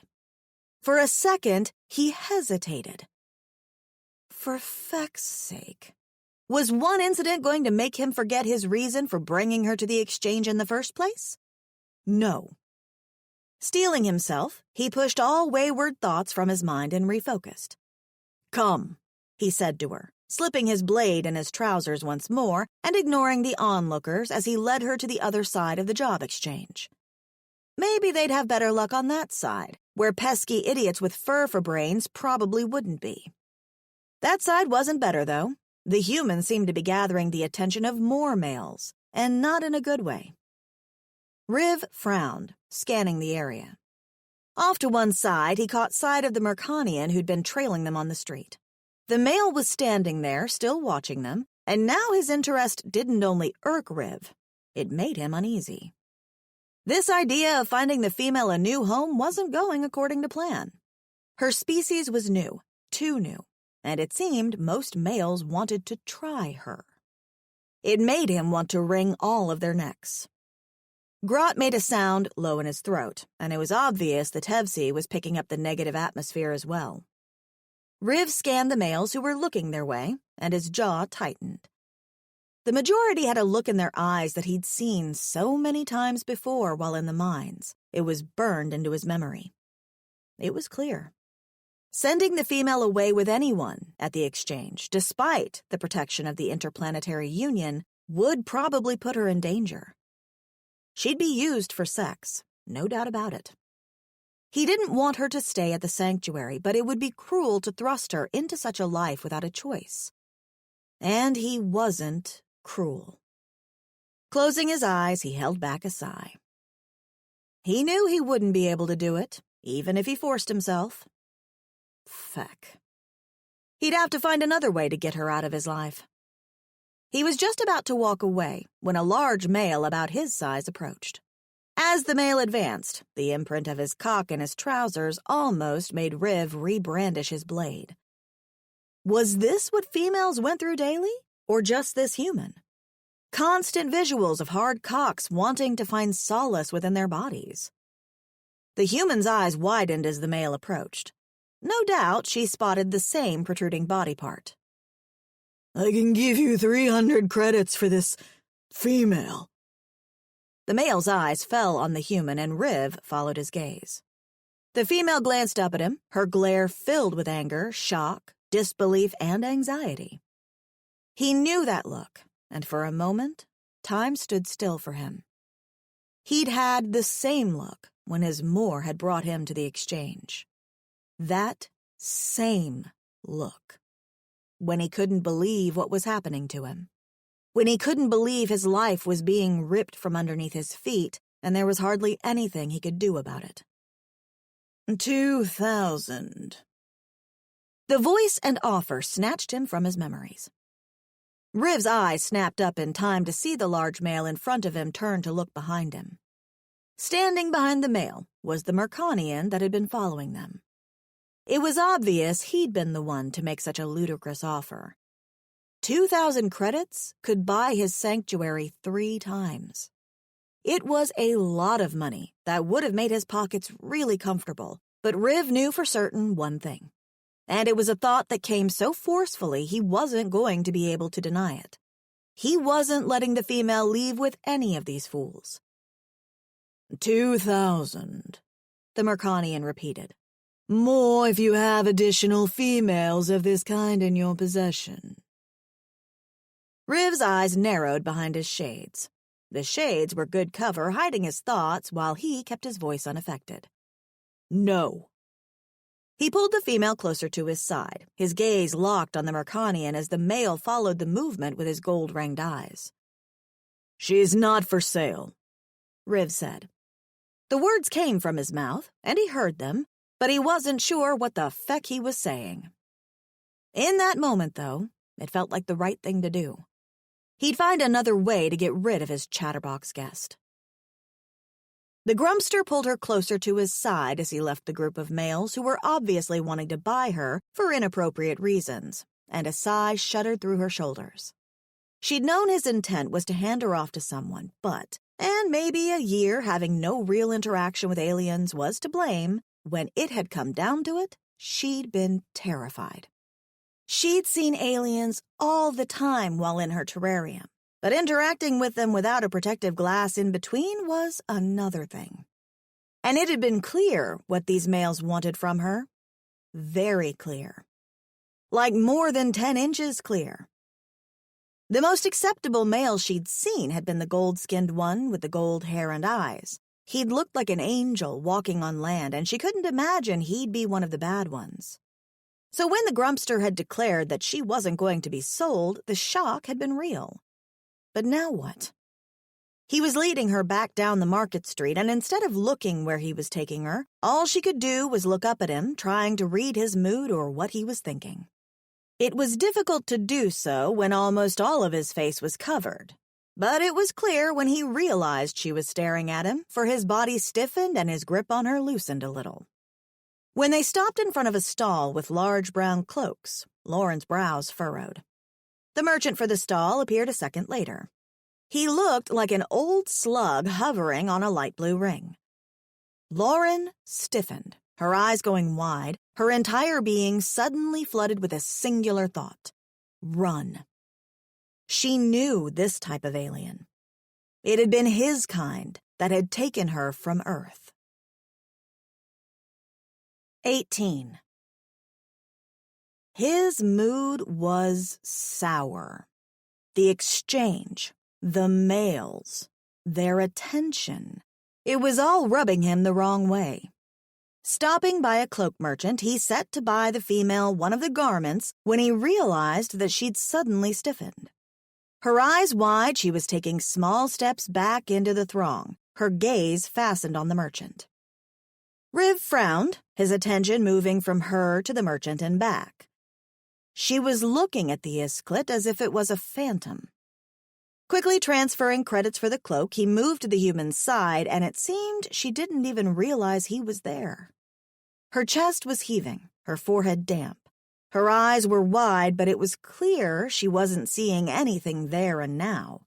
She was seeing something else in her mind. Something far away. Something gone a long time ago. "Female," he said, but that didn't seem to break her from her trance. "Female."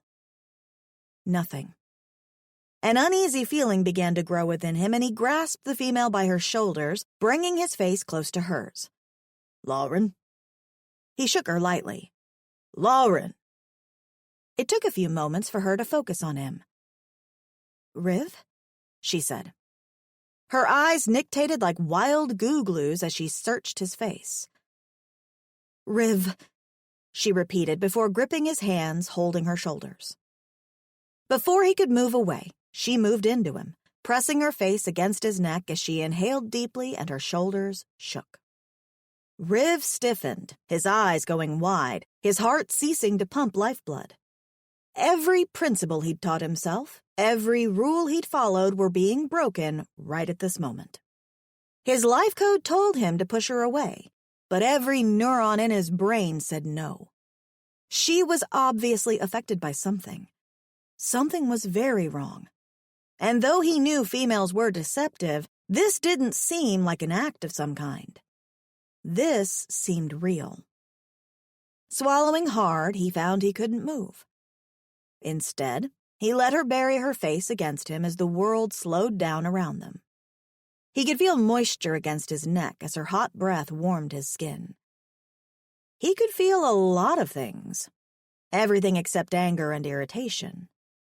Those weren't there right now, and that surprised him. It made him feel lost a little. With the female so close, he'd thought that'd be the only thing he'd be feeling. But those feelings were missing, and for the first time in a long while, he felt unladen. He could feel Lauren calming down against him. Her breathing was evening out as her body relaxed.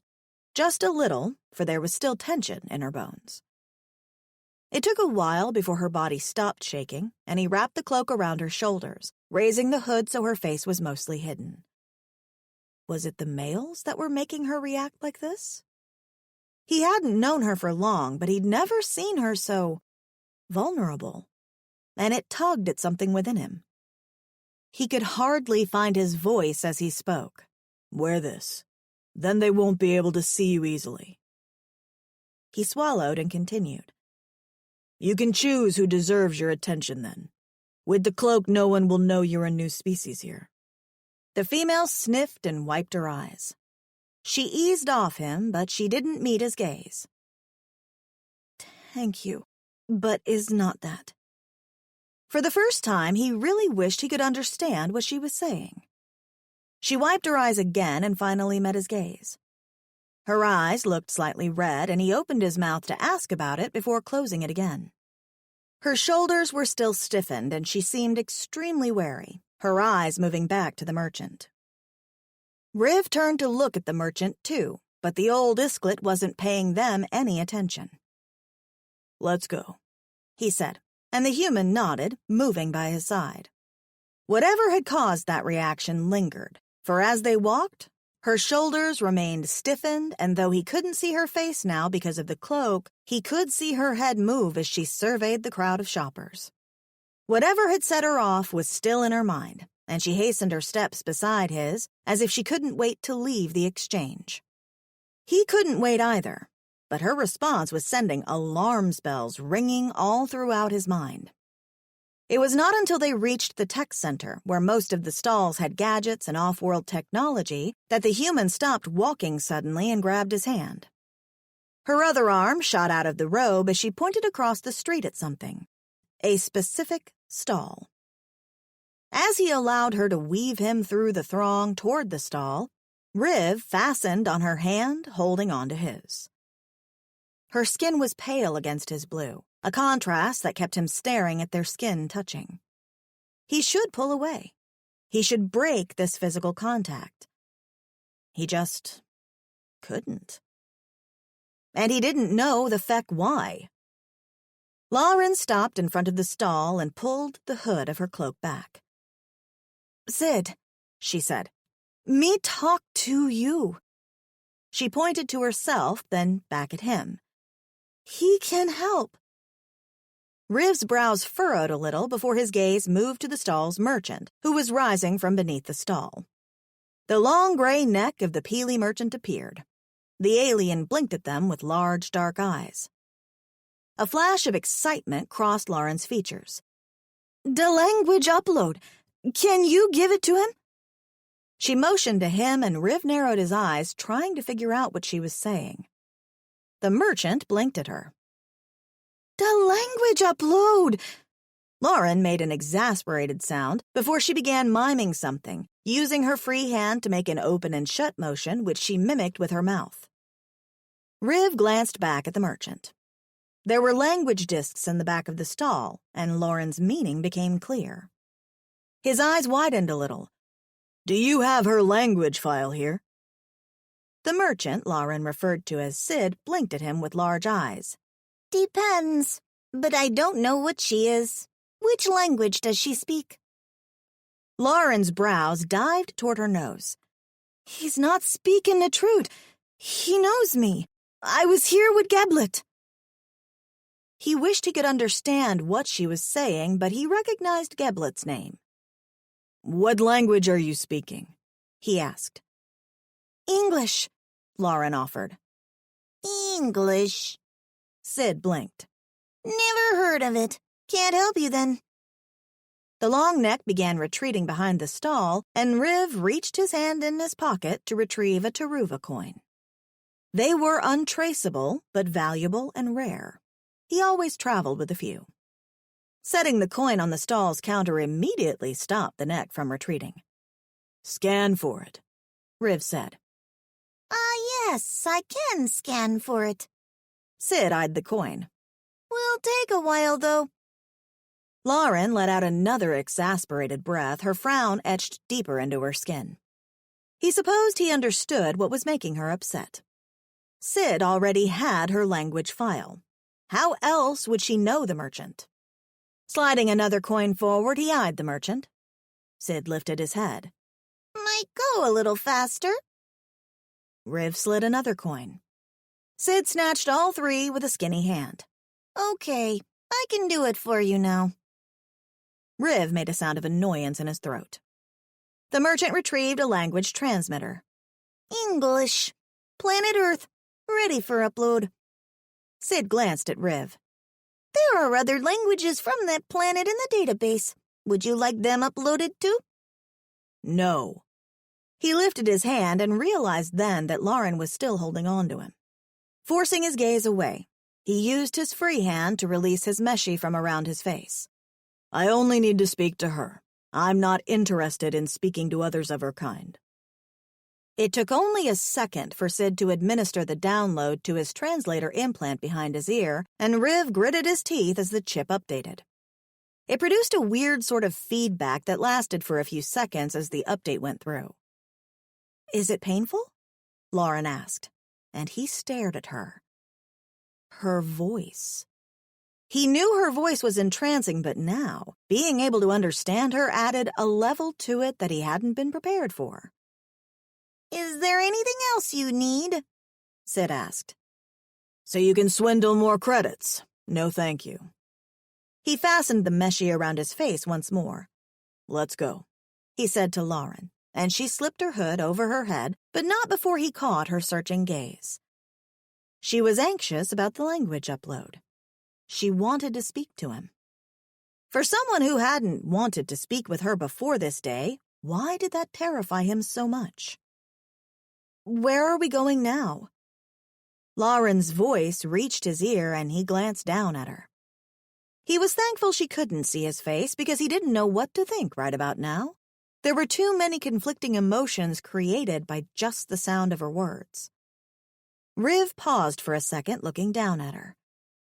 "What happened back there at the Isklit merchant's stall?" he asked instead. He wanted to know.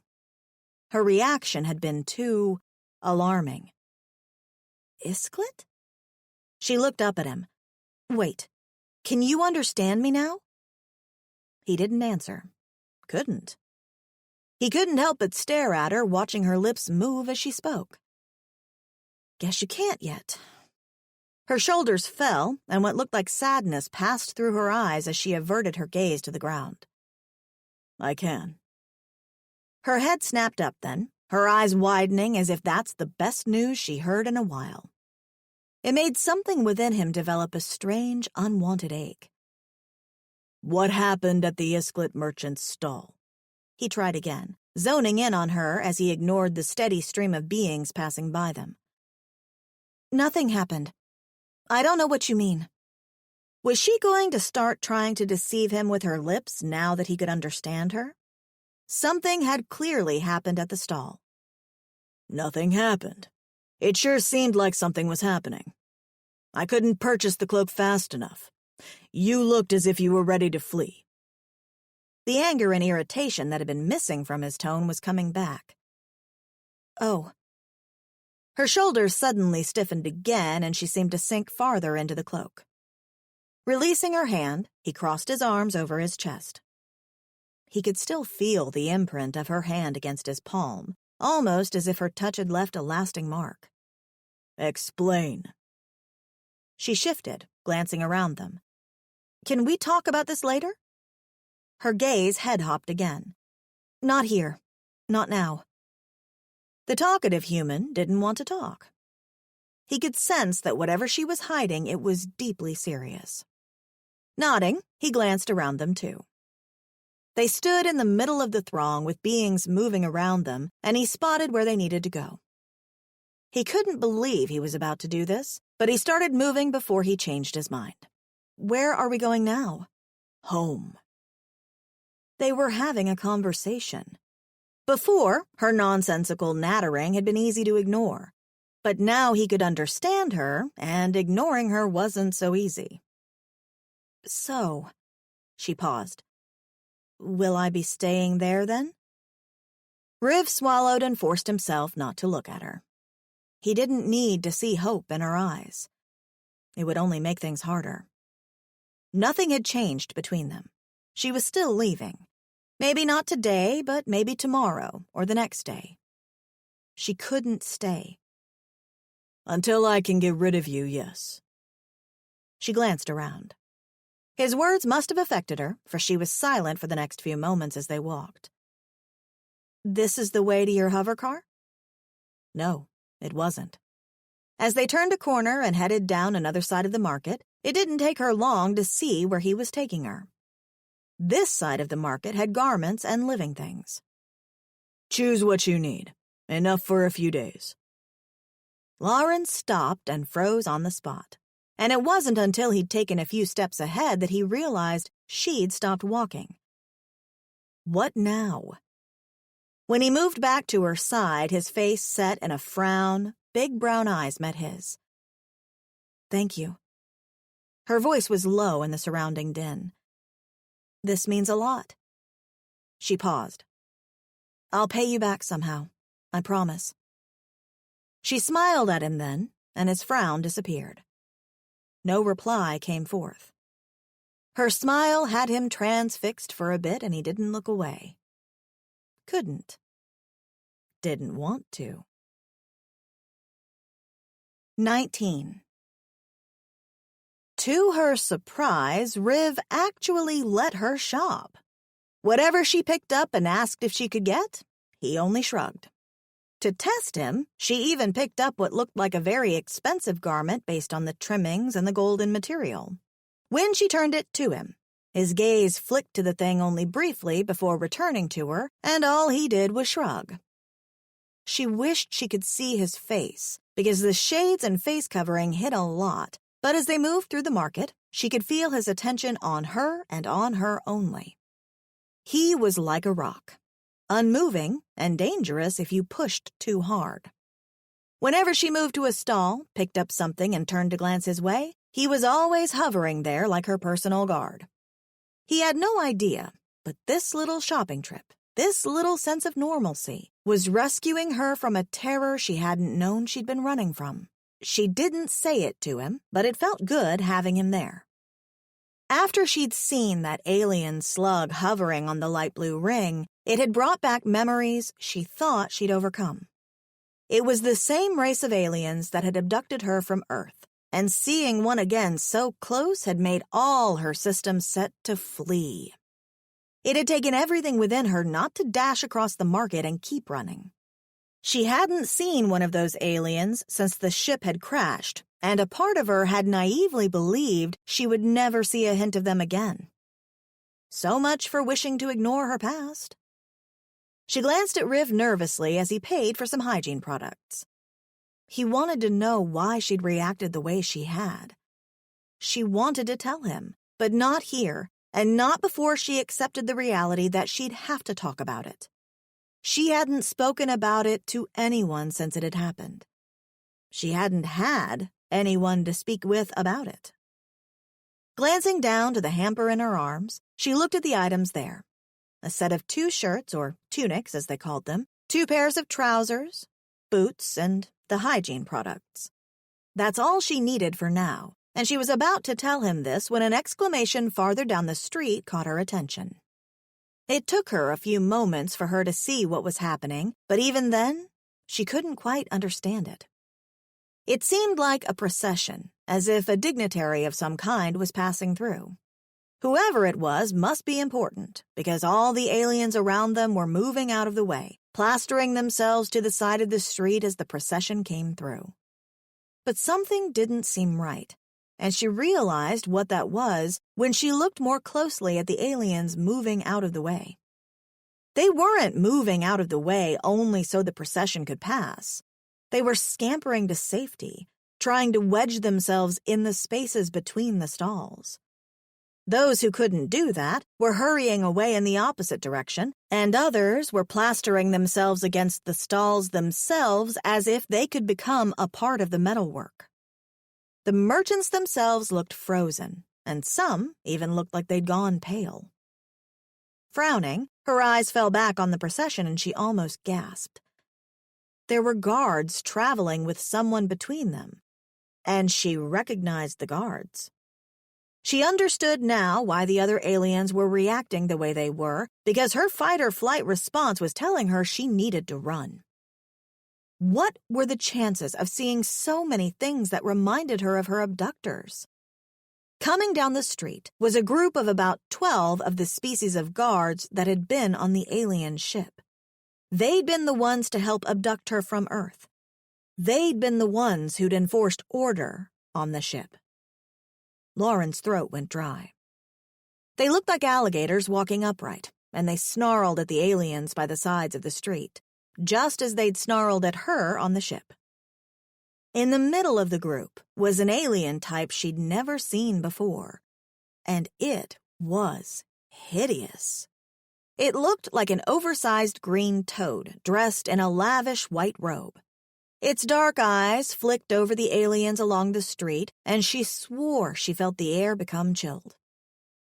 Someone's hand closed around her arm and pulled her toward them. With wide eyes, she looked up into Riv's face. She couldn't see his expression, but she could almost feel the alarm emanating off him, too. "Whatever you do, try to blend in." His voice was low, and Lauren nodded. She didn't need to ask why. Terror was flooding through her veins. She was never more thankful for the cloak he bought than she was then. As she pulled the hood low over her head, she turned a little so she could see the procession move closer. The street was clear, except for the group walking down it, and it didn't seem as if anyone along the street was even breathing. And that's when it happened. A round object rolled into the street. She didn't know if it was a child's ball, but it sure looked like a toy based only on the colors. There was a sound, and a small being with light orange skin ran out to get the thing. A collective gasp echoed through the crowd of onlookers, and when Riv stiffened beside her, she realized just how close they were standing together. It was a child, for a bigger version of the little alien came hobbling toward the little being. It was obvious the older alien was trying to get the younger one off the street, but it took too long. The procession came to a stop before them. "You dare to block the way of Ambassador Klupengi, degenerate!" One of those horrible-looking guards spoke. The old alien lifted its head, its body trembling as it tried to tug at the child. "No, forgive me, Ambassador. It will never happen again." The alien tried to bow, but trembling the way it was, that action proved difficult. With a tug of his arm, he tried to pull the child out of the street, but the little thing was stubborn as it sat in the street and played with its toy. Lauren gulped. "Move!" another guard ordered. The alien began, but she didn't hear the rest of what he said. Her face was suddenly plastered against Riv's hard chest as he pulled her into him, shielding her from what happened next. She didn't see it, but she heard it. That undeniable sound of metal unsheathing, and then a sick squelch. And another. No, it couldn't be. She tried to look, but Riv held her to him, turning so his side faced toward the street as the procession continued, and it wasn't until the group passed that he let her go. Her gaze flew immediately to where the alien had been standing with the child, and her heart jumped and caught in her throat. Green fluid stained the street, and in the middle of it all lay the headless bodies of the alien and child. 20. Lauren looked out over the yellow-orange plain. It was getting dark, and the pink sky was slowly turning to a purple hue. The hovercar sped along, heading back to the sanctuary, and she clutched the hamper, holding the things she'd bought in her lap. It kept replaying in her head. The metal unsheathing, the sounds that came after, the sight of the aftermath. She couldn't speak. She'd been silenced since she'd seen the bodies in the street. After the procession passed, the bodies had been quickly cleaned up, removed, and shopping had continued as usual, as if the lives of the parent and child hadn't mattered. It was so unreal, so cold. Why? She finally spoke. Why did they do that? Her gaze moved over the plain before them. Why did they just kill them like that? They didn't do anything wrong. They didn't... She glanced at Riv. He had his head held straight, almost as if he hadn't heard her speak, but his body was rigid. The scene replayed before her once more. She was sure it was going to haunt her forever. Riv had turned her face away. He'd pulled her against him. He'd known what was going to happen. Her eyes widened a little. "You knew." She stared at him, horror flooding through her. "You knew it was going to happen." Riv's throat moved. "The Toscals are not a forgiving species," was all he said. There was silence in the hovercar before he continued. "They take what they want when they want it. They do not care about lives." "Those guards killed a child. There was no order to do so, not that it would have made it any better, but only a monster could do something like that." Riv turned his head slightly. "The Hedgeroot guards are just as ruthless as their Toscal masters." The Hedgeroots. So that's what the guards were called. More silence passed. "I saw them before, you know, on the ship," she finally said. Images of her time on the alien ship tried forcing their way through her memories to the forefront of her mind, and she tried to keep them at bay. "Which ship?" He didn't know, did he? He had no idea. With a deep breath, she gripped the hamper and continued. "I was taken from my home planet, abducted by those alligator guards and the aliens like the slug on the blue ring." The hovercar lost speed as Riv turned his head to look at her fully. For several beats, he said nothing. "Taken." Lauren nodded, the memories breaking through. "I was heading home after going out one day, and the next thing I knew, I was waking up on an alien ship." She paused. "That was a year or so ago." Riv's throat moved again. It seemed he didn't know what to say to her, and when she chanced to glance his way, she noticed his knuckles were turning light blue from him gripping the hovercar controls too tight. "Taken," he repeated, and Lauren nodded. "That's why I froze up in the market. I didn't expect to see the same species again. Back in the zoo, I hadn't seen them. I guess I thought they didn't exist on this side of space." "Zoo." He was snarling. She could see the imprint of his fangs against the cloth covering his face. "I thought Geblet told you. He bought me from a zookeeper." Riv turned his attention back to piloting the hovercraft, but his entire body remained rigid, his knuckles light blue, his fangs outlined through the cloth over his mouth. A few moments passed that turned into minutes, and she thought the conversation was over when she heard him mutter something underneath his breath. "Fecking Geblet." He turned to look her way, and she was sure his eyes were boring into her through the shades. "I am sorry you were introduced to my world in such a way." He growled the apology, and the fact he was actually apologizing for something caught her off guard, even if he was apologizing for something he had no hand in. She could sense his mood growing sour by the second. "This complicates things," he murmured. "They never like it when their slaves get freedom. They'll always try to get you back no matter what." Slave? She'd never thought of herself as a slave before. Unlucky human? Yes. But slave? No. It was clear Lauren hadn't understood what he'd meant, but he hadn't had the strength of mind to explain it to her. It had brought back too many memories. Memories he'd rather forget.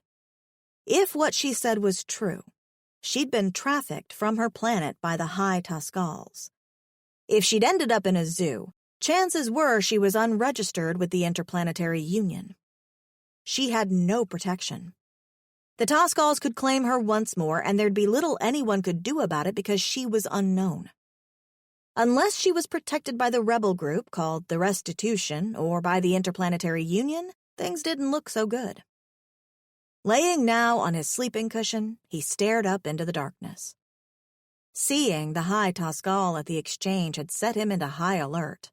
It wasn't usual to see one at a low-level exchange such as the one on Hudo 3, and he'd known something terrible would happen. He hadn't been disappointed. The Tuscals really had no regard for any life except their own. The female Tuscal that owned the mines he'd worked in as a chid certainly hadn't. He wondered what had become of her. After he'd escaped with Sohut and ended up at the exchange, he'd found himself making another escape from the beings who'd wanted to place them in cages for sale. That's when they'd seen a Taurian pushing his huge wife on a cart through the exchange. He and Sohut had hurried to hide in the cart's basket before they were seen. That Taurian had turned out to be Geblet, and when Geblet had noticed them there, he'd hid them from his wife till they were safe enough to escape into the plains. The first time they'd returned to the exchange was when Geblet had visited the plains to check if they were still alive. He'd registered them, and that had officially started their life as free beings. They'd lived in the plains ever since. He owed Geblet a lot for that. He doubted that taking the human off the Taurian's hands would repay the debt fully. He'd saved his and Sohut's lives. If they had been brought back to the mines, they'd have surely been killed. Memories of working in the mines came back to him, this time not in his dreams, but while he was wide awake, for he couldn't manage to fall asleep. No matter how he tried, insomnia chased him like an angry umu set loose. Hey, little chid. Can I stay in your cave with you? Mine is wet and I cannot sleep. He glanced over at Sohut. There is only enough space for two. The female's face looked sad, and he felt bad for saying no. The mines were cold and wet, and people got sick easily. He'd been lucky to claim the cave they were in. He'd been watching the owner for weeks. He saw the signs of the mine sickness early, knew the being wouldn't survive. It had been hard to do, watching someone die, but he'd had no choice. There was nowhere to get medical attention in the mines. Beings came, worked, and died. The Tuscals always found replacements. As soon as the male had died, he'd hauled the body from the cave. It was hard work for a Chid, but he'd succeeded, and the cave was claimed for Sohat and himself. It was difficult keeping it, though.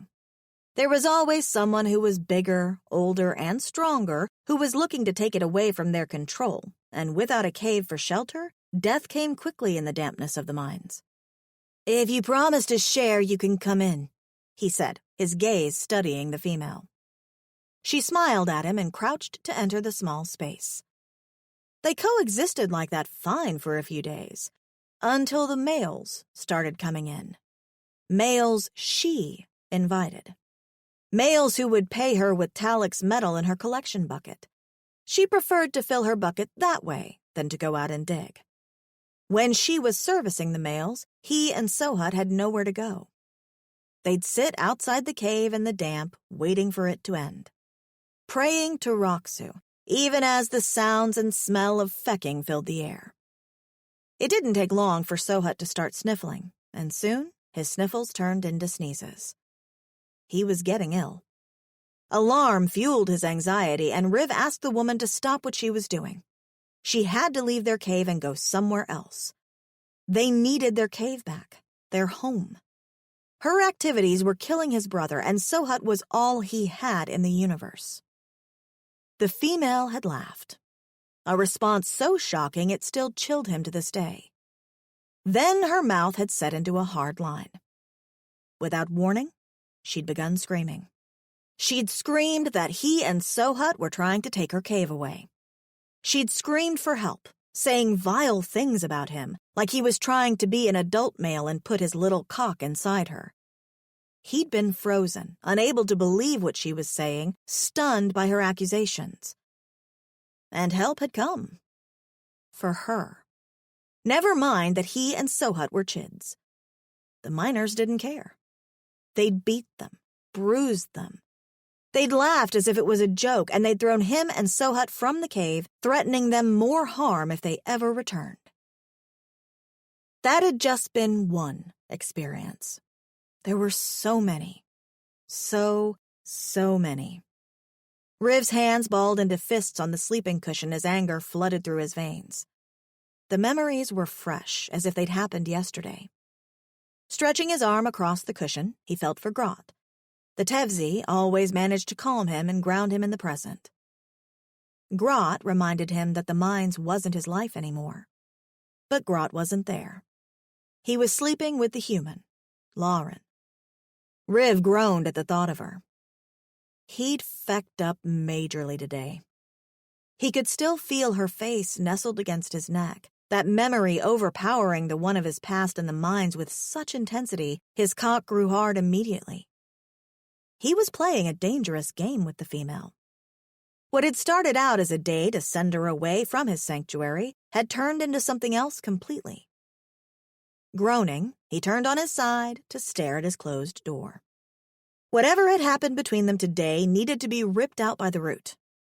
He couldn't get close to her, and he couldn't allow her to get close to him. She made him feel, and feelings were always what led to hurt and deceit in the past.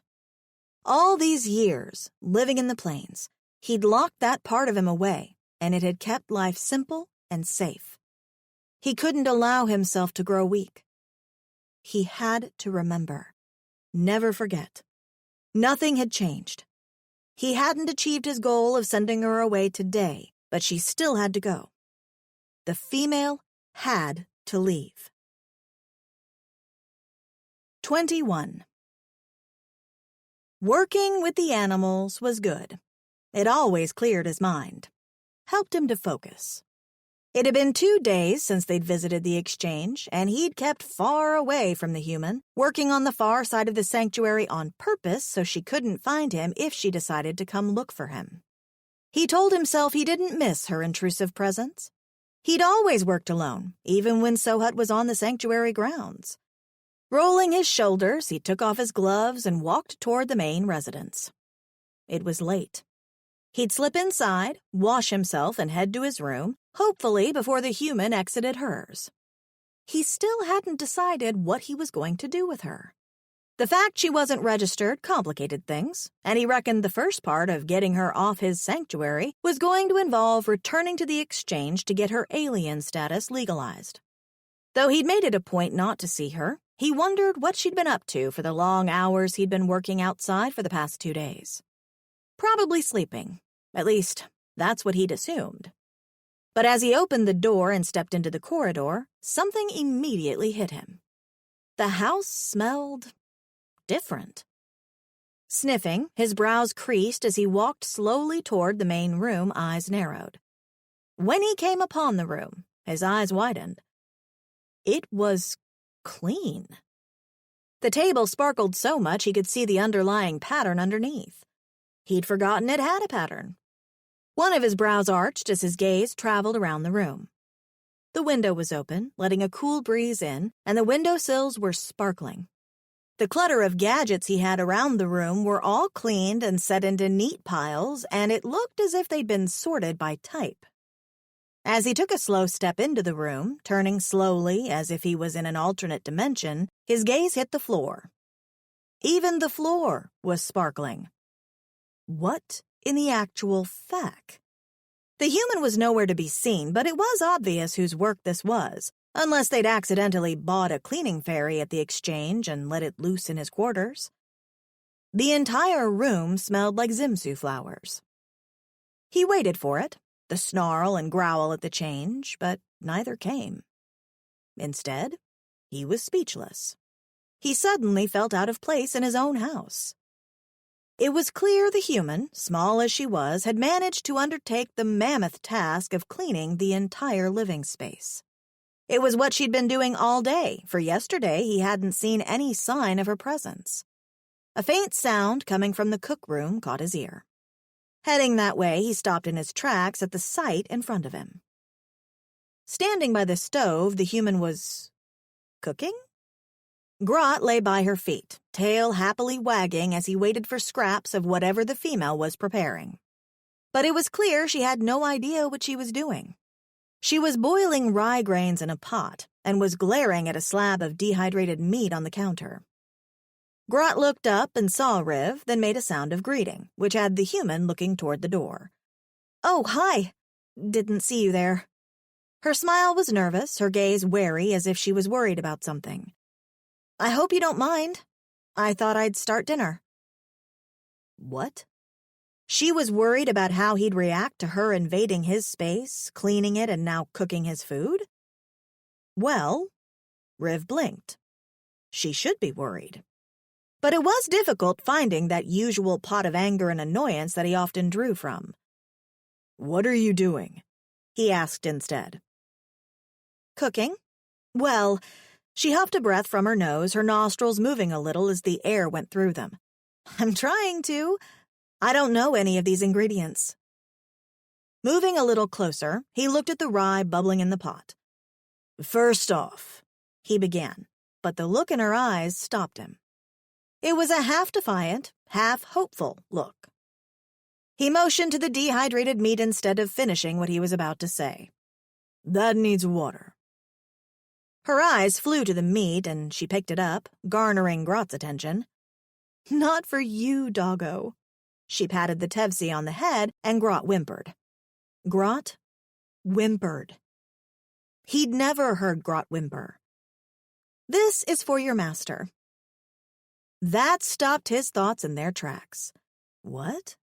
For a few moments, he just looked at her as she put the dehydrated meat into some water. "You're preparing sustenance. For me." He regained the ability to speak. Her eyes darted to him for a second. "It's the least I can do." He wanted to ask why, but all he could do was stare at her. This was too comfortable. Maybe he'd given her the wrong idea by not pushing to get rid of her at the exchange? Permanent residency at his sanctuary was not possible. He was still intent on finding a place for her to go. She seemed to not be aware of that. And what was worse, these unexpected actions of hers, they made him feel strange. Backing away, he went to sit at the table, his eyes still wide as he stared at nothing before him. He needed a minute. What the feck was happening?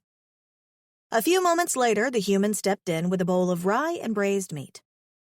She set it before him, a tune low in her throat as she hummed some melody. He could only stare at her. What was she doing? Next, his gaze fell to the bowl before him, and for a few moments, all he could do was look at it. A warm, home-cooked meal was not something he'd expected this dark cycle, but there it was in front of him. There was something about it, about not downing cans of Zurley energy fluid and rock cakes for dinner. Whatever it was, it had him swallowing hard as the scent of the warm food wafted upwards into his nose. This was what it felt like having a proper home-cooked meal. When was the last time he and Sohut had shared such a thing? He couldn't remember. Is something wrong with it? A worried frown etched the human's forehead as she looked at the contents of his bowl. I tried, but I suppose this must be more like what I'm used to than what you usually eat. He could only grunt. She sure was right about that.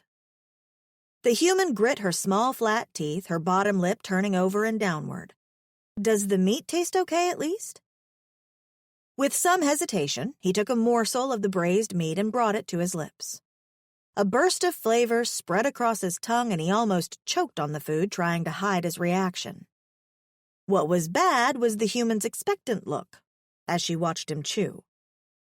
It's edible, he ended up saying. She didn't need to know just how delicious it tasted. It sure as feck beat eating rock cakes and washing them down with Zurley. Accepting his answer, the human smiled a little and settled in the seat across from him. Eyes on her, he brought some of the rye to his mouth and fought to keep his expression cool. It tasted good enough for him to finish an entire bowl, and that was surprising. Not only did he hate rye, but he'd never met anyone who boiled rye. Rye was usually popped in the high-temperature tube. Clearing his throat, he swallowed the food as discreetly as he could. He must try not to look too eager and give the female any ideas. If this was a ploy to get him to change his mind about her leaving, she wasn't going to be successful, no matter how good her cooking tasted, or how much it reminded him that something was missing in his life.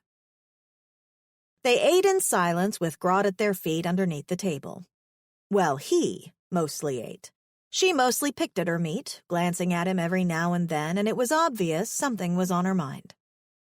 What is it? It came out a bit more gruff than he'd intended. She looked down, and her long lashes fanned over her pale cheeks. Raising a hand, she rubbed her neck absent-mindedly, and he followed the motion, unable to look away from the way her fingers brushed over her pale skin. Her skin looked so soft. It was soft. Back at the exchange, when he'd held her, he'd felt her softness. He'd just forced himself not to pay attention to it. Now, though? Now he allowed himself the moment to look. He may not like people, females, but that didn't mean he found them unattractive. And this female, the plain face, the pale skin, the delicate limbs attached to the soft, curvy frame, she had no outwardly offensive features and looked like she'd be a good fit with several species he could think of off the top of his head.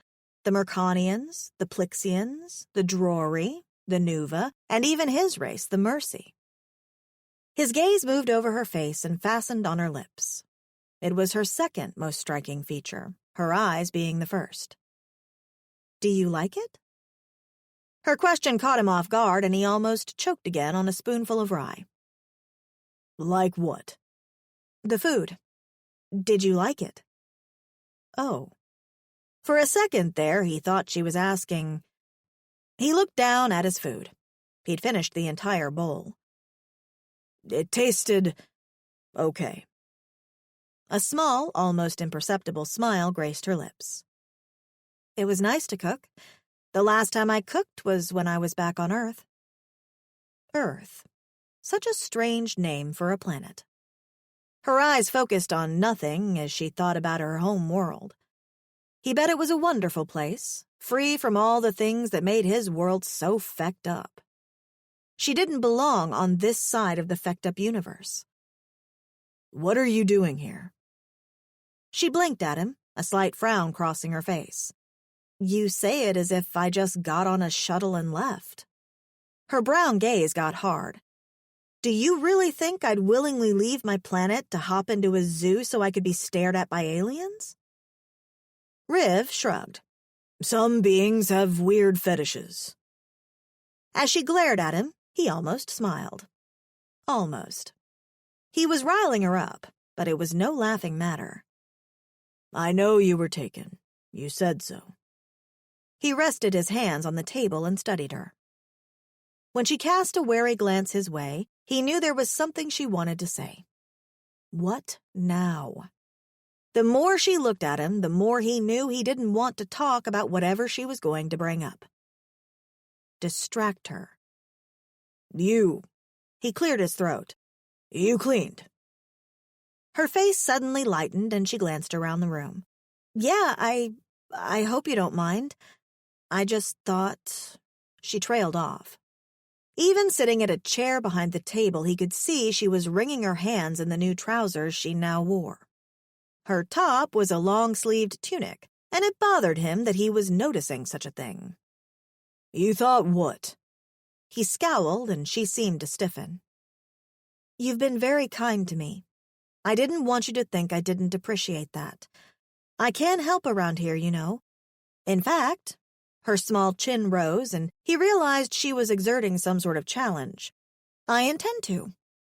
I don't know much about tending to animals, but I can learn. My grandfather had a farm back in Texas. Has a farm." She trailed off again, thoughts clouding her eyes. Riv resisted the urge to growl at her. This wasn't a permanent situation. Right. He needed to nip this in the fecking bud before it got out of hand. "I don't need your help. You're not staying for long, remember? In this you have no choice." Her shoulders stiffened some more, her eyes turning to slits as she regarded him. As they glared at each other, he got the distinct impression that she heard his words, but that didn't mean she was going to listen to them. "I know you don't want me here. You've made that very clear." She leaned forward, her gaze never leaving his, and Riv had to raise an eyebrow. "I know you'll kick me out soon. I know it isn't my choice." She spat the word, and if it could materialize, he felt it would have smacked him right across the face. Crossing her arms, she pushed her chair back. "But until then, until I find my place in this messed-up world, I refuse to be a burden." "Fine." Her eyes widened a little, her stiffened shoulders slackening somewhat. "Fine?" "Do what you want. Just stay out of my way." Her lips formed a thin line, her eyes narrowing once more. He refused to break their eye lock. Let her drop her gaze first. But then movement lower on her face caught his attention, movement that shouldn't have caught his attention, but it did. It fecking did. Her pink tongue slipped out of her mouth as she ran it over her lips, and he found himself watching it move before it disappeared into her mouth again. "Thank you," she finally said, rising and moving toward him. Every bone in his body wanted to jerk backward and away from her intrusive presence, but she only took up his bowl and headed toward the cookroom. She'd come so close to him he could smell the strong scent of flowers that now followed her around. Frowning, Riv pushed back from the table and stood. At the disturbance, Grot raised his head and looked at him. "You." Grot blinked at him before resting his head once more. He guessed the Tevsi wasn't going to sleep in his room for another dark cycle. Fine. Whatever. His mood was sour now, and he didn't know why. When he retreated to his room, it only got worse. Stripping off his clothes, Riv fell back against his sleeping cushion, frowning at the ceiling. This room was the only room that seemed untouched by the female's presence, yet it was as if he could still smell her there. That soft smell of flowers that had wafted into his nose when she'd come close. Riv frowned at himself. The memory made him want to squeeze his eyes shut tight. These thoughts, he knew where they were going. a dangerous place. Still, he couldn't help but wonder if that same flowery scent lingered on her skin. Would she smell like flowers if his nose was against her and he inhaled deeply? A flashing image of her hand rubbing her slender neck came back to him and he groaned. Right on its tail was the image of her licking her lips and the feel of her face against his neck. In his mind, everything was suddenly in slow motion, replaying over and over till he was left wondering what it would feel like if he were to touch her in those places. It had been too long since he'd allowed himself to even notice a female. That's what this was. For several hours, he lay there in bed. Falling asleep had always been a problem. Staying asleep, even harder. But this dark cycle, it wasn't his usual bad dreams about the mines keeping him awake. It seemed females were the poison that fed his insomnia.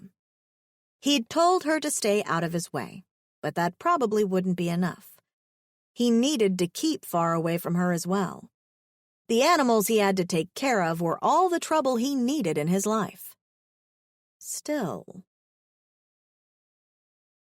22. Lauren woke early. She was alone. The dog had gone off as he seemed to usually do. She guessed he went hunting or something. The entire house was quiet. Maybe her annoyingly handsome host was still sleeping. She rolled her eyes at the thought of him. The fact she thought he was good-looking shouldn't make her forget who and what he was. He was an alien, one intent on keeping her at arm's length. He still didn't like her. That was obvious from the conversation the day before. She didn't know what she'd expected. Squeezing her eyes shut, she remembered how she'd moved into his firm body for comfort, how he'd pulled her toward him so she wouldn't see the parent and child get murdered.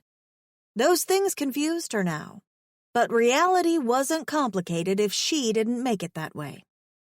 Stretching, she allowed herself a few minutes for the sleep to leave her eyes. Regardless of that, yesterday had gone better than she'd expected. She'd wanted to show him that she didn't intend to just sit around doing nothing. She'd never worked on a farm, but she could learn. She had 2 working hands and a strong back. On her granddad's farm, she'd follow him around while he took care of the animals, and though he'd never let her help, except for feeding the chickens, she'd enjoyed farm life whenever she'd visited. There was just something freeing about being able to hang out in the middle of nowhere with only animals as company. Animals weren't complicated. For them, life was simple. Eat, sleep, poop, repeat.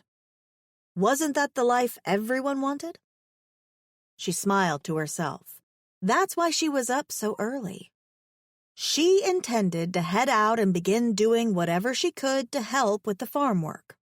Going to the exchange with Riv had shown her that some of those aliens, no, most of them, wanted nothing more than a warm cunt, and she was more than that. It had been terrifying the way they'd looked at her. She'd had men leer at her on Earth, but there was something definitely sinister when aliens did it. It had been obvious what they'd been thinking about, and to even consider they wanted to put their alien dicks anywhere near her, it made her stomach grow putrid. She'd made up her mind fully then. There was no way for her to go back home. That ship had sailed, or flown, whatever spaceships did. That meant she absolutely had to make the most of what she had, and that included not getting kicked off the sanctuary sooner than necessary. She needed to take her time till she got better at surviving. Sleep now out of her eyes, her gaze became clear. Right. Time to get to work. Riv tossed on his sleeping cushion. The thoughts wouldn't go away. Memories of the Toskal female who'd bought him and Sohut so many years ago came flooding back to him, making his shoulders go rigid, his fists clenching hard against the sleeping cushion. He had been just 13 orbits when his cock had grown in length and his mating sacs had matured, a clear signal he was a fertile male. Back on his home planet, It would have been a time of celebration, and he'd have been able to join the hunting circles and be seen as an equal among the males of the tribe. No longer a chid, he'd have joined them on hunts and defended their settlement against invasions. That was the life he'd have had if he hadn't been betrayed by the first female he'd ever loved, his own Moor. The thought made him hold back a growl. Usually these thoughts came late into the dark cycle when he was alone and his defenses were weakened by tiredness and sleep. But they came now, when he was fully awake but still defenseless against them. He couldn't change the past. He could only relive it over and over. His step over the boundary into puberty, that invisible line that separated a boy from a fully grown Mercy male, hadn't gone unnoticed. Every night cycle, females in the mines would come to him, touch him when he didn't want them to, try to force him to do things with them, to them.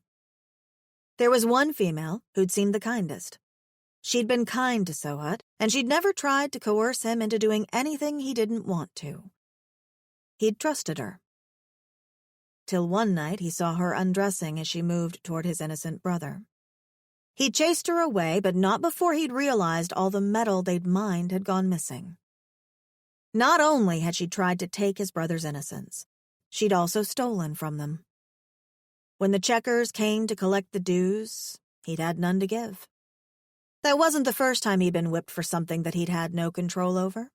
Not the first time he'd been punished. But it didn't end there. The Taskal female that had bought him and Sohut had also found out about his sexual readiness. When she sent for him, he knew his world was going to change. He'd been pulled away from his brother and taken to the female's chambers. The smell was the first thing that had hit him. Vile, like something rotting. She'd smiled at him with that too wide mouth, her circular headdress sparkling in the light as she gestured for him to come closer. When he'd refused, he'd been forced to kneel in front of her. The beatings began that day when his cock wouldn't rise for her. And the day after. And the day after that. That last day, when her patience had reached its limit and she'd knelt his bloodied body in front of her, she'd held his gaze as she ordered for his tail to be removed. Even now, with the memory, the stump that was left behind ached. She'd rendered him less of a male. Riv tossed again on the cushion, turning toward the door. The faint patter of a person walking caught his ears. Lauren. The thought of her pushed the memories away. She was up already. Rolling his shoulders, he rose from the sleeping cushion and stretched. Donning his work garments, he set his face into a scowl, intent on letting her see that she didn't affect him in the least bit. But when he entered the main room, it was empty. Checking the cook room, he didn't find the human there either. Grot was missing too, but the Tevsi usually left through the back hatch early in the mornings to go hunt small game in the fields. Feck it. He'd asked for this. He'd told her to stay out of his way. Maybe she was listening. What he needed to do was follow his own advice. As he left the building and headed toward the Umu enclosure, he frowned. The Tilgren that usually stuck its long neck out to greet him wasn't there today.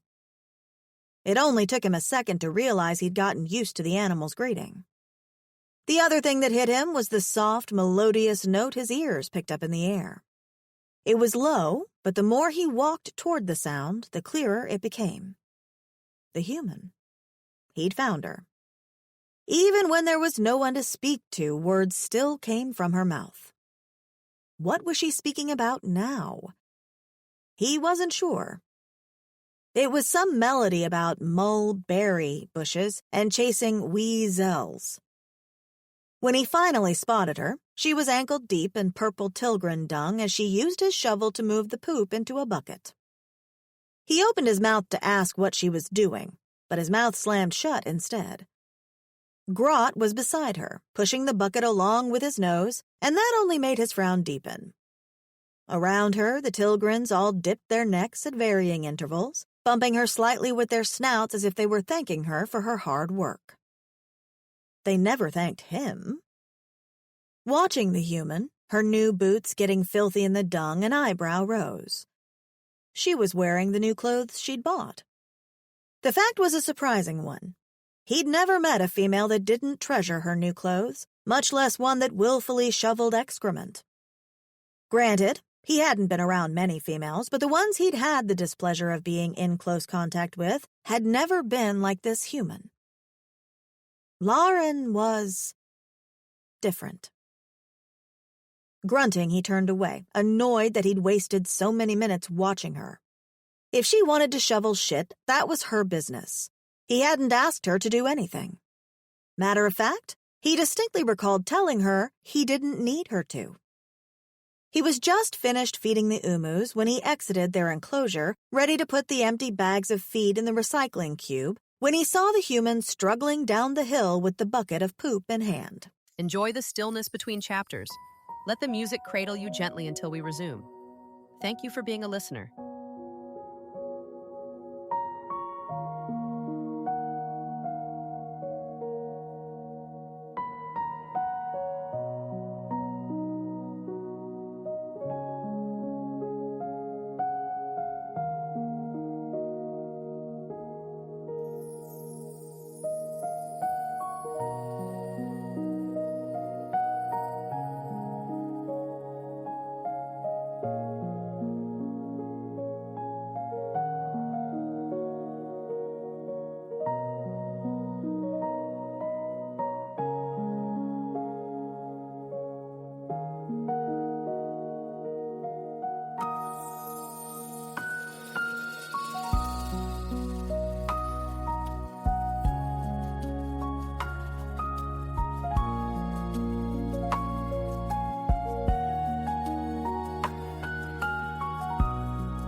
Frowning, he glanced over at the Tilgren enclosure.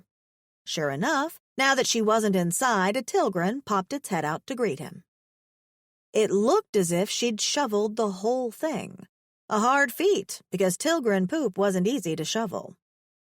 Following the path she'd taken, he walked a safe distance behind her, praying she didn't turn around to find him following. He trailed her as she walked toward the fruit trees, starting at the row he hadn't fertilized yet, and began to add the poop to the roots. Crossing his arms from where he stood, Riv watched her work, not sure what he should be feeling. A part of him was annoyed. another part respectful, and another part, well, there was a feeling there he couldn't define. She took that moment to look in his direction, pausing with poop hanging in the shovel and their eyes locked, hers growing wide. He could see, even from where he stood. Scowling, he turned away. This helpfulness went on for the whole day. And it was irritating. So much so he found himself hardly working and spying on her instead.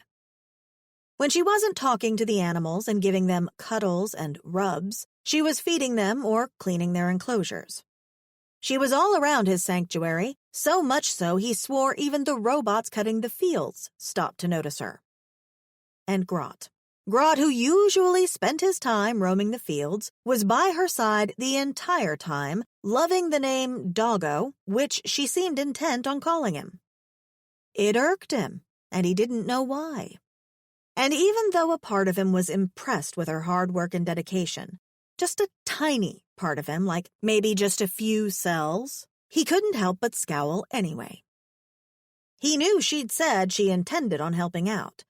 He just hadn't expected her to actually lift a finger. He lived on a sanctuary with dirty animals, not a tourist resort. It wasn't the type of place a female, or anyone really, would pick for employment or enjoyment. Which female enjoyed getting dirty and sweaty in the hot sun? None. Well, at least that's what he'd thought. Talking about sweaty, Riv ducked behind a wall as the human appeared from around the corner of a building. Her tunic was stuck to her chest because of her own sweat, and it only outlined parts of her that he shouldn't see. Feck it. The tunic curved around those large teats on her chest, outlining them with such precision, he didn't know if he should be delighted or horrified by the fact that he couldn't stop staring. Frowning, he willed his eyes away and headed to his hover car. It was parked far away from the main lodge and far away from her. Far, far away. It needed tuning or something.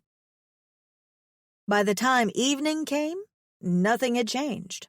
Unwanted thoughts of his unwanted guest were still plaguing his mind, and he forced himself to keep tuning the hover vehicle long into the dark cycle. When he finally slid from underneath the air compression engine, his back ached from being in one position for so long. Rubbing the tendons in his shoulders, he headed into the dwelling. She should be asleep by now.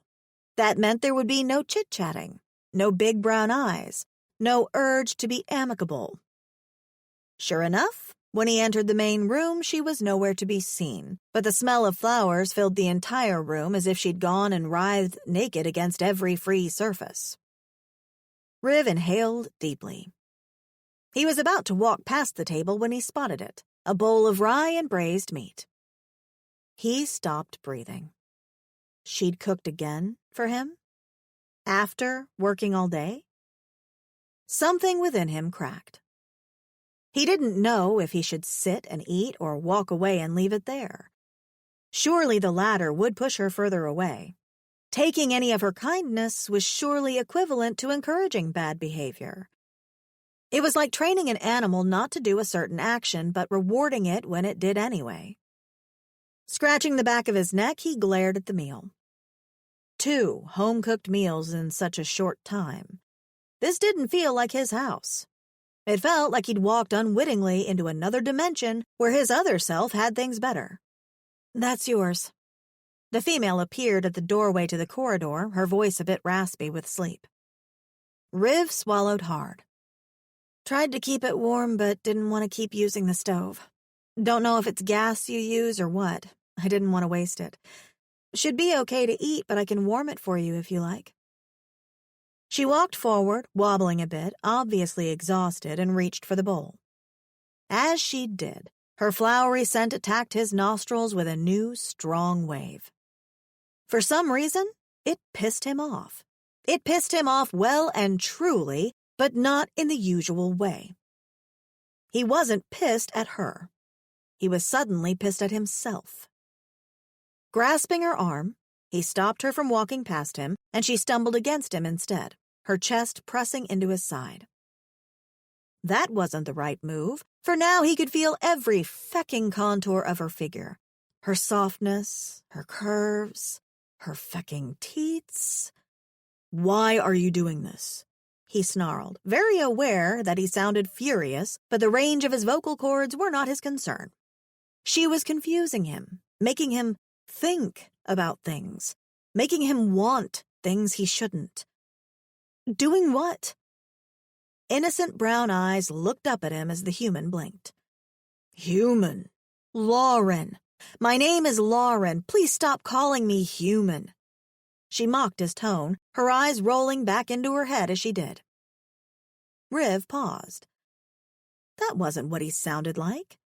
He didn't sound like that at all.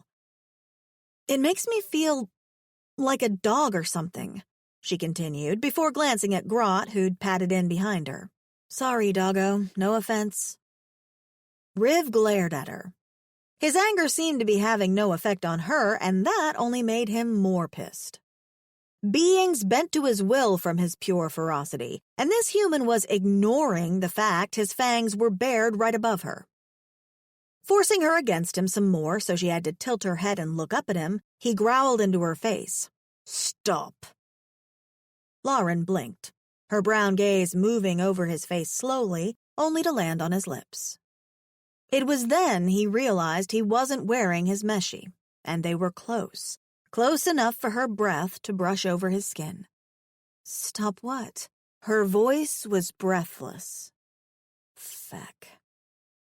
Stop being so... He didn't know what. Releasing her suddenly, he stormed into the corridor on the way to his room. Leaning against the wall, he ran a hand over his face and took a deep breath. Feck the favor he owed Geblet. The Taurian needed to come get his human. Pulling out his sat phone, he punched in Geblet's ping code. It took 3 tries before Geblet finally answered. "Geblet." "Riv, how great to hear from you." "Spare me the fecking formalities. I'm bringing the human to you tomorrow." "What? No, you can't do that." "You're the one who bought a trafficked being. She's coming back to you." He cut his gaze toward the main room. "Better you take the female than those creeps at the exchange." You brought the human to the exchange? You can't. She's prohibited goods. They could have caught her." Riv paused and blinked. "Right. I know that now. Thanks for the heads up, by the way." "She was smuggled in from a Class 4 planet," Geblet continued. "Riv, Cargo will kill me if the human returns. I can't keep her." "Well," Riv let out a breath. "I can't keep her either." "What? Why?" It became all too clear at that moment exactly what was happening to him. After all this time alone, after all this time without contact, he thought he was stronger. He thought he could remain unaffected. It was clear he'd been wrong. Possibly, all the time alone had made him weak. Lack of contact with others hadn't strengthened his resolve. It had created a vulnerability within his defenses. Had he forgotten already? Had it been so easy for him to forget? Life wasn't rosy for him. It had never been, and it never would be. Without a word, he ended the comlink. Whatever this was that was happening to him was why he had to nip it in the bud. No more. Lauren leaned against the kitchen counter. She'd heard Riv on the comm unit with Geblet, heard him telling the 4-eyed male that he should come get her, heard Geblet begging him not to bring her back. Folding her arms across her chest, she looked at the cup of water she'd woken up to get. From investment banker to outcast. In 1 year, her life had changed so much. She was trying her best, though. She'd worked all day, and if she hadn't proven it to him, she sure as hell had proven it to herself. She wasn't a dead weight. What the hell did Riv have against her anyway? Was she really that offensive? And maybe she was an idiot or something because his constant displeasure with her should make her hate him, but she harbored no ill feelings at all. Instead, whenever he wasn't wearing his shades and face covering, she found it was difficult not staring at him. And even when he scowled, something told her the scowl was only a mask hiding something else. He didn't scare her. If anything, he made her curious. Tell her a year ago that she'd be thinking a big blue guy was attractive, and she'd have been like, no. But the Scowl Master was. His piercing green eyes were like beacons against his blue skin. When he wasn't glowering at her, which was scarce, to be honest, he had that intensity in his eyes that made a girl think about being beneath him. Those eyes would render her motionless while he did what he wanted to do to her body. Yeah, she was obviously ill. Had being without anyone's touch for a year made her this needy that she'd take the first male that had been even mildly nice to her? It was funny how needy she was. Back on Earth, she hadn't needed anyone. She'd been self-sufficient, living on her own. No boyfriend, a few girlfriends. She'd lived far from any blood relatives, but she'd kept in contact when she could. Point was, she'd never realized that she craved touch. It must be a human thing. Humans craved touch, and for one whole year she'd had no one touch her in any real way. Fast forward to now, and suddenly there's Riv. She still had the memory of his strong hands against her when they'd gone to the market. But it wasn't just that. There was something about him that caught her attention and drew it, like she was an ant and he was sugar. It seemed fate was going to mess with her, though, for after a year of wanting company, this was who she got. He hated her. For reasons she didn't know, he hated her. Maybe he found her disgusting to look at? She didn't know. Still, she liked it at the sanctuary. Spending the day with the animals had caused her to realize life could be good there. Truth was, she didn't want to leave. Setting her shoulders, she clasped her hands, wincing slightly at the blisters that were forming there. She'd just have to get used to them. She'd rather deal with blisters than the alien dicks she'd seen at the market any day. Easing off the counter, she headed to the bathroom. She needed to urinate before bed, and then she was going to collapse and sleep her worries away. Tomorrow was a new day to make more mistakes. 23. It must have been tiredness, or maybe she was just engrossed in her thoughts, because she opened the door to the bathroom, stepping in without even knocking.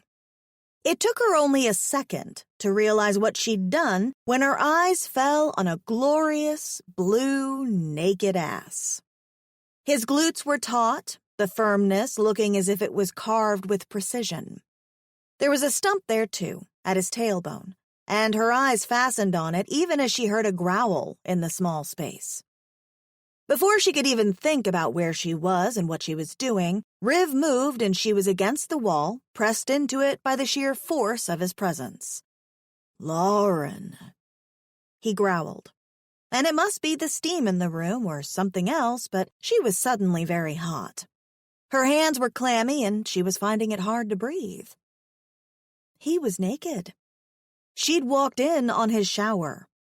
He was frickin' naked, and he was so close that the water covering his skin was making her clothes wet. She could feel every muscle in his chest, even the muscles in his thighs, and remembering her thoughts from earlier about this very position beneath him, Lauren swallowed hard. "Sorry, I cannot even wash in peace. Must you permeate every inch of my space, my mind, my solitude?" Riv growled low, his face centimeters above hers. Lauren swallowed again. She didn't know what he was talking about. She was only 5'7". She wasn't permeating any space. Did he have to be so intense? For it was intense. She could hardly see his face, for the door had hissed shut and enclosed them in darkness. He showered in the dark? Who the hell did that? But instead of making her afraid, the darkness made her hyper-aware. It was as if every spot where his skin came in contact with hers was tingling. She could feel each breath he took, the heave of his chest as he pressed into her, his hands pushing against the wall by the sides of her head. "You," he growled, and the sound made her whimper, not out of fear, but because of something else completely different. The front of her dress, now wet, her nipples became hardened peaks against his chest, pushing back against him. Just a movement, any movement, and the friction would have her nipples pulling across his skin. He pressed her farther into the wall, his body against hers, the water sluicing off his skin onto her. He seemed to be fighting with something within himself because his body was rigid, his palms closed into fists, and he was gritting his teeth, fangs bared. As the moments passed, something in the back of her mind told her she should disentangle herself. She should leave. She'd interrupted his shower and should be the one to go. He wasn't pressing her so hard into the wall that she couldn't wriggle to the side and make an exit. However, her feet refused to move. It was either that or her mind wasn't sending the signal. So she stood there, the air between them feeling as if it was rising in temperature, her own chest heaving in tune with his.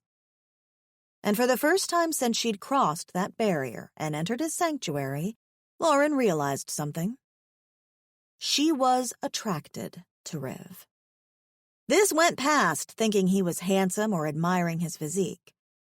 This didn't feel anything like the advances and leers she'd received from other aliens. When they'd done it, she wanted to make herself scarce. Right now, she didn't want to move. Whatever was happening, she didn't know if she wanted to stop it. By God, she didn't fucking want to stop it. It took a few moments, but she became dimly aware that between them, against her belly, was something long and hard. The thought of what that could be made her throat go dry in the steamy room. A part of her mind told her she should be protesting, but the majority of her brain cells were more interested in the fact that there was a snarling alien above her flashing his fangs, and she didn't feel in the least bit threatened by him.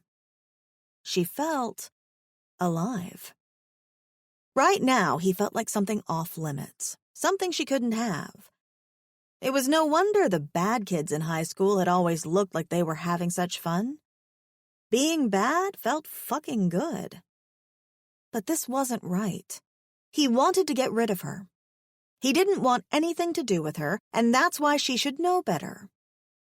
Instead, her body was responding to how close he was, the fact she could feel him against her, the fact that every inch of him that touched her was sending a sort of pleasure through her that she hadn't felt in a long, long time. The fuck was wrong with her? Was she sex-starved? A year without sex could do this to a woman. Unwittingly, her gaze fell to his lips, and she felt his awareness shift, almost as if he realized suddenly that he was too close to her, that she was staring at his lips as if she wanted him to kiss her, and that his entire body was pressing hers into the wall. But he didn't move. Instead, he growled, and that one sound had her thighs clenching with heat. Lauren swallowed again. "Riv, She almost groaned. Saying his name sounded very, very intimate in the moment, and it didn't help the situation in the least. "I'm sorry. I didn't know you were in here." How she managed to get the words out, she didn't know. He grasped her in one motion, spinning her around with such strength she was facing the wall, and she didn't know this before, but she might be into some light submissive sex play, because her entire body was suddenly yearning for him to do more. He was still pressed against her, and she could feel every chord of his taut body. Against her ass, she felt something else. That hard, hot rod was pulsing against her. So close, she could feel the ridges along his length. Ridges. He had fucking ridges. If that didn't make her clench hard, him pressing against her surely did. It was clear she wasn't the only one affected by their proximity, because she was sure she heard him inhale deeply, his nose dipping to her hair. His voice was raspy and low when he spoke. Leave, Lauren. 2 words. 2 words that shot through her consciousness and brought her back to reality. Lauren stiffened against him. She was an idiot. How could she have let herself get away so much she'd forgotten who he was? The alien she was inconveniencing. Wringing out of his grasp, Lauren pulled away, her back to him. She kept her head straight, pure disappointment in herself fueling her anger, and stepped out of the room without a backward glance. Riv leaned his forehead against the wall of the cleansing room, his breath coming in hard gasps. Squeezing his eyes shut tight, he forced himself to regain control. His cock throbbed insistently, missing the warm, soft body it had just been against, and he slammed his fist into the wall. He was becoming undone by a barrage of emotions. Feelings he'd locked away so long ago. Feelings he hadn't known he still had the capacity to experience. Every fiber within him ached with need, and he had to clench his teeth, squeeze his fists, and plant his feet into the floor so he wouldn't go after her. He wanted her. He'd admit it. He fecking wanted her. The memory of her body against his still fresh in his mind was like torture, and his cock jerked again, demanding attention. Gripping himself at the base, Riv clenched his teeth. As he moved under the spray once more, he let the water run over his head and shoulders and let go of his cock. He wouldn't relieve himself of the pressure, the pain. He wouldn't be so weak as to indulge. He'd endure it till it went away. Hanging his head, he took a deep breath. He was weak. Weaker than he'd realized. All these years of telling himself he was better off alone, all of that was crumbling in just the short space of time he'd been around the sweet-smelling human. Didn't she understand? She'd been thrust into his space, and now she was invading his entire being. Maybe he was overreacting. Maybe this was normal. Maybe it would go away as soon as he got rid of her. Or maybe he was weak. And the last thing he wanted to do was let himself down. Many orbits ago, he had promised himself he would never leave himself open to be used ever again. But despite that he'd kept himself away from so many other females, he knew he was also not someone a female needed. He was broken, incomplete. The stub where his tail once was served as evidence of that. Which female would want a male like him? He kept this in his mind as the air jet-dried him and he exited the cleansing room, nude but warm. Trust no one. That had been his motto. A silly one, because it seemed as if he couldn't even trust himself. 24. A full week passed since the bathroom incident, and surprisingly, the days went more smoothly than she'd thought they would. After that night, she was sure she'd have seen Geblet in the morning, and she'd been ready to leave with him, too. She'd had enough. But Geblet never turned up, and what's more, Riv seemed to disappear for the most part. So she decided to do what she could do. Work. Keep herself busy. It was great, too, because after being stuck behind a glass wall for a year, keeping herself company, she suddenly had things she could occupy her mind with. She'd wake early, get out onto the grounds to do chores, return late, shower, eat, go to bed, repeat. And during most of that time, she was left to her own devices. Riv seemed more focused on securing the farm, spending most of his time by the perimeter when he wasn't tending to the animals. He stayed out of her way, but she still found him hovering sometimes. At certain points, she'd turn to find him watching her from a few meters off, and with his face covering in shades, she couldn't tell if he was scowling or not. Memory of what had happened between them that night played in her mind every single day, but it was getting easier to forget as time passed by. She wasn't angry at him, really. She was angry at herself. She really should have known better. She should have walked away before he'd told her to get out. She knew her self-worth. She shouldn't have stayed plastered underneath his slick, wet body as if she was a sex-starved animal. And she shouldn't want Riv. What was bad was that after she'd held her head high and walked away, she could still feel her arousal dampening the mat of hair between her legs. It was a good thing he didn't make an effort to speak to her.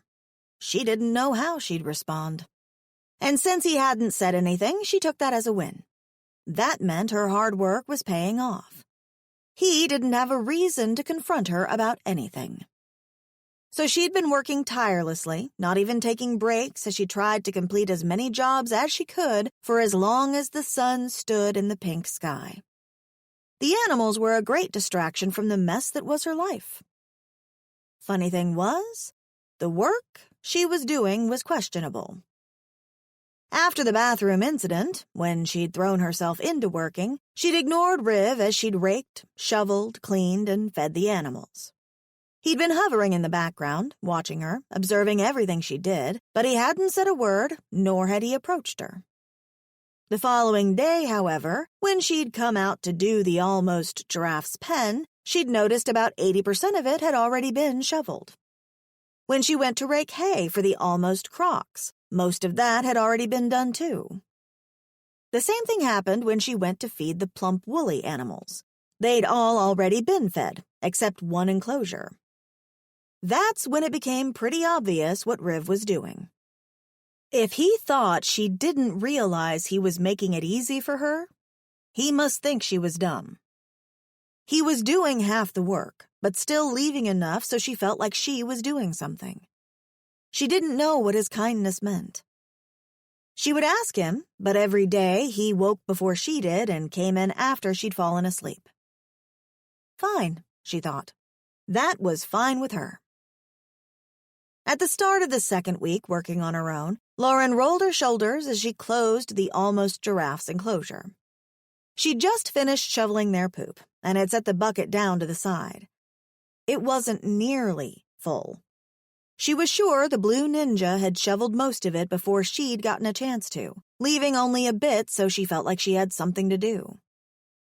It was getting out of hand, and she almost giggled, but she'd play along with his game.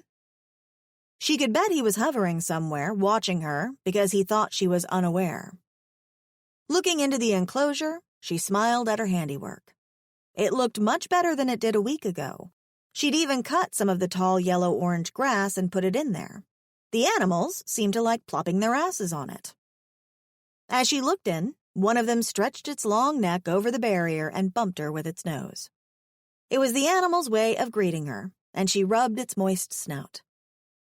"See you later, little one." She snorted at that. It was way bigger than her, even though it was a baby. Smiling, she glanced up at the pink sky. It was a clear day, as always. Clear, dry, and warm. Her kind of weather. She was dying to sunbathe, but she just couldn't afford to take a day off just yet. Not when her host was still acting so strangely. Not that he'd ever acted like a normal person. Life was getting a sort of slow rhythm that she could enjoy. It was quiet and safe so far out, at least as safe as it was going to be. She could almost forget the terror of the market and believe that the world was good. Lifting her hand, she patted the almost giraffe on the head. Riv stood watching the female from the side of one of the buildings. She was patting one of the Tilgrens on its head, and he didn't know why it was irking him. Fecking everything was irking him. Since that night, even the dawn of the light cycle bothered him now. He'd been waking extra early to come out and do the work before she got a chance to, so early he hardly slept at night. Not that he could. His nights were sleepless, and what was worse was that every time he managed to close his eyes and drift off, he dreamed about one of two things. It was either the mines or her. Riv rolled his shoulders and began walking. The female was heading to the Uga enclosure, and his mouth set in a hard line. He couldn't work when everywhere he looked he saw her. He'd thought that after so many days working on her own, she'd have gotten bored and given up. But there she was, continuing to work as if she had endless reserves of energy. He wasn't sure what approach to take with this human. He had no experience with females. When he snarled at her, she didn't shrink like he was used to other beings doing. When he growled, she ignored him. She wasn't afraid of him. She challenged him. And maybe, just maybe, a little part of him liked that. But the worst part about everything was that it seemed he had gotten used to her constant singing, humming, and chatting, for when she wasn't close by, when he couldn't hear her voice, the world suddenly became unbearable. Without her, the silence he'd once cherished so much had become deafening. Stalking in the opposite direction, he shook his head, trying to get rid of the thoughts there. She was slowly driving him crazy, even from so far away. Feeding the last Umu some grain, Riv sighed. The female should be asleep by now. He'd taken his time feeding the animals just so she would be well in bed before he entered the dwelling. But as he approached the building, Riv squinted. Grot was by the wall, and the Tevzi lifted its head as he came closer. "You, what are you doing out?" His words trailed off as he saw the human. For a second he thought something was wrong with her, and his life organ thumped hard in his chest. But the subtle rise and fall of her tunic told him she was still alive and well. Just asleep. She'd fallen asleep, sitting on the ground outside. Moving closer, Riv swallowed hard. Eyes closed, body relaxed, she looked as delicate as the flowers she smelled like. A lock of her hair had fallen over her face, and his hand reached out to move it away, but just millimeters from her skin, he paused. What was he doing? Glancing at Grot, he found the Tevzi giving him a critical eye. "Don't look at me like that. You should be on my side," he murmured. "Instead, you curl beside her every night as if she belongs to you." "Maybe you're jealous she doesn't belong to you." Well, news flashed to himself, he didn't want her to. Crouching lower, he reached for the human, pausing for just a second, before his shoulders stiffened and he completed the action of lifting her from the ground. For a moment she groaned and burrowed her face against him, causing every part of his body to freeze, except his cock. That particular body part grew stiff and jerked. He almost returned her to the ground so he could decide on another way to get her inside. But she didn't wake. In the moments it took him to pause and watch her settle back into sleep, he became acutely aware of how she'd settled against him. When she was unconscious, he wasn't the monster who was trying to get rid of her. He was just a comfortable male for her to snuggle into. For just a second, he could pretend this was true. He could pretend reality wasn't the opposite. The familiarity of her body was strange, like he'd memorized every line of her frame, every curve, from when he'd had her against the cleansing room's wall that night. This was the exact reason he'd been keeping away from her. She made him think of things he would never have, and reminded him of things others had but not him. Never him. Walking inside, he went towards his room. The door slid open, and the hiss made her snuggle farther into him. Feck him. If this wasn't going to come back and bite him later. Resting her on his sleeping cushion as gently as he could, he stepped back and looked down at her. Feck. He should have taken her to her room, not his. It was strange seeing someone in his bed. Grot padded in behind him, looking over the sleeping cushion at the human and then back at him. "What?" Riv whispered as harshly as he could without waking the female. "It's temporary." Grot made a low sound in his throat as if he disagreed, and Riv frowned at the Tevzi. He hadn't realized it till the human arrived, but he and Grot didn't see eye to eye on several things. Probably because Grot had an advantage in that department. His cock pulsed as his gaze fell back on her, and he thanked Roxu that Sohut wasn't home. He couldn't imagine his brother's reaction at finding out that he, Rivenendris Ushol Kalfali, was so wholly affected by a female he was losing his edge. As Lauren groaned and snuggled farther into his sleeping cushion, Riv turned around and hurried from the room. The longer Riv stayed, the more his cock ached, and the more it ached, the more he felt like doing something stupid, like waking her and telling her how he felt. That would be the worst thing he could do, and he was already having a hell of a time trying to stick to his own rules. 25. Her entire body ached, and when she opened her eyes, it felt like she'd had a steamroller doing laps over her muscles. At first, it wasn't clear where she was, but as soon as her eyes opened fully, Lauren bolted upright. What the heck was she doing in his room? Had she walked in there by accident? She knew she'd been tired, but... Tensing, she looked around her. Riv wasn't anywhere to be seen. As a matter of fact, the door was closed, and judging from the placement of the covers on the bed, she'd been alone all night. Releasing a breath, Lauren fell back against the mattress, trying to get her thoughts together. The mattress was firm, hard, like its owner. And it smelled like him, a heady musk that smelled like dried hay and spices. It made her feel strange, and reminded her she was definitely in the wrong place. For the life of her, though, she couldn't remember how she'd ended up in his room. She'd walked back to the main dwelling, sat with her back against the wall for just a few minutes as she'd watched the moons, and then she'd woken up there. Bracing upright, she took in the room. It was mostly sparse, apart from different gadgets against the walls and gadgets thrown on a table in the corner. He had a trunk with clothes against one wall, too. And that was it.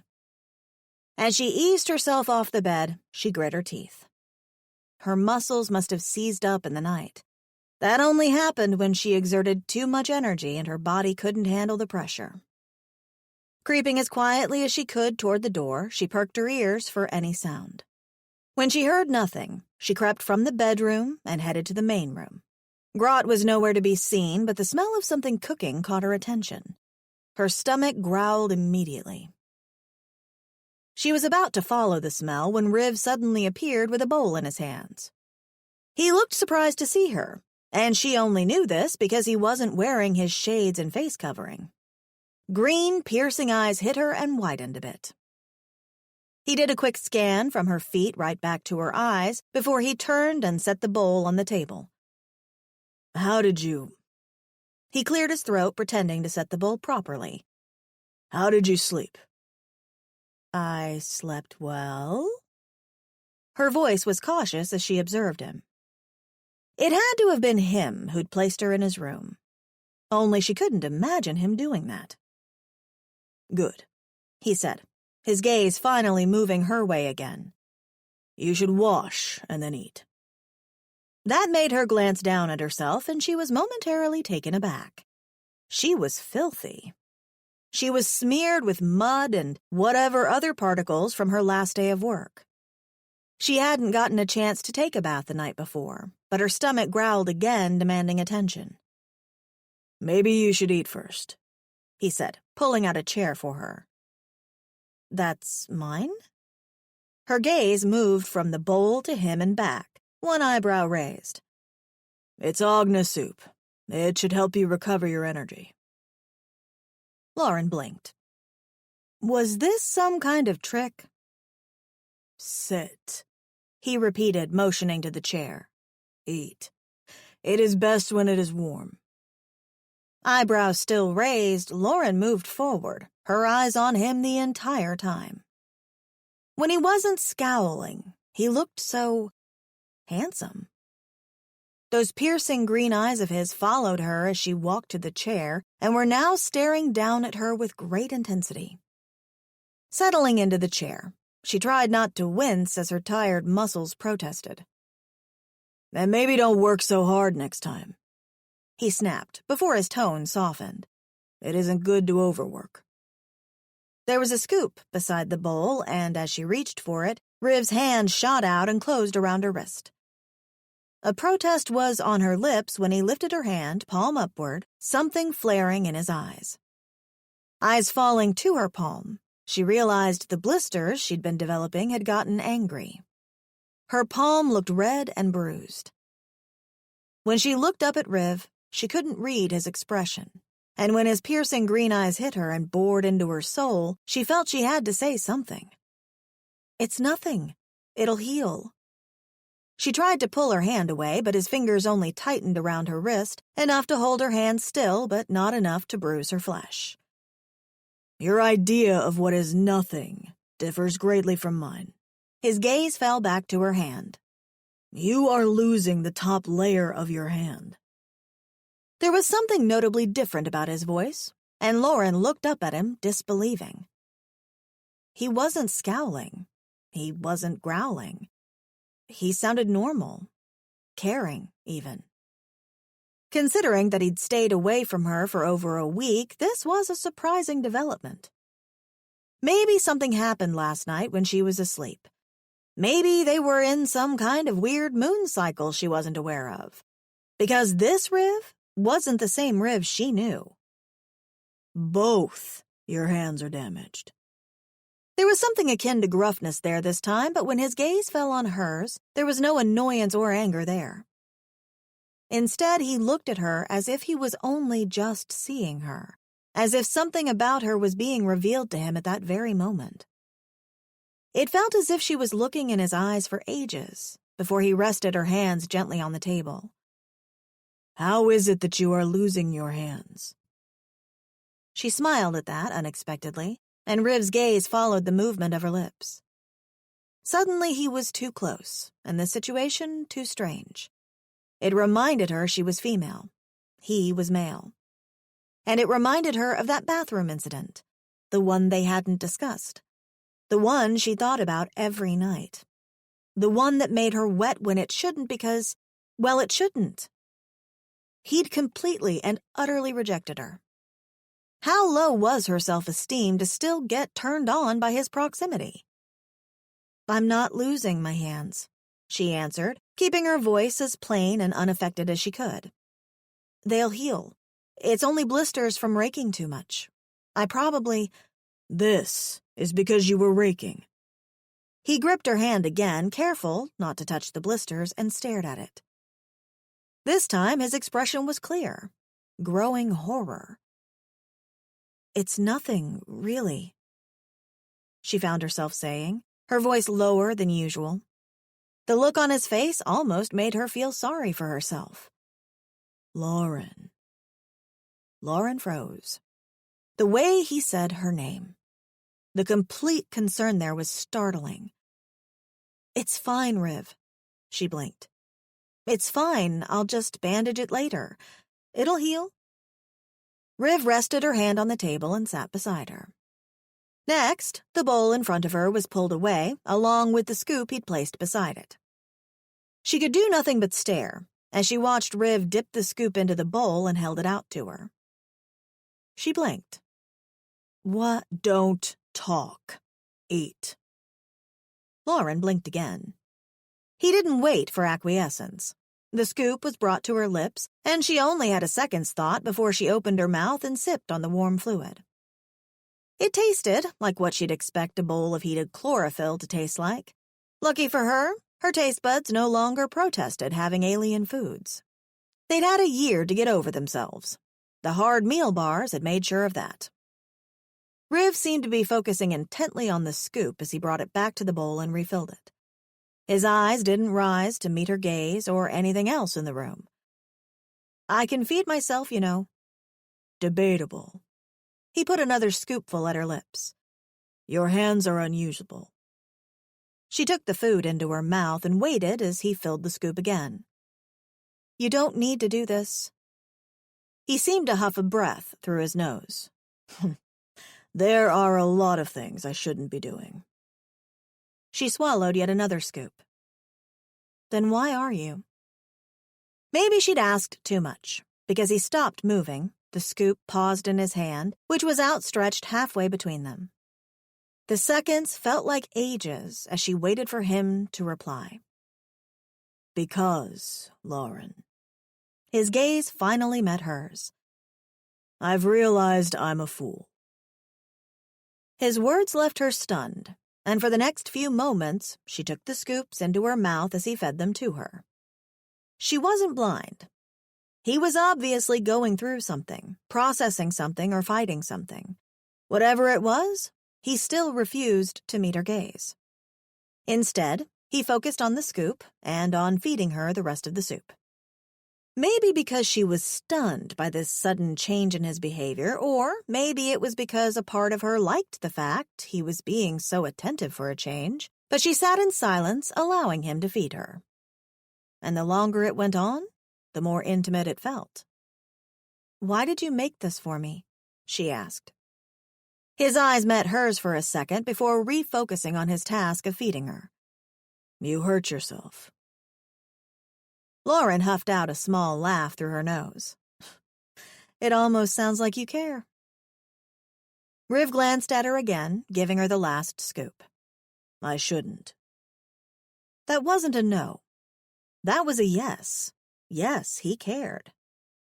He put the spoon in the bowl and leaned forward, his index finger brushing against the corner of her lips as he removed a droplet of soup there. It was such a sudden, unexpected movement that her breath hitched in her throat. He must have caught himself then, because his finger froze by the corner of her lips. His gaze was heated when he finally looked at her. "I apologize," he finally said. 2 more words she hadn't expected. "Apologize for what?" Her voice was almost a whisper, and his gaze fell to her lips as she spoke. "You've been overworked." A small, nervous chuckle huffed through her nose this time. "Hardly. I'm just not used to working with my hands. Back where I'm from, work consisted of sitting on my ass around a desk and clacking at keys on the computer. It wasn't..." She glanced around the room. "It wasn't anything like this." Riv dropped his finger from her cheek, his gaze moving with the same slow precision from her lips back to her eyes. "Do you miss your planet?" Lauren's eyebrows rose a little.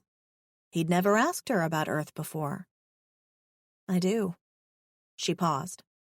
"My planet has blue skies and green forests. It's nothing like Hudo 3 with its pink sky and yellow-orange grass. I had friends, family, co-workers. Life was okay." She paused again. "I can never return there. I have to make a new life now." "Is that why you overworked? You didn't need to." "I know," she used his words, "but I'm a fool." Was it just her, or was the air around them suddenly now thick?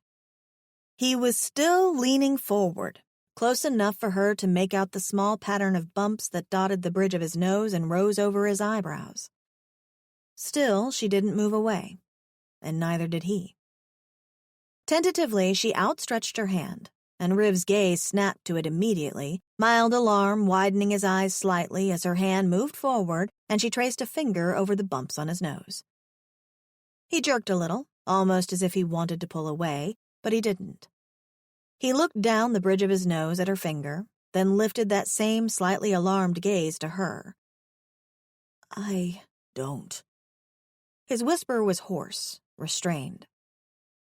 Don't touch him or don't speak? She wasn't sure. The air around them was so thick now she could hardly breathe, and when she pulled her hand away, she saw his throat move in unison with hers. Whatever was happening right now was dangerous. She needed to regain control, or what happened that night might just happen again.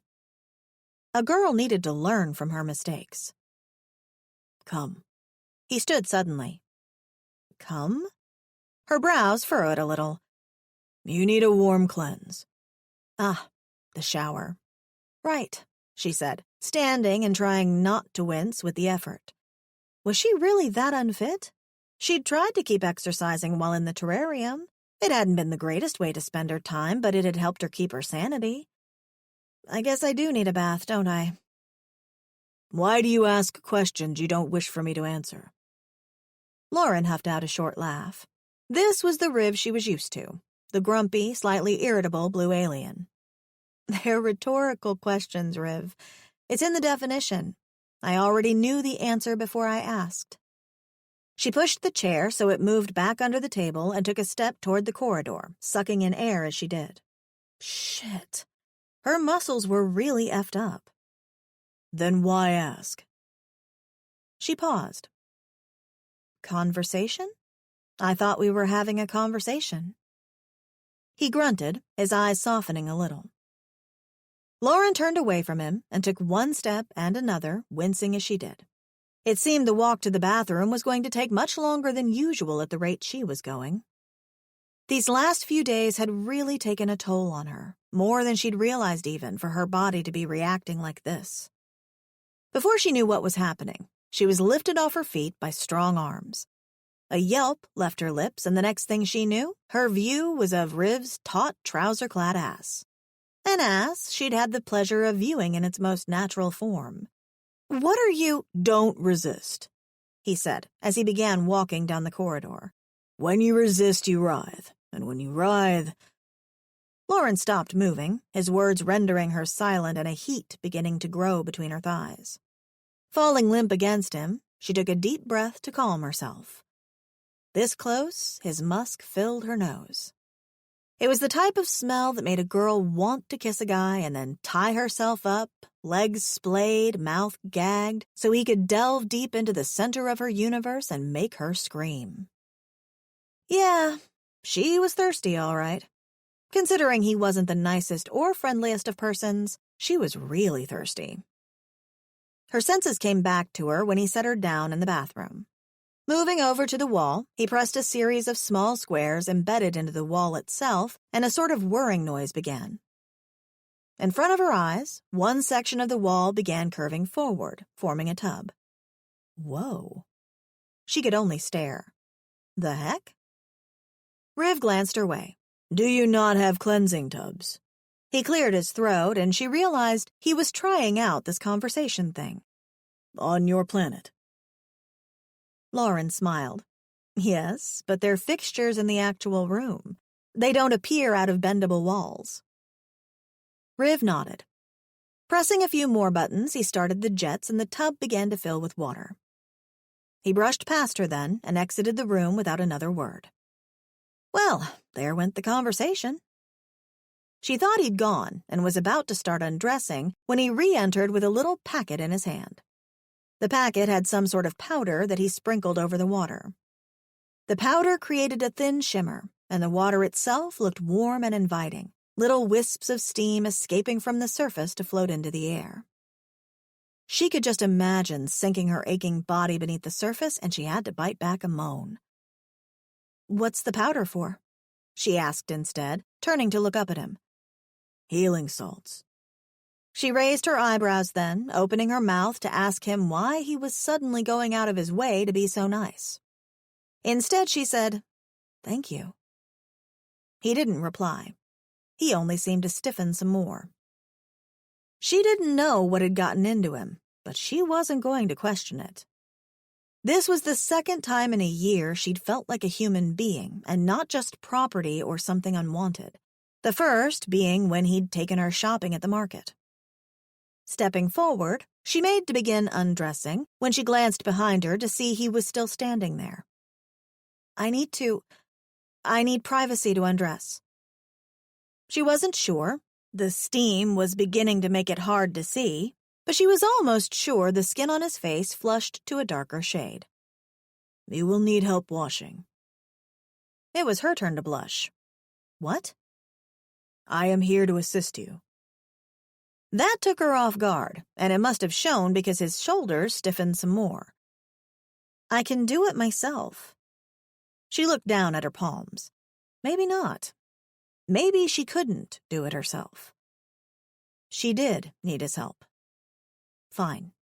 "Okay, I may need your help, but you have to turn around while I undress, and I only need help with my hair if you don't mind."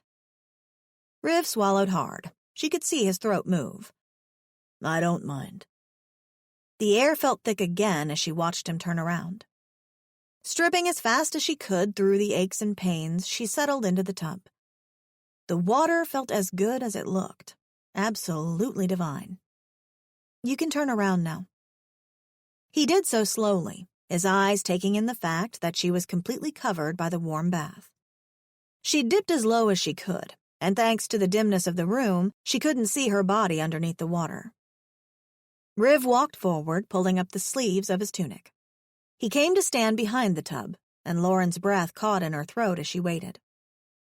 The first touch of his hand against her scalp was utterly heavenly, and she moaned low in her throat without meaning to.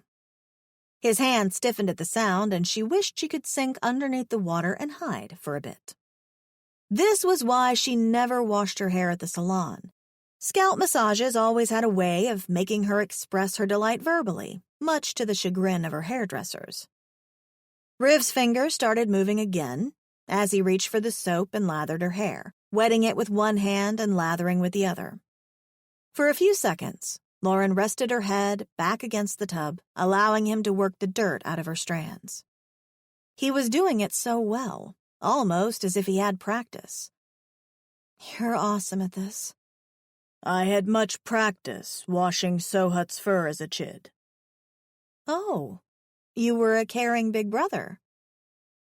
Riv paused, his fingers stilling. I was more than a big brother. I was everything.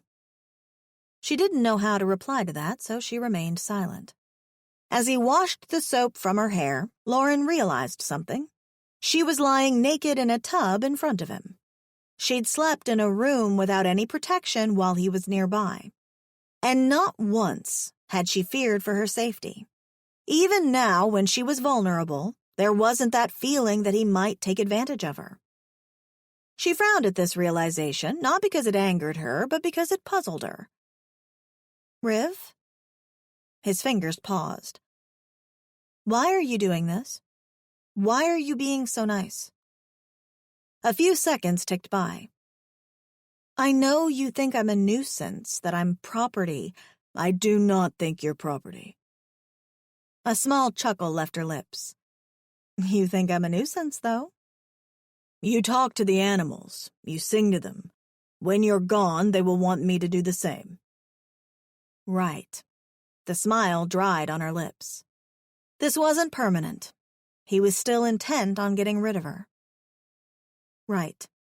She'd forgotten she wasn't welcome at the sanctuary. She looked back at him. Thank you. Are you finished? He froze, opening his mouth to say something before it slammed shut again. With a nod, Riv stood and walked toward the door, opening it and sliding out silently. When a part of her protested at him leaving, she took it by the neck and stomped on it. She didn't need to be nurturing feelings for Riv. He was the sort of guy you crushed on in high school, but who would look right through you. A girl didn't find herself in another galaxy so far from home to be having juvenile feelings for an alien who didn't want her. She didn't survive this long to die from heartbreak on another planet. She'd rather die alone. 26. That night, she couldn't sleep. Combined with tossing around in bed, she just couldn't get her mind off him. He'd left some long, thin strips of moist material on the bed in her room. The strips smelled medicinal, and she'd assumed they were to bandage her hands, so that's exactly what she'd used them to do. She'd bandaged her palms and left her fingers free. She guessed he'd had enough of her for one day because after the bath, he'd disappeared. But it was amazing what a good warm bath could do. Or maybe it was those healing salts. Her muscles didn't ache so badly anymore, and with the bandages over her hands, she couldn't feel the pulsing of the blisters. Sighing, Lauren tossed this way and that. Why was it so hard to sleep? No matter how she told herself it was bad, really bad for her to think about him in any other way except the fact he was a bit of a dick, her mind, no, her vagina, wasn't listening. Maybe she had daddy issues. Her father had left when she was young. Maybe this was her way of acting out, albeit that it was happening a decade too late and on the wrong frickin' planet. She was attracted to the hot guy who was bad for her psyche even though her mother had warned her about such men. She should know better. When she did manage to get some sleep, images of Riv came to her in her dreams. She imagined how his hands had felt against her scalp, how he'd touched her gently by the lips. She imagined what it must feel like if he touched her in other ways. She knew what this was. It was that human trait of wanting what you could not have. That's what this was. Turning, she clenched her thighs together and closed her eyes. Her clit ached for her fingers, and the longer she ignored it, the more intense the need became. Fuck. Turning to lie on her back, Lauren stared up into the roof. She couldn't believe she was about to do this. His sat phone pinged in his pocket. What now? Sliding the device out, he frowned at it before he realized who it was. Sohut? Riv! His brother sounded breathless. I fecked up badly, brother. What do you mean? There's something I have to deal with. I don't know when I'll be coming back to the sanctuary. Something like what? Remember that exotic animal I'm here to catch? Yes. She's not an animal. She. There was momentary silence as he waited for his brother to continue. She, brother, she.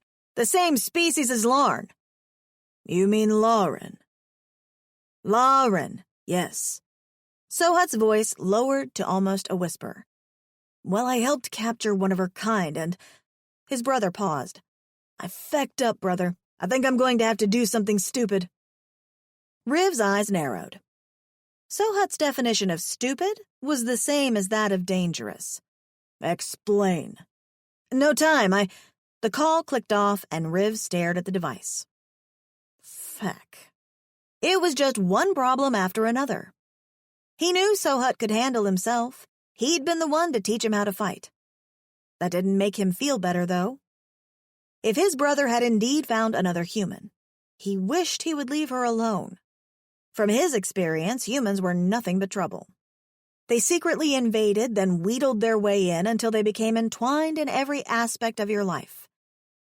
Speaking of humans, Riv looked down the corridor at the human's door. He needed to check on her. The way he saw it, she'd almost killed herself by working too hard, even though he'd made a point to do 90% of the work himself. He should just enter the room and check quickly. It was his house. Why was he hesitating? She was probably asleep anyway. He could slip inside the room, check on her, and slip back out without her even realizing. He was hovering in front of the door before he could change his mind. Punching the locking mechanism, the door opened with a soft hiss, and Riv stood in the doorway, his eyes adjusting to the light in the room. But the gasp that reached his ears had him freezing as he took in the sight before him. For a moment, he didn't know what to do or say. His eyes had already adjusted to the light in the room, and he couldn't look away. She was awake and looking at him, her eyes wide, her entire body rigid. She was only in her tunic, and her legs were splayed, long, pink, naked legs wide open with her hand between them. The world slowed down as he realized what she'd been doing, what he'd interrupted, and his throat suddenly became dry. Lauren? Her throat moved, but no words came forth. Shock had them both caught in its web. He didn't know he was moving till he smelled her arousal and realized he'd moved to stand by her sleeping pad. The thick, sweet scent coming from between her legs was like a thick dose of her pheromones. It was exactly how he'd imagined she would smell. Still, she lay frozen. She'd clamped her legs shut, but her arm was clamped between them. Riv, what are you doing in here? Her words brought him out of his daze, and he met her gaze. There was surprise there, and horror mixed with her retreating arousal. He had to clear his throat and blink away the thoughts clouding his head, very aware that his cock throbbed against his leg. For once, he was wishing she wouldn't break his gaze and look down. But she did. At the moment she did, and her eyes widened some more. Her gaze on the outline of his cock and his trousers only made him harder. I came to check your hands. He managed to get out, his gaze falling to her arm tucked between her legs. She seemed flustered. Her cheeks were growing pink and her eyes widened even more. My hands are okay now. Thank you for the bandages. Riv grunted and grasped her hand. He wanted her to protest. He needed her to send him away. He needed her to scream for him to leave. But she didn't. He couldn't move his gaze from her face as her hand slipped from between her legs and the scent of her juices filled the air. She'd been pleasuring herself. And feck, it was the hottest thing he had ever seen in his life. Unashamedly, he wanted to see more. Would she cry out when she brought herself to a climax? Would her juices coat her fingers? His cock jerked in his trousers. He needed to let go of her. He should let go. But did he want to? No. He couldn't help himself, and feck him, but she wasn't resisting. A part of him really, really wished she would. Maybe if she did, it would break him from this trance. Instead, her large brown eyes were focused on his as she blinked at him, probably as confused about what was happening as he was. Lifting her hand, the air grew thick between them as he brought her fingers closer to his face. Feck. Her musk was thick, and he'd be lying like a fit on a pole if he didn't want to bring her hand closer to his nose. Roxu knew he wanted to. As he brought her fingers to his nose and inhaled deeply, she made a soft sound in her throat as she watched him, and he had to fight to not pull her closer. Instead, he settled for her hand, moving it to his lips and hesitating only slightly before he pulled a finger into his mouth. Fucking hell. She tasted divine. The moan that rumbled through him vibrated against the digit in his mouth, and he watched as her gaze waned a bit, her lashes dipping. When she looked at him again, the lust had returned to her gaze. Riv, she breathed. What are you doing? Feck if he knew, but it felt good. It felt so fecking good. Do you want me to stop? He cleaned that finger and took another into his mouth. She tasted like nothing he'd tasted before, something bordering between his spices and sweetness. And as he licked her, he knew he'd made another critical mistake, for there was no way he was going to be able to turn back after this. He'd gone too far. No, came her breathless gasp, so long after he'd asked that he'd forgotten what she was answering, and for a moment he paused, thinking she was rejecting him. Don't stop. I like this, whatever this is. He moved closer to her then, his other hand holding onto her arm to steady it. A soft sound left her again, and he wished she would stop that. She had no idea how close he was to forgetting everything he'd been repressing for so long and just taking her back to his bed where he'd ensure she'd feel every inch of the frustration he'd been nursing for days. As he finished cleaning her fingers, he looked down at her, licking the remnants of her scent off his lips. Her hand rested lightly on his chest as she looked up at him, her gaze searching his. You'll probably come to your senses and leave, but... But what? She raised upright then, her face coming so close to his he was sure she could smell herself on his lips. Then she did something he didn't expect. She pressed her lips against his. It was a soft, insistent sort of mouth-pushing he'd never experienced before. At first, he thought she wanted to take air from him, and at that point, he felt as if he'd let her do anything if it meant she'd stay close to him for just a little longer. But when he felt the smooth wetness of her tongue against his lips, when he opened his mouth to her and her tongue brushed against his, rubbing and stroking, he knew this wasn't a sort of air stealing. It was a sort of mouth-fecking. A precursor to the real thing? He groaned and pulled her closer, and she opened up to him, the mouth-fecking growing more intense as he tried to match her tongue movements with his own.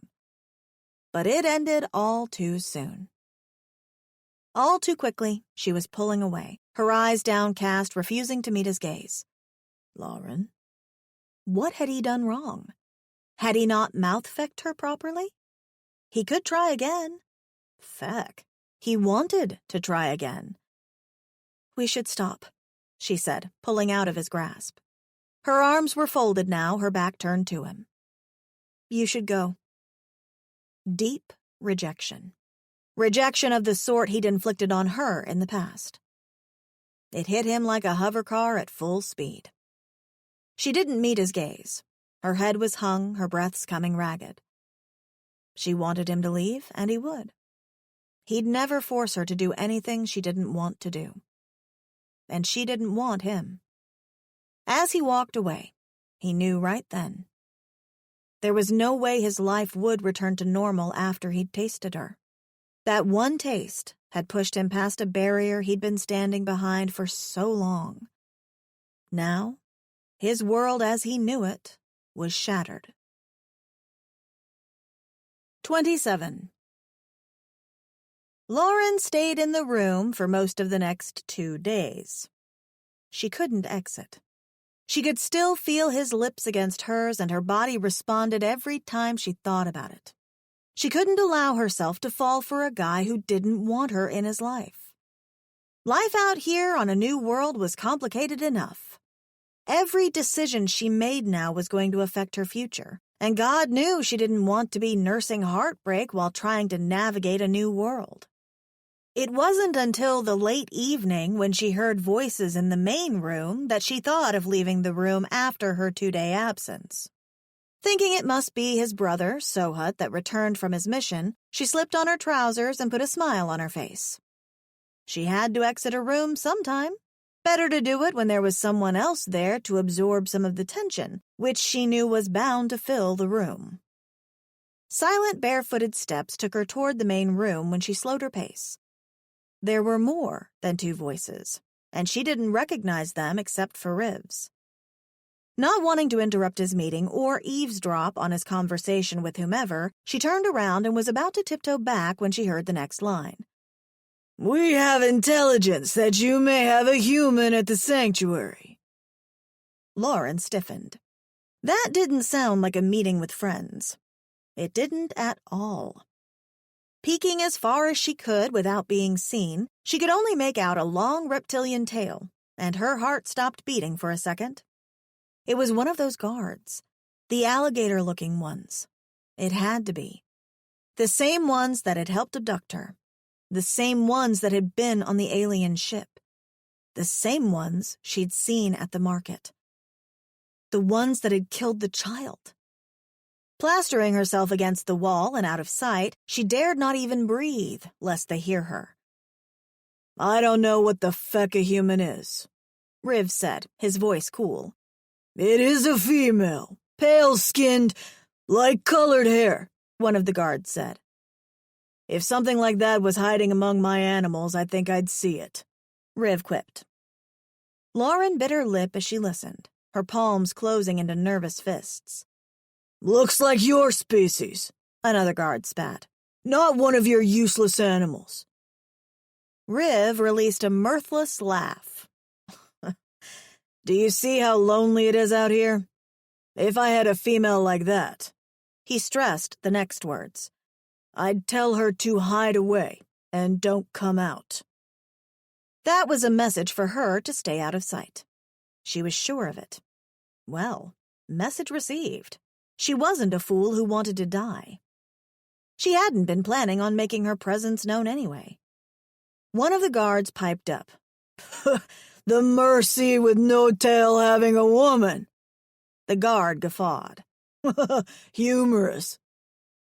Lauren tensed. These guards were real douchebags in every sense of the word. However Riv had lost his tail, it must have been traumatic for him. To be making fun of Riv because of something he had no control over, something he could never change? They were real dicks. The others joined in the laughter, and she wished she could see Riv's face. He didn't reply to their jeering. "Looks like we chose the wrong farm," one of the guards said. "There's another close by. We should search it." "If we find you have somehow hidden the human from us, Mercy, you will face the wrath of Ambassador Klupengi," said another. "If you come willingly with information, the ambassador will be quite generous." "Yes," Riv said. "I know. I have seen the Toskal's generosity firsthand." There was a pause, and Lauren held her breath. Then one of the guards laughed. Fecking idiot. Let's go check the other farm. I do not wish to be caught in these barren lands when the day ends. With that, she could hear footsteps and shuffling as the guards left. Still holding her breath, she remained plastered against the wall till the room grew quiet once more. Even then, she was afraid to move. It wasn't till minutes later, when Riv walked into the corridor, that her shoulders finally sagged with relief. Riv's eyes fell on her, a stone coldness there. Were those who I think they were? Hedgerood fighters working for the Taskals, yes. What were they doing here? How did they find me? I don't know, but you aren't safe here anymore. Not unless you get registered. Lauren swallowed hard as Riv turned and headed back to the main room. She followed him there and found him punching in a code into his comm unit. The other line picked up immediately. Riv? She didn't recognize the masculine voice on the other line. Kassit. No time to explain. Hedgerood fighters are on their way to your farm. I need you to stall them for me. There was a pause, then a curse on the other side of the line. What are they doing so far out? Nobody comes out here. Riv's eyes met hers. They're looking for someone. Who the feck would they be looking for so far out here? Riv's eyes never left hers. I'm looking at her right now. Riv took the next few moments explaining to his friend, she supposed, of her existence and why he needed to stall the guards. No doubt they would return to search his sanctuary again once they realized she wasn't at Kassit's. Kassit agreed, and they ended the call. Lauren stopped pacing and looked at him. They searched the sanctuary? Riv nodded. Then how did they not find me? I was in the room. Pointing behind her, Riv moved forward and took up a small cube that was hidden behind some gadgets on the floor. He pressed a button on the top, and the corridor that led to the rooms disappeared. Only a smooth wall stood there. Lauren could feel her eyes grow in her head. Moving forward, she touched the space, and her hand went through. It was just a hologram. How did they not realize this was there? She whispered, still eyeing the space in awe. Easy. Riv shrugged. I stood in front of it. Fuck. She turned her gaze back to him. If it hadn't been for his quick thinking, where would she be right now? But before she could thank him, he was moving again. I saw them at the perimeter, knew why they were here, set up the holobox. He grabbed his blaster from somewhere underneath the table and checked it. Couldn't deny them entry. It would look too suspicious. He glanced at her. Grab your cloak. We have to go. Lauren nodded, moving back to the bedroom for the garment without question. When she returned with the cloak over her shoulders, she asked, "Where are we headed?" To the exchange. Why? Riv's eyes met hers. To get you your freedom. As the hover car sped across the plain, Lauren couldn't help but keep glancing over her shoulder. She half expected to see the alligator guards in pursuit, and it was making her anxious. When she glanced at Riv, he had a look on his face she'd never seen before. She knew his anger, his rage, his annoyance. But this look was pure, raw fury. Riv, She didn't know what to say, and when he turned to glare at her, flashing fangs, she grew silent.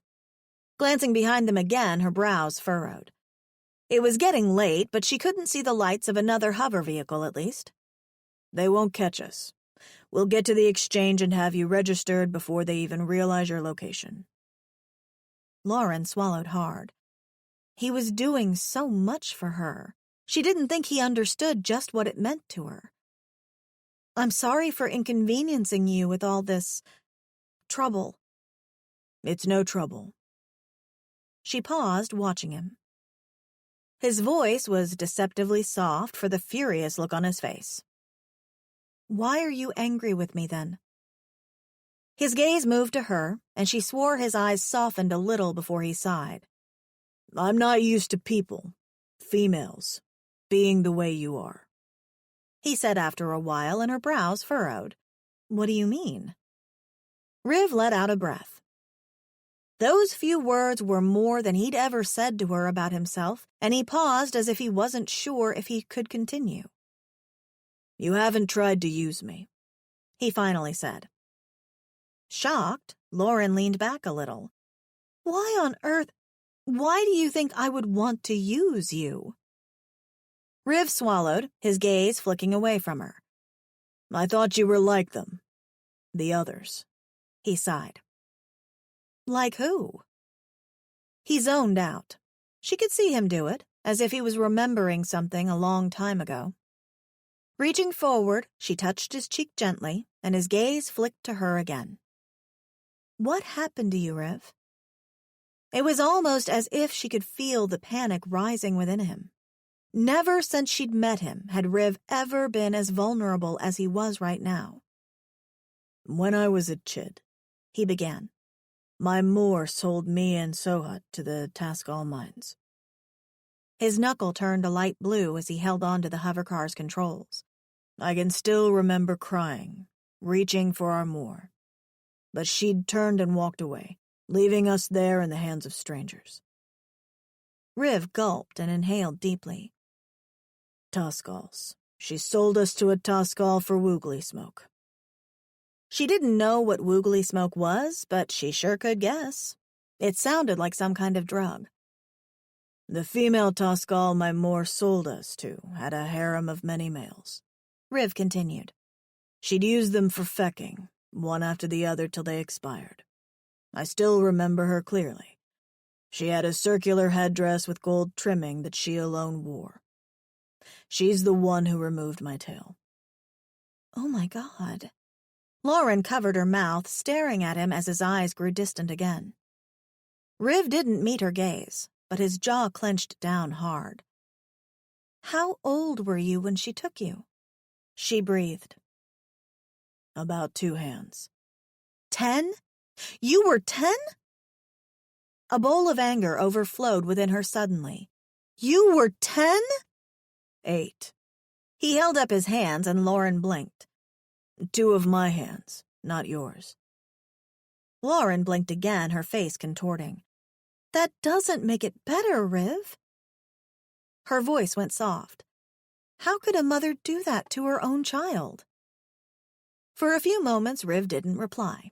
Then he released a breath. "I stopped asking myself that a long time ago."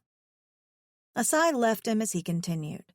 This was obviously hard for him, and she couldn't believe he was telling her about it.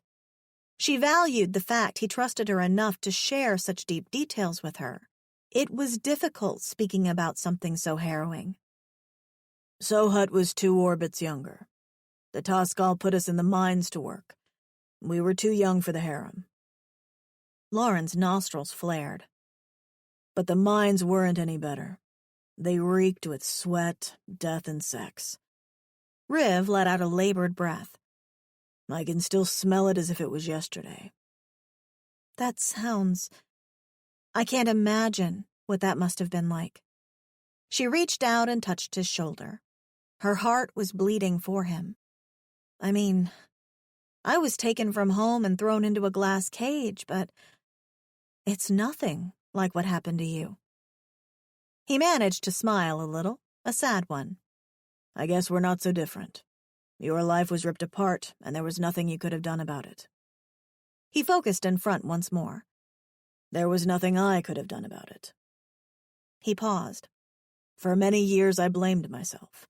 If I'd been a better chid, maybe my Moor would have wanted me." Lauren gripped his chin and turned his face toward her. "It was never your fault. What your mother did was inexcusable." Riv nodded. "I know you're right, but that doesn't erase the fact that I had to go through hell to reach this point." He paused. "I learned a long time ago, in the mines and after, that beings can't be trusted. No one in my life had been trustworthy. Not my Moor, not the beings working in the mines. By the time I ended up at the exchange, I knew I could trust no one." He met her gaze. "Every single being up to this point, Bar Kassit, Geblet, and Sohut, has proven to me that beings can't be trusted. You just have to give them time to show you that truth."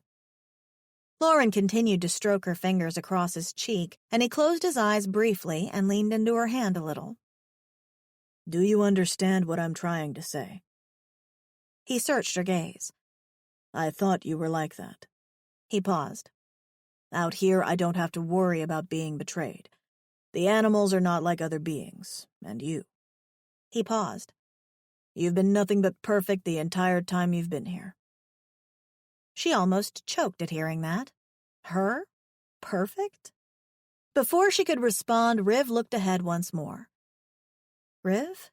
she asked. "Why are you telling me all this? Why now?" Riv sighed.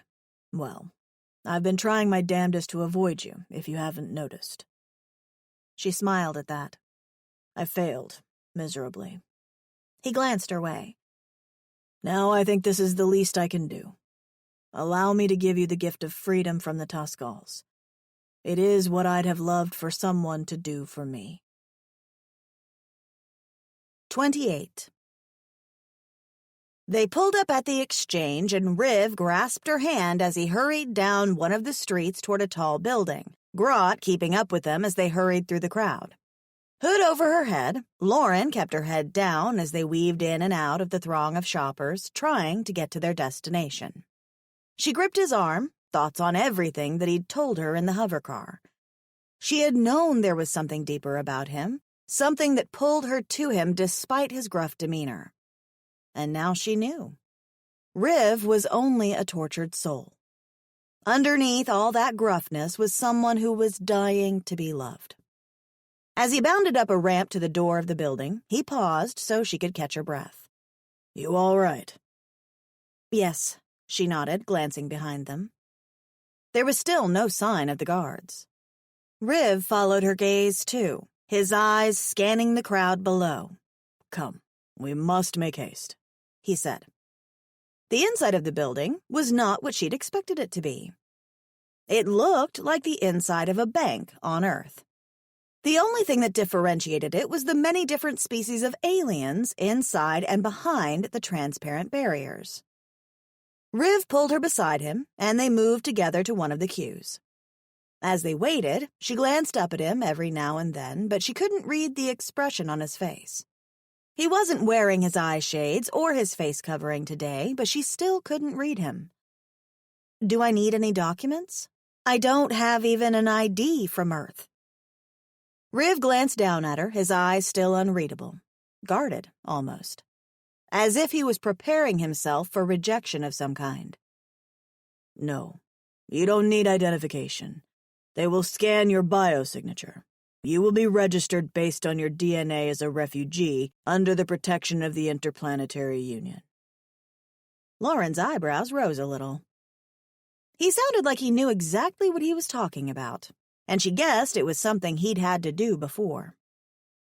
The queue moved quickly, and soon they were at the front, staring into the eyes of your typical intergalactic alien public sector worker.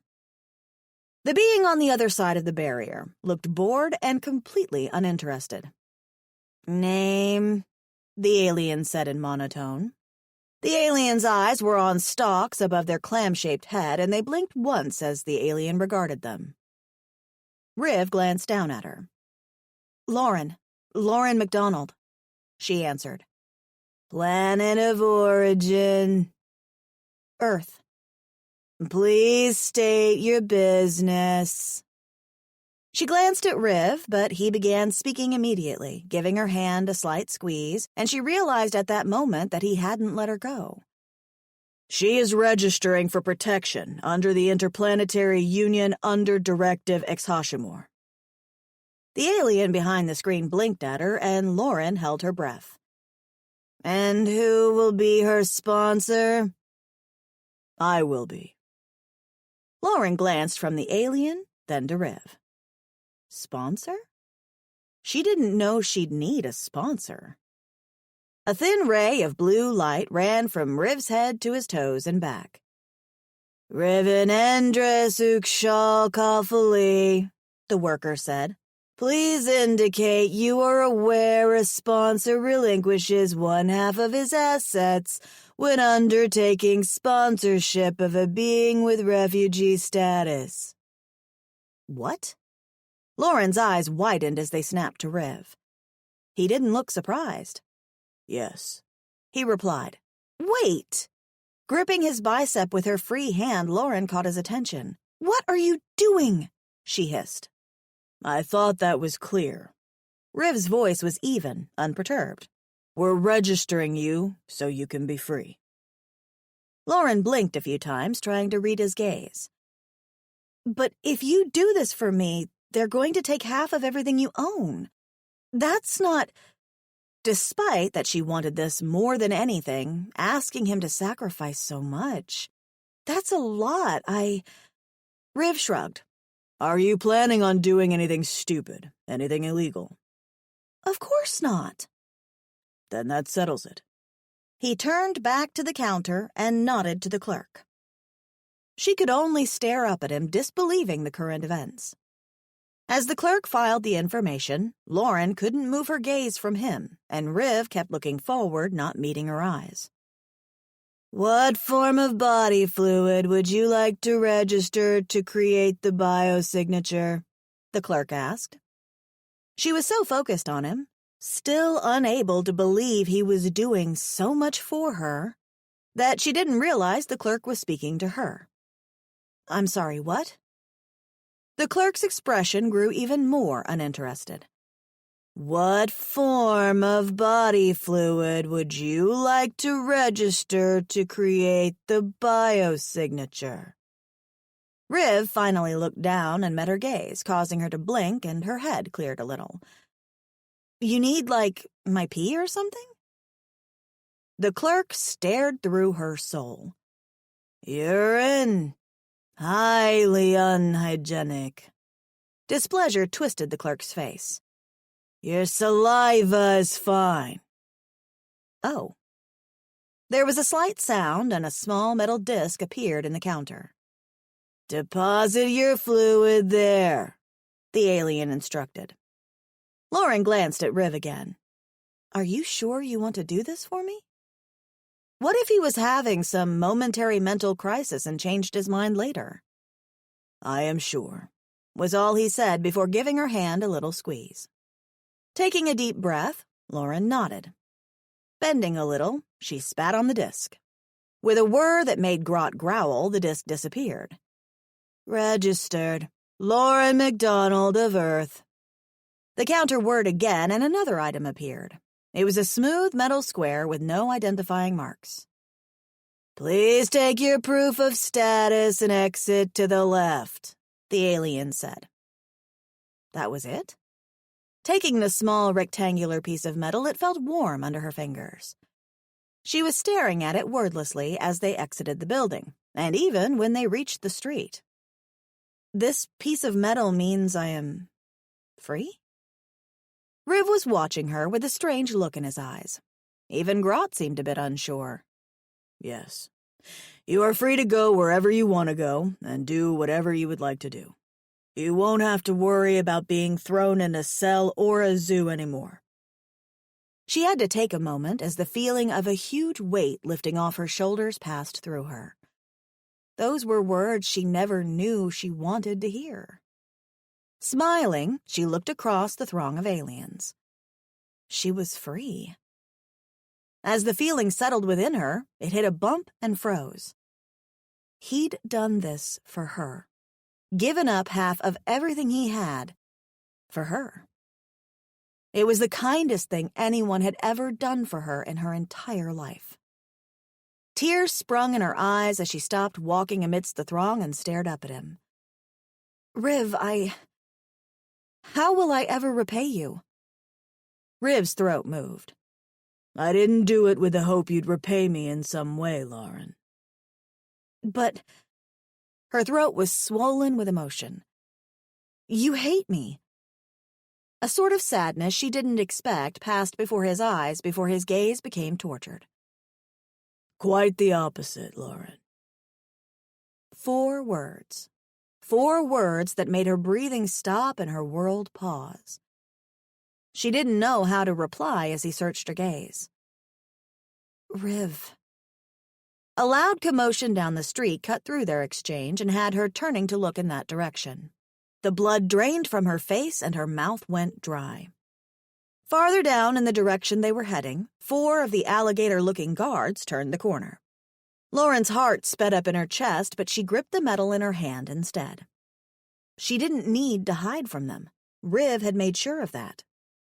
As she stared, the throng of aliens starting to thin out as the guards neared, she realized it was a procession like the one she'd seen before. Moving to the side and out of the street, she got out of the way, thinking Riv would follow. But he didn't. Instead, he stood looking ahead, his eyes on the procession. His entire body was rigid. It didn't even look as if he was breathing. "Riv!" she whispered harshly, but he didn't budge. What the hell was he doing? Rushing back into the street, she flashed a hand in front of his face, but still there was no response. Anxiety began to build within her. He had his staring contests, yes, but this seemed different. Either way, it was a hell of a time to have one now. Riv? His eyes were vacant, as if he was no longer there, and when she pulled on his arm to move him from the middle of the street, he didn't budge. He was like a statue. Glancing over her shoulder, she saw the procession was nearing, and her anxiety quickened. It was as if he was looking at a ghost, and when she glanced behind her again, she realized why. The guards were walking with one of those toad-like beings between them. The huge toad was dressed in all white. On its head was a round, golden headdress. Wait. She knew that Toscal. Well, she'd heard of it. Riv had mentioned that headdress before. It took a moment for reality to dawn. She knew who it was. It was the Toscal who had tried to force him into sex. The one who'd had him working in the mines as a child. The one who'd cut off his tail. Shit. Riv! She called harshly, but he didn't move. Grot bumped against him, letting out a low boom that caught the attention of some of the aliens to the side. Their terrified gazes moved from the dog to Lauren, then to Riv. They knew what was going to happen. She knew what was going to happen. Even Grot could sense what was going to happen as he began to whimper a little. She had to get Riv to move. Seeing his former master must have triggered something in his head, especially since he'd not long ago relived the horrors by telling her about it in the hover car. He was far away. He couldn't hear her, and if they stayed in the street the way they were, she had no question they would be cut down like she'd seen them murder the parent and child.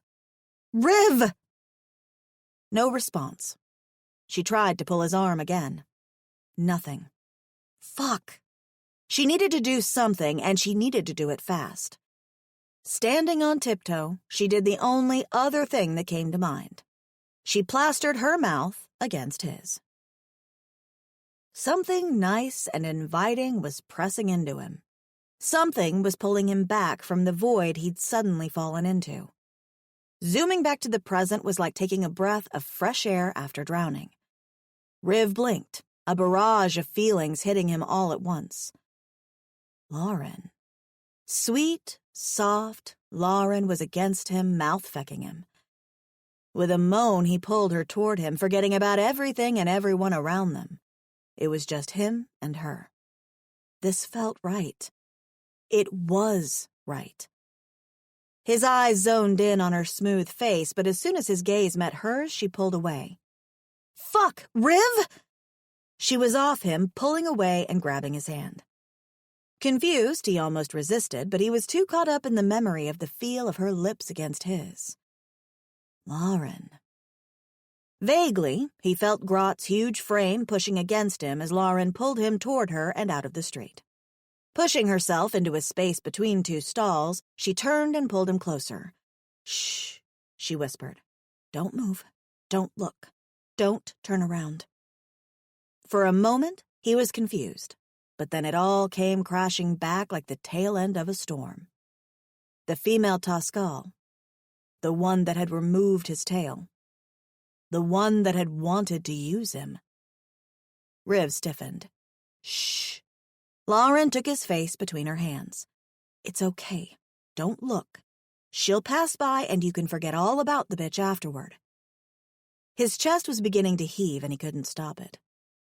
It was the first time since leaving the mines that he'd seen that specific Tuscal. The first time in so many orbits.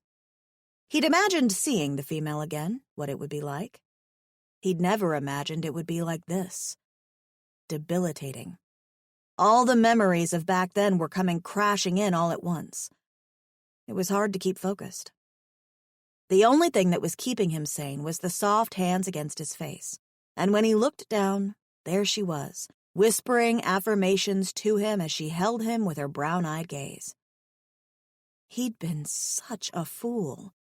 How did he ever imagine she was like anyone in his past? Feck him. He'd wasted so much time.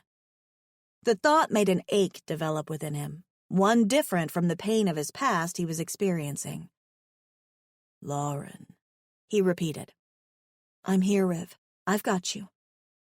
His throat clogged up on hearing that, and he became barely aware of the procession passing them by. She had him. Of all the things to say, those were the words she chose, and they were exactly the ones he needed to hear. He'd opened up to her about his past, shown her that big patch that made him vulnerable. And now he realized something. Actually, he'd known it from the moment he'd seen the Hedrid fighters who'd come to take her from the sanctuary. He didn't want to lose Lauren. Fuck. Even saying it now made him shiver. It was a huge deal admitting something like that to himself. He'd tried to fight it, but it got to the point where he didn't know why he was fighting anymore. He liked Lauren. He liked her a lot. As the market-goers slowly flooded the streets once more, his green eyes pierced into hers. "Forgive me, Lauren," he said. "For what?" Her voice was but a whisper. He shook his head. It was too much for him to list. "For everything." "Riv, I want you." Her mouth opened and closed in shock, her eyes growing larger. "I want you. I want you on the sanctuary. I wasn't planning to ever let you leave." He swallowed hard. "I know that now." His words sounded thick with emotion, and from the way she was looking at him, it was clear she could hardly process what she was feeling. "I thought I was best alone," he choked out. "I thought I didn't need anyone." "And now you think you do?" Her words were cautious, guarded, thick with sentiments too. It only took a moment for him to answer. "I know I do." He paused. Riv swallowed hard, and he let his raw emotion show in his eyes. Realization slowly dawned on her face. "I've wanted to apologize," he said. "I've been a bad host to you." "Not completely. And even then, you're more pissy than abusive." That made her chuckle, and he felt his features soften a little. "There's more to you than you've been showing me, isn't there? I can feel it," she said. That made him stiffen slightly. "What I've been showing you is what I've shown everyone else. Only you have no survival instincts." For a second, her face was blank. Then her lips suddenly split and she bared her teeth at him. Riv watched her, confused. At another time, he'd have challenged her right back. "I do not understand your challenge right now." Her lips closed a little before she chuckled. "I'm not challenging you, Riv. I'm grinning. It means I'm happy." He frowned at her, but there was no anger in her eyes. Perhaps he'd been reading her wrong all along. Spreading his lips, he tried to mimic her, baring his teeth as he clenched them. Lauren's grinning stopped and her eyes widened. She leaned back a little, slight alarm on her face. "Maybe you don't try." Her shoulders shook with mirth as she smiled instead. For a few moments, they stayed looking at each other before she finally whispered, "I guess we have a lot to talk about." As he looked down at her, his gaze traveled over her features, memorizing every detail. Pulling her close, he couldn't think of any talking he wanted to do. He only wanted doing. He'd wasted enough time not doing anything at all. Bending, he lifted Lauren, despite her protests that she could walk, and despite the looks he got from some of the aliens around them. As he carried her, he felt a lightness he'd never felt before. It was a sort of relief he hadn't been expecting. Relief from finally admitting to himself what his heart had known but what his mind had refused to acknowledge. This human cradled in his arms, was his. He held her tight to his chest, not wanting to let her go. He'd come too close to letting her go, and if he had, something constricted within him at the thought. He'd almost lost Lauren. This beautiful, talkative, happy, sweet, hard-working, generous female that had come into his life unexpectedly, he'd almost lost her because of his own stubbornness, his own stupidity. And he might lose her still. He couldn't force her to stay with him on the sanctuary if she didn't want to. 29. He'd carried her to the hover car, kept his arms around her as he'd sped across the plain back to the sanctuary, and now Riv was lifting her into his arms again as they headed toward his bedroom. Grot padded in behind them and sat on his haunches by the table as if he had a good idea they needed some private time. And they did. She felt like she'd just entered a new life through a new door. While they'd traveled back from the exchange, Riv's friend Cassit had contacted him via comlink, saying he'd taken care of the guards and there was nothing to worry about.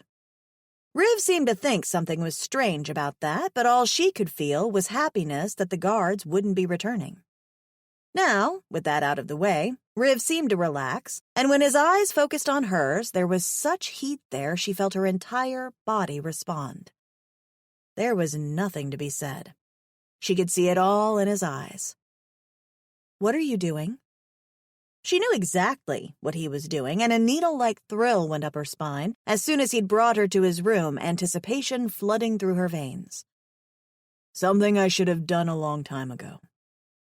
He didn't stop walking till he was standing above his bed. Resting her down, he leaned over her on his arms. He wasn't even looking at her body. His gaze was focused on hers, but it felt as if he was stripping her bare. As his gaze fell to her lips, Riv bent, his mouth hovering over hers. "This," he groaned, his lips locking with hers. His kiss was slow, soft, tentative, as if he didn't want to move too fast and ruin the moment. But she could feel the tension building between them. The restraint was too much.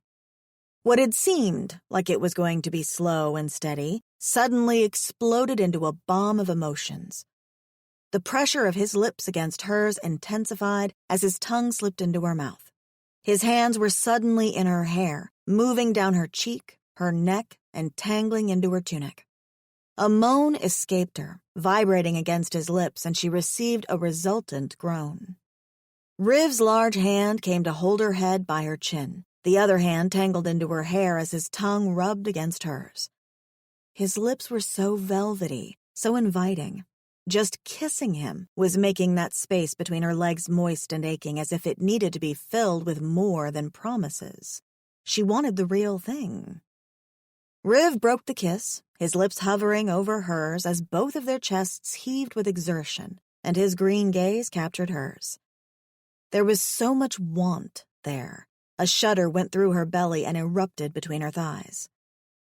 He held her prisoner with his eyes as his hand left her chin. With deliberate movements, he lifted his hand so she could see. His 4 fingers wiggled a little before his claws suddenly protracted, slicing the air. Long and dark, she could hear when they extended, and she jerked a little. Riv studied her. "Do they scare you?" She stared at his hand before answering. "As long as you aren't planning on slicing me in half, no." Riv blinked, his gaze becoming more intense and her breath caught a little in her throat. "There is something I'd like to slice with them," he murmured.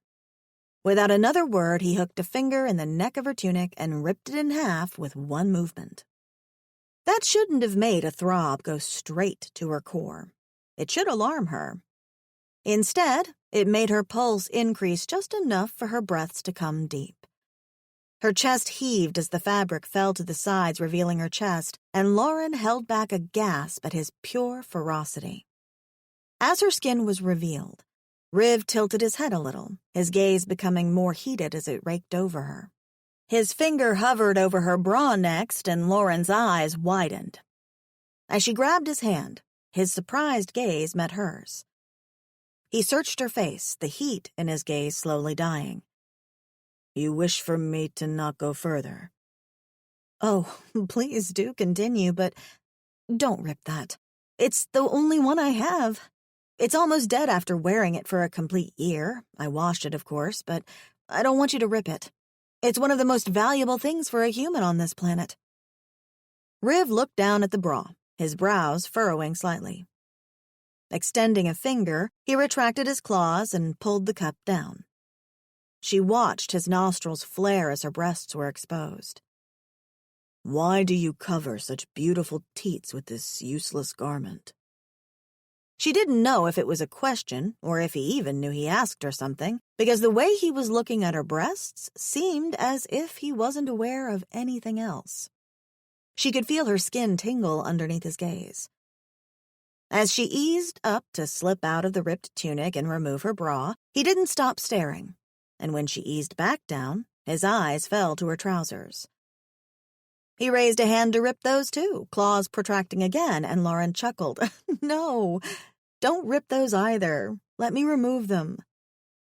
Riv made a sound in his throat as if it was a great inconvenience, but he retracted his claws and allowed her to wriggle out of the clothing. Naked, Lauren bit her lip as she looked up at him. She hadn't been naked before a guy in so long, she'd forgotten how self-conscious she could feel doing it for the first time. Would he like what he saw? Would he want her as much as she was dying for him? But when her gaze rose to Riv's face, his gaze was filled with such devotion she felt worshipped, and her heart fluttered happily in her chest. No one had ever looked at her like that before. Riv was looking at her as if she was a goddess, as if he was the luckiest man to get to behold her in her naked form. "Lauren," he growled, dipping his head once more to take her lips as he crawled over her, bracing himself on his arms. A deep rumble echoed from his chest as he eased off her to stare at her breasts. He was looking at them for such a long moment she wanted to squirm, but his gaze was so lustful that her nipples grew hard underneath his scrutiny.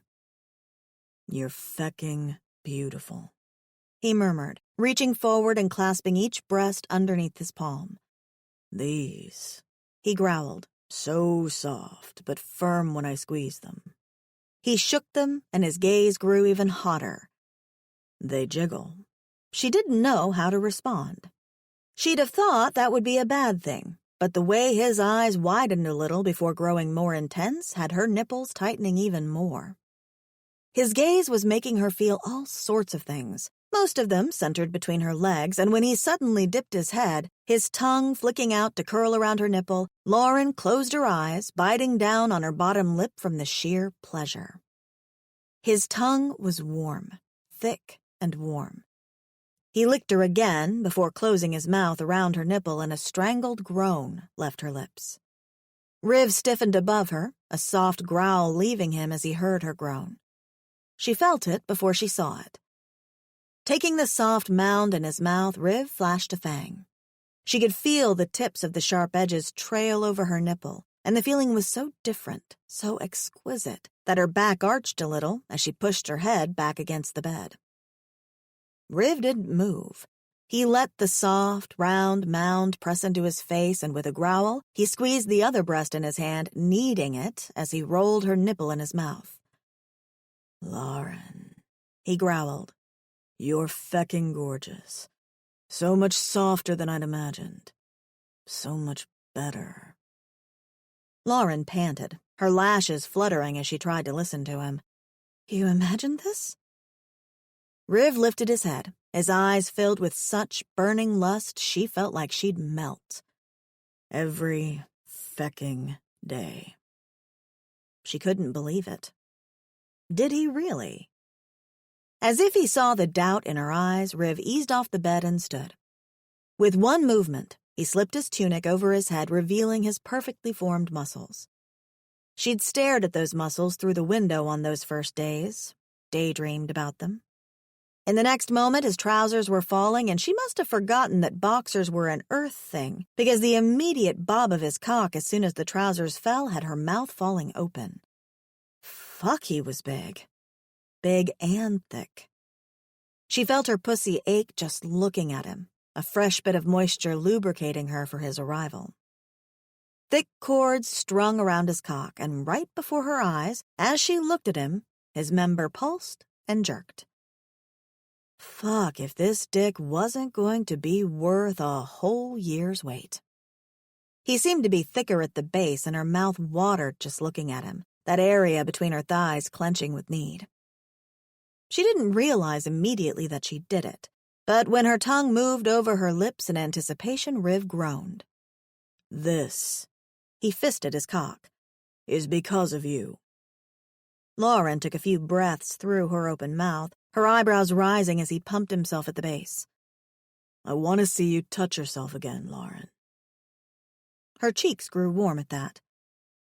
I want to see your hands between your thighs once more.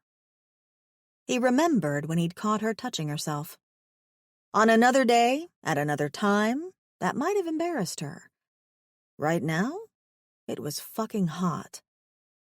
Please, he murmured, his voice so tortured, how could she deny him? With little hesitation, she licked her finger and moved it down her belly towards her center. Riv watched her finger move, his green gaze bleeding to black as his pupils dilated completely. As her finger moved over her clit, she touched the little bud and a jolt of pleasure shot through her. A moan left her lips, and when she looked at Riv, he was holding his cock so hard his teeth were clenched. His gaze was fastened on her finger, moving on her clit now, and when she slipped the digit into her burning core, he squeezed his eyes shut for a second, a pebble of pre-cum materializing at the blunt head of his dick. So fucking sexy, he whispered. You have no idea. Tell me, she whispered. Tell me why you like it. Riv swallowed hard, his jaw clenching, his cock still held hard in his hand. As he watched her finger, his fist moved down his shaft, and she heard him hiss in a breath. You owning your pleasure, making yourself hot while you look at me, wanting me to fill that slick hole of yours. It makes me want to spin you over and mount you right now. Mount her? Fuck if that word didn't make it feel so dirty, and like it was going to be so good. Running her finger up and over her clit as he watched, Lauren inhaled deeply at his words. Riv's eyelids fluttered. You have no idea how much I want to replace that finger with my tongue. Riv shuddered. I want to feel your softness against my lips. Lauren let out a moan as what felt like a current of lust passed through her. The thought of his mouth on her, giving her pleasure, was almost too much to bear, and she squeezed her eyes shut at the thought. When she felt movement, and Riv nestled between her legs, kneeling so he could watch her pleasure herself up close, she clenched again in response. Riv grasped her hand, stopping her ministrations. A growl rumbled through him as he brought her finger to his nose, inhaling her scent. Dark eyes moving to hers, he brought her finger to his lips, his tongue moving out as he licked her finger clean. She didn't know how to react, but watching him do it again, it still remained so deliciously dirty that she began to ache for his tongue. Let me, he said, but that wasn't near enough warning. When his tongue flicked out and moved against her, running from her entrance right over the hood of her clit, she jerked against him.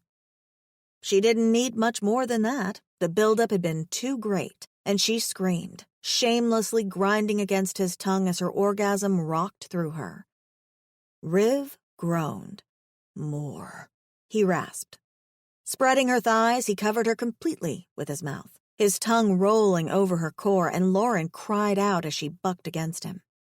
Threading her hands through his hair, she pressed back into the firm cushion of the bed, hoping, praying that he'd fill that aching hole that wanted something long and thick inside.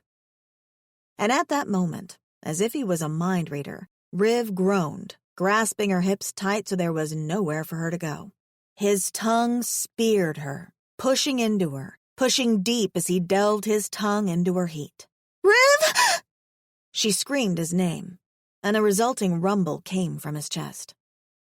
He was moaning with her, almost as if he was enjoying it as much as she was.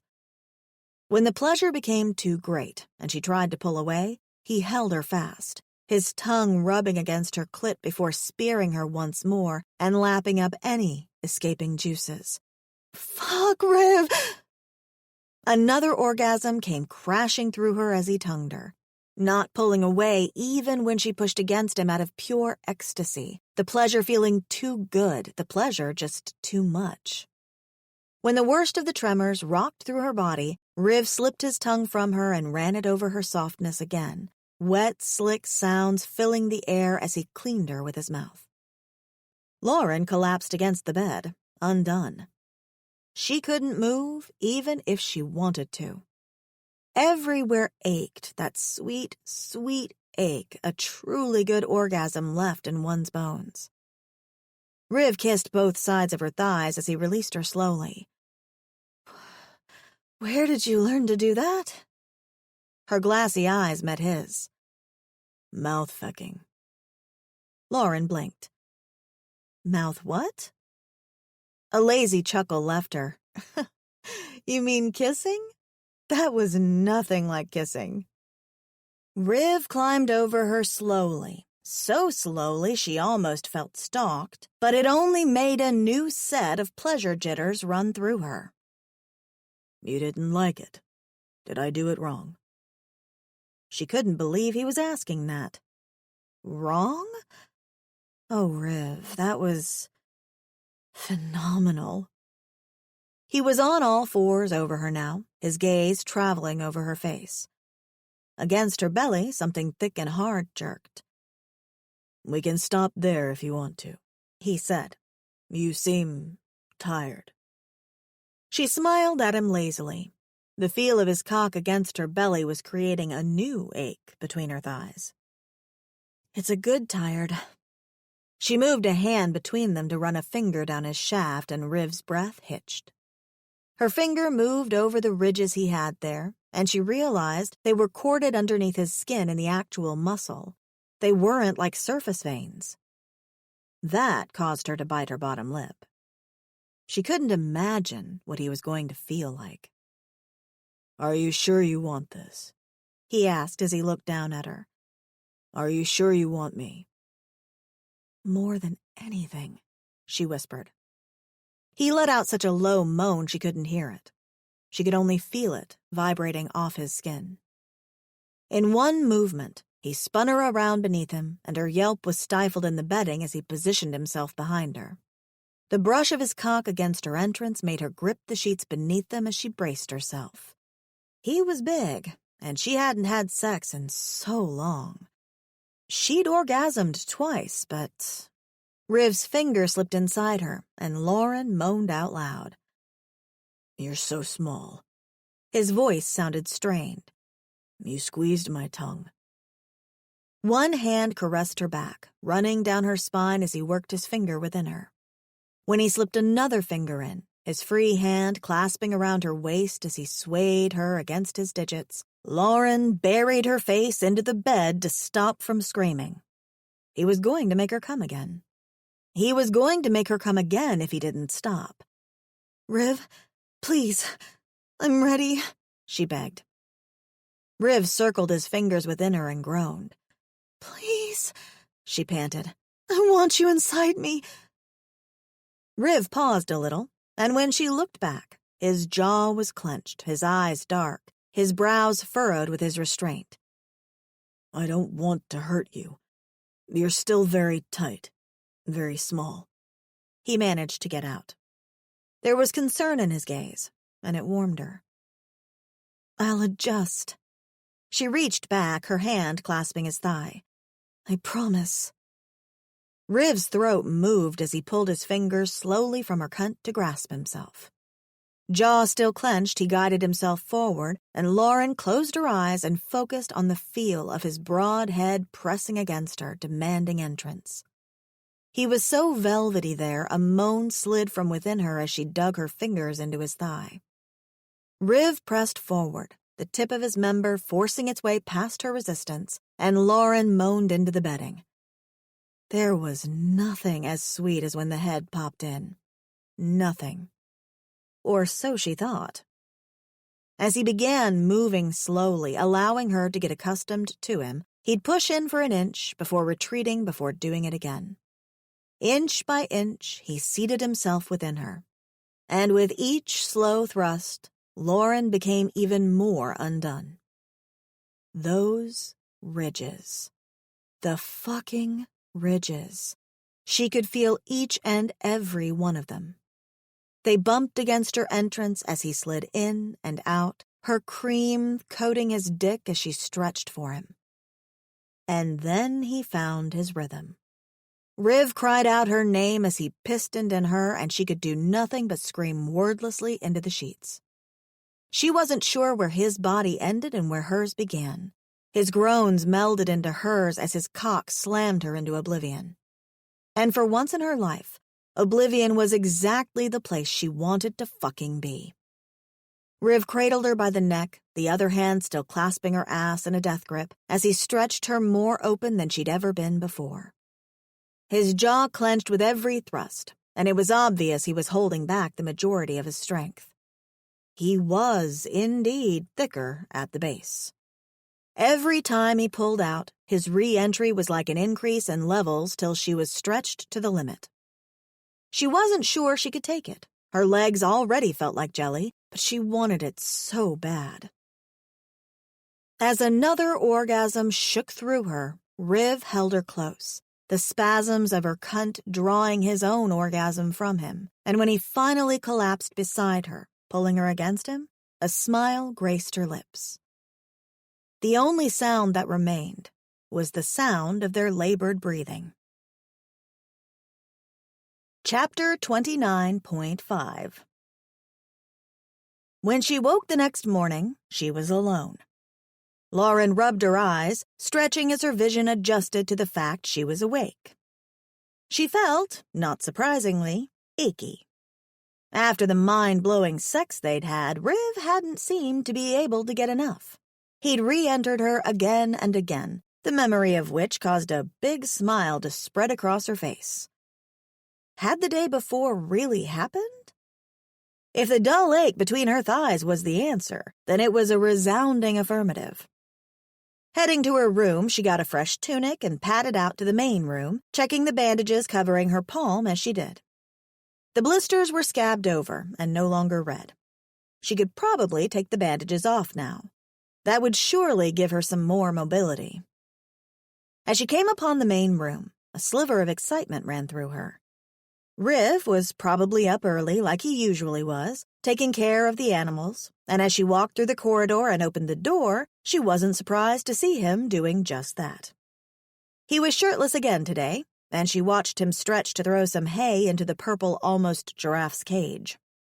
He turned as he was about to lift another bale of hay, and his eyes landed on her. The world stopped for a second as they looked at each other, and Lauren held her breath. What if everything had gone back to how they were before? What if yesterday had been a one-time thing? But when a slow smile curved Riv's lips, the burst of glee that popped within her told her the truth. This was real. This was happening. Riv was smiling. For the first time ever, she saw that emotion on his face, and it was life-changing. He let the hay fall at his feet as he stripped off his gloves and walked towards her slowly, his eyes never leaving hers. Seeing him approach like that, all she could do was squeeze her thighs together. There was a need growing within her immediately, and the way he was looking at her wasn't helping. Riv's eyes moved from her toes, straight up her naked legs to pause at the hem of her tunic. Then his gaze moved higher, over the curve of her breasts to stop on her lips. When he finally looked her in the eyes, he was only a few steps away from her and she clenched her thighs again. His gaze was a lust-filled furnace, burning into her memories of what he'd done and telling her what he wanted to do. His eyes devoured her, and it was not till he was close, so close his nose lingered just centimeters above hers, that she realized she hadn't moved. "Are you hungry?" he asked, and for some reason she got the distinct impression his words meant more than their surface meaning. Starved. He pulled her against him then, his arm circling her waist as he looked down at her, a strange look in his eyes as he scanned her face. Then his lips were on hers in a slow, soft caress. "Come, I have sustenance for you." He spun her around and walked behind her till they were back in the main room. Then he pressed gently on her shoulders so she sat in one of the chairs. Brows furrowed slightly, she watched him disappear into the kitchen before he returned with a small tray. As he set it before her, her brows furrowed a little deeper. It was the furry fruit she'd picked on that first day with him. "You kept this?" "For you, yes," he said, sitting across from her. His eyes still had that intensity from before, and she knew exactly what he was thinking. Something warm bloomed inside her. As she took a bite of the fruit, a gush of sweetness flooded her tongue. It had the texture of lychee, but tasted more like a sweet peach and banana combined. Riv watched her eat, his eyes following her movement as if he was a predator tracking her, learning about her, planning when to pounce. Except his gaze didn't hold a threat. Instead, he seemed entranced. "You're here," he finally said. "I am. You only just noticed?" she chuckled. "You're not avoiding me." He paused. "A part of me thought you'd be staying away from me this light cycle." "Do you want me to?" "Never," he said. "Never again." She smiled at that. Moving from his seat, Riv came to kneel by her, his face pressed into her side as his arms wrapped around her waist. After a deep inhale, he moaned a little. "You've shown me what it means to look forward to something more," he said. "I want that. Every day." He paused. "For the rest of my life." Lauren's breathing stopped, her lungs seizing. "I guess," Riv breathed, lifting his head so he could look up at her. "I guess I'm asking if you'd like to stay here in this desolate place with me and my animals." Lauren blinked. "Live out here?" Something she'd never seen in his eyes passed through them, and she recognized it immediately. Fear. "I suppose I could consider moving somewhere else. Somewhere closer to civilization if you really want to." Her heart ached. To think he even suggested that. He was actually considering making such a drastic change for her. Spinning so she faced him, she held his face between her hands.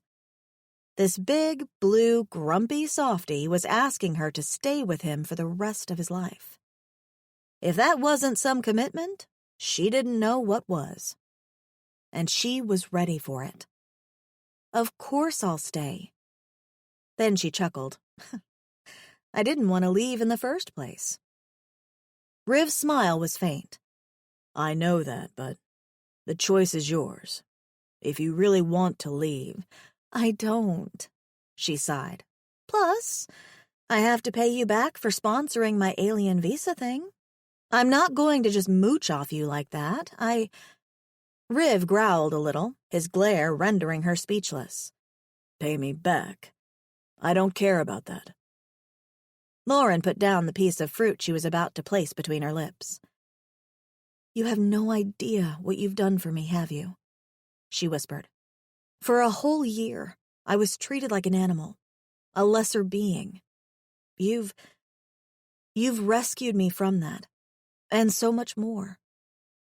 His glare softened. "You have no idea what you've done for me." She watched his throat move. He was looking at her as if she was the most beautiful thing he had ever seen. Riv buried his face between her breasts and inhaled deeply. When his hand slid to her legs and under the tunic, Lauren gasped, her body responding immediately. I wish I could have you now. My cock aches to be inside you.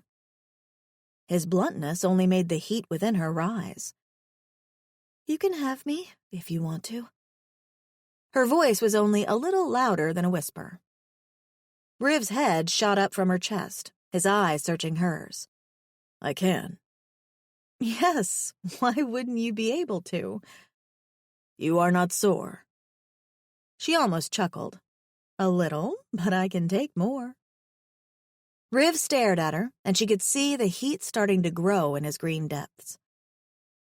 Does that mean what I think it means? His hands caressed the juncture of her thighs and her hips. What do you think it means? She could hardly think with his hand so close to her center. One movement and he'd be touching her, and she was already sure she was wet. That I can have you as much as you want me to.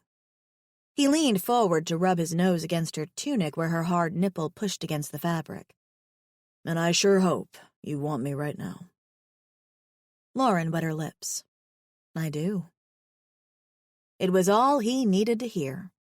Riv rose and lifted her. Staring into his eyes as he carried her, her heart beat hard in her chest as he headed back to the bedroom. 30.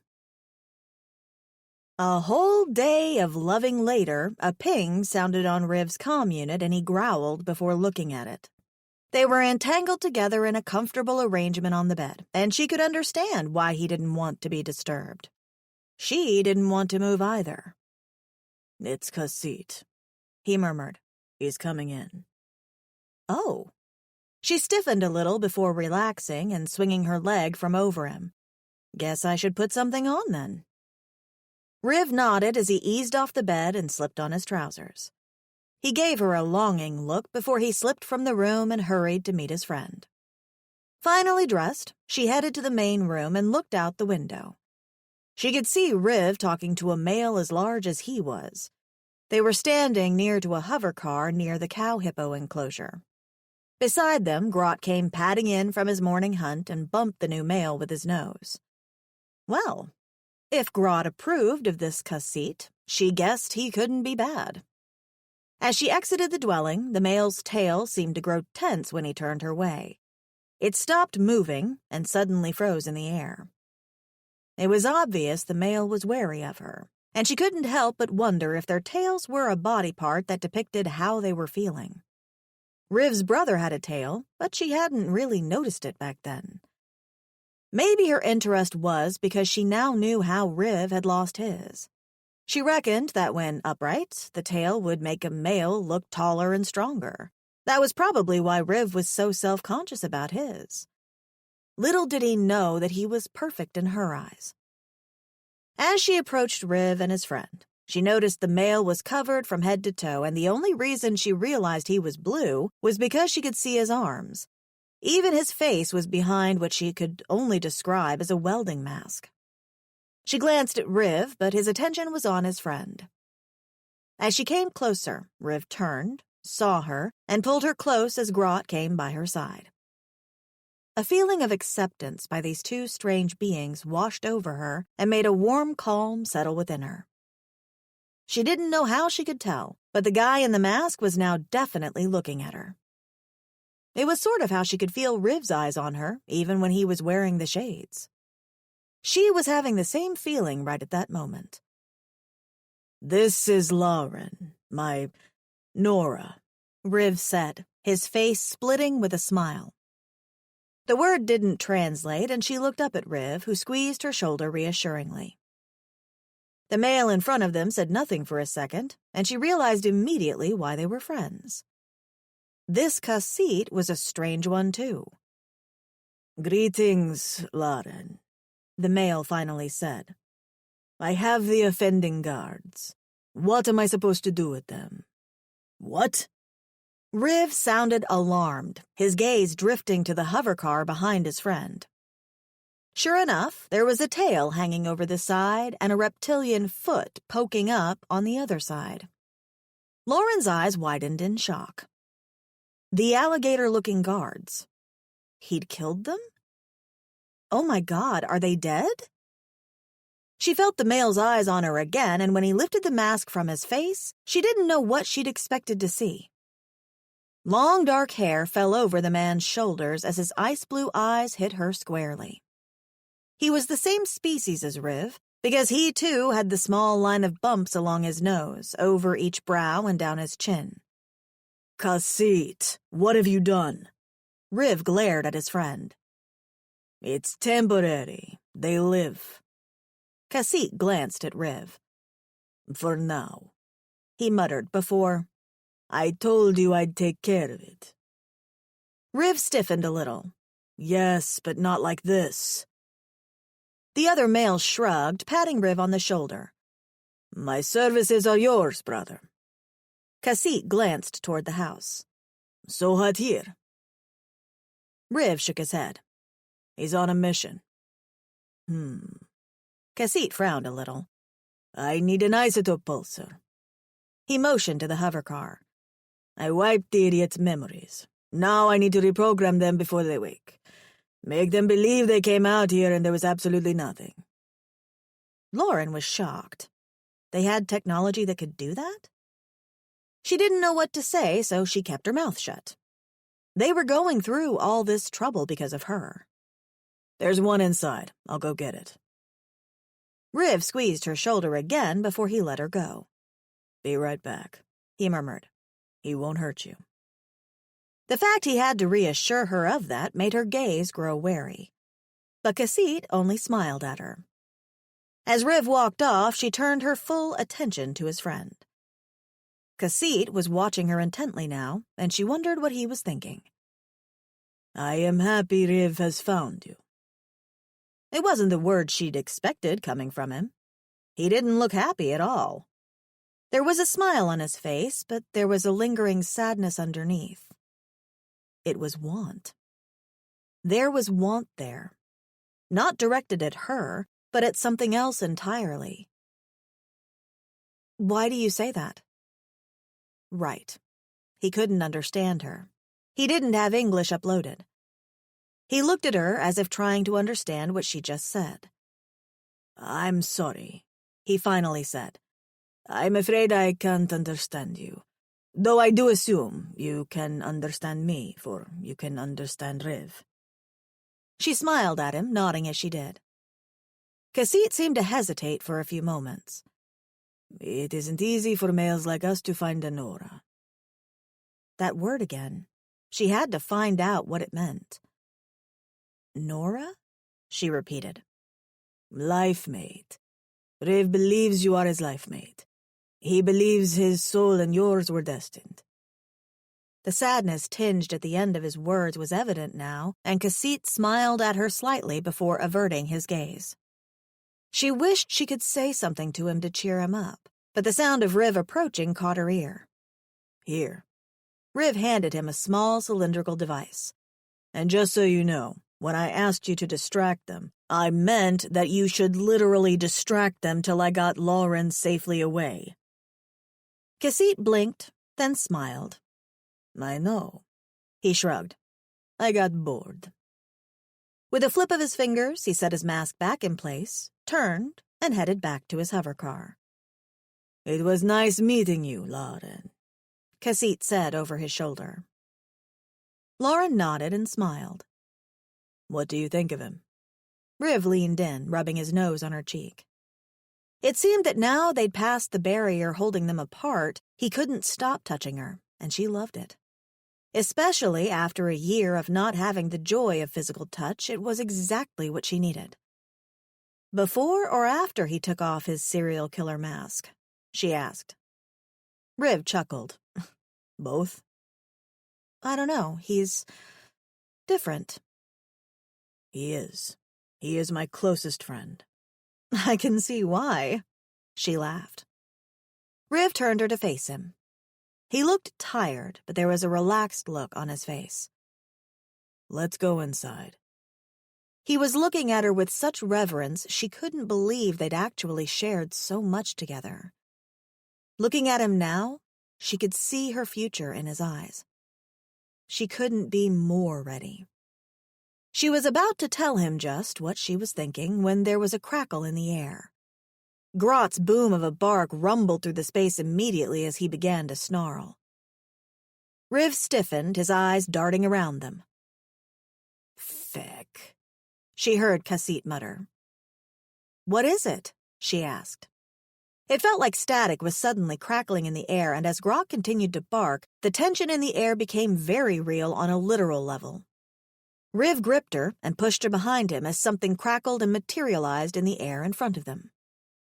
It was like a glowing orb of light and electricity, and as she watched, her eyes wide, there were shapes materializing in front of them. 4 alligator guards appeared out of thin air. Time stood still. "What the actual feck?" Riv muttered. Okay, so it wasn't just her imagination then. They'd literally appeared out of thin air. She'd had no idea teleportation was possible until that very moment. The guards took a second to take in the surroundings, their gaze locking on her, then moving to Riv. Riv pushed her farther behind him as Grott came by his side, both blocking her from the sudden danger in their midst. Everyone was frozen and staring at the huge beasts. The guards' blasters were pointed and ready, and as they looked toward the hover car, she stiffened along with Riv. They were going to see Cassit and the bodies of their comrades. Shit. She could tell when they saw their fellow guards because their blasters suddenly charged all at once. Cassit raised his hands. "Funny story," he began. There was a roar before one guard lunged his way.